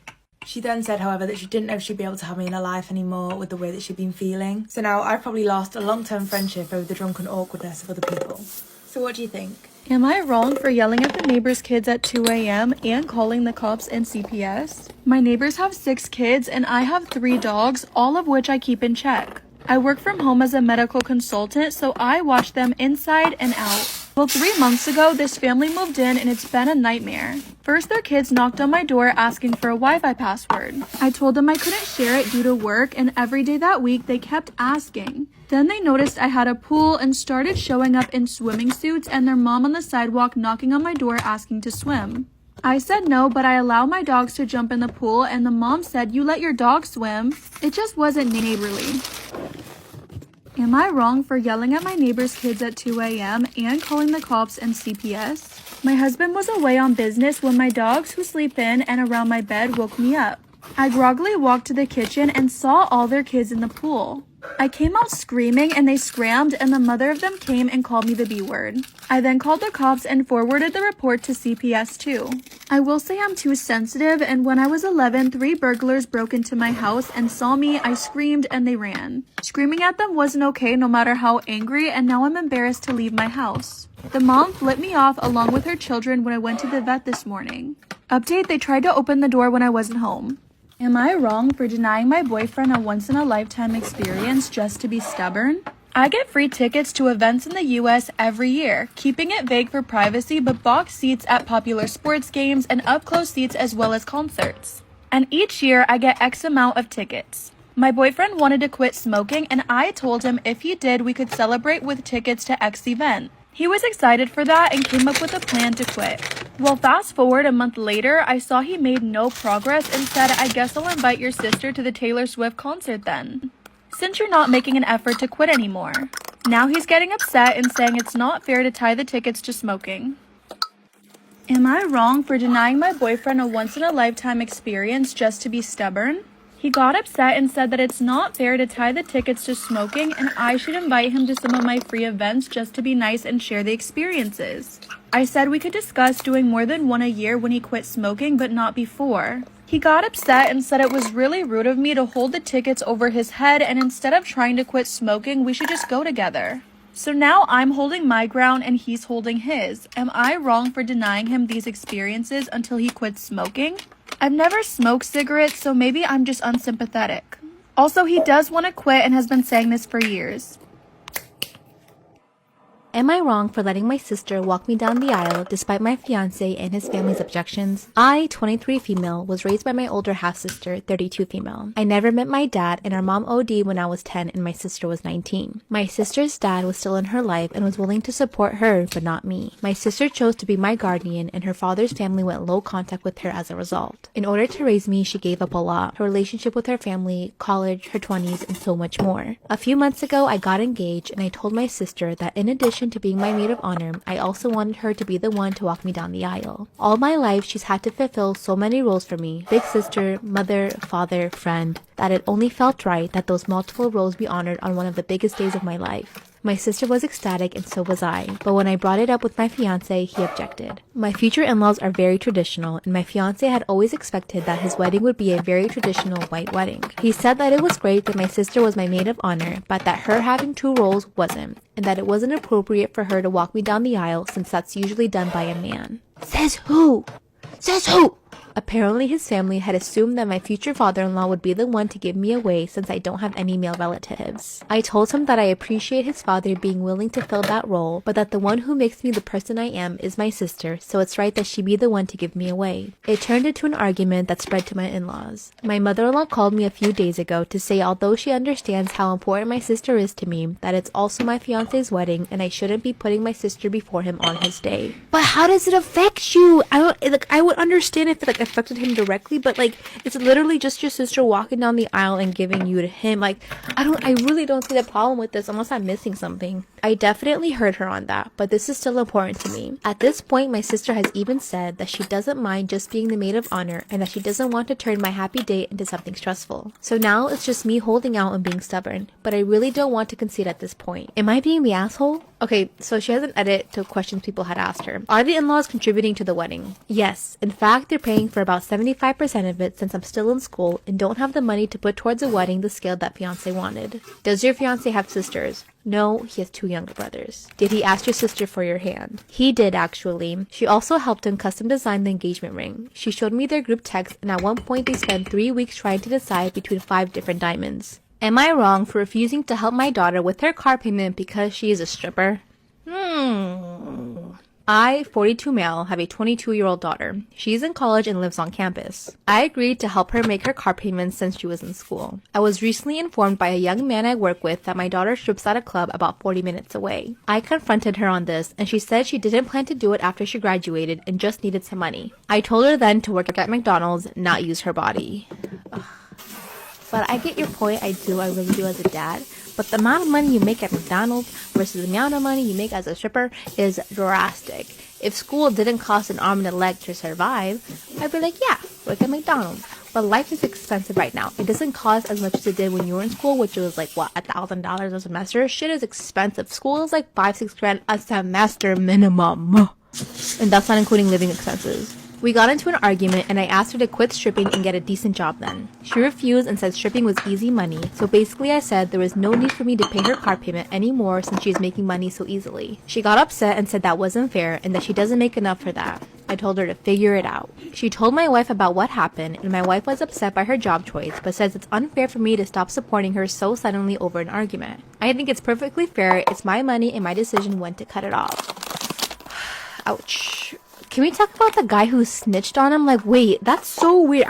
If I ever saw a coworker's daughter, sister, mother, whatever at a strip club, I ain't telling him. That's none of my business. I think, honestly, that guy is the asshole out of everyone. If people say, no, I would want to know, that's not this girl. So this is a story time about my insane boss. So as a lot of you guys know, for 4 years, I worked as a Disney princess. It wasn't in Disney World or anything, it was a place locally, but it was still one of the most fun jobs I've ever had. Our boss, however, was her own kind of person. She was continuously going through cycles of being on and off with different boyfriends, and we could always tell if they were together or not by the way she treated us. Anytime there was a fight, she would always take it out on us. There was one time where we were just setting up in the back, and she walked back yelling, saying to stop gossiping about her. Literally none of us were even talking. She also had a massive issue with hoarding, so all of the back rooms were filled with junk.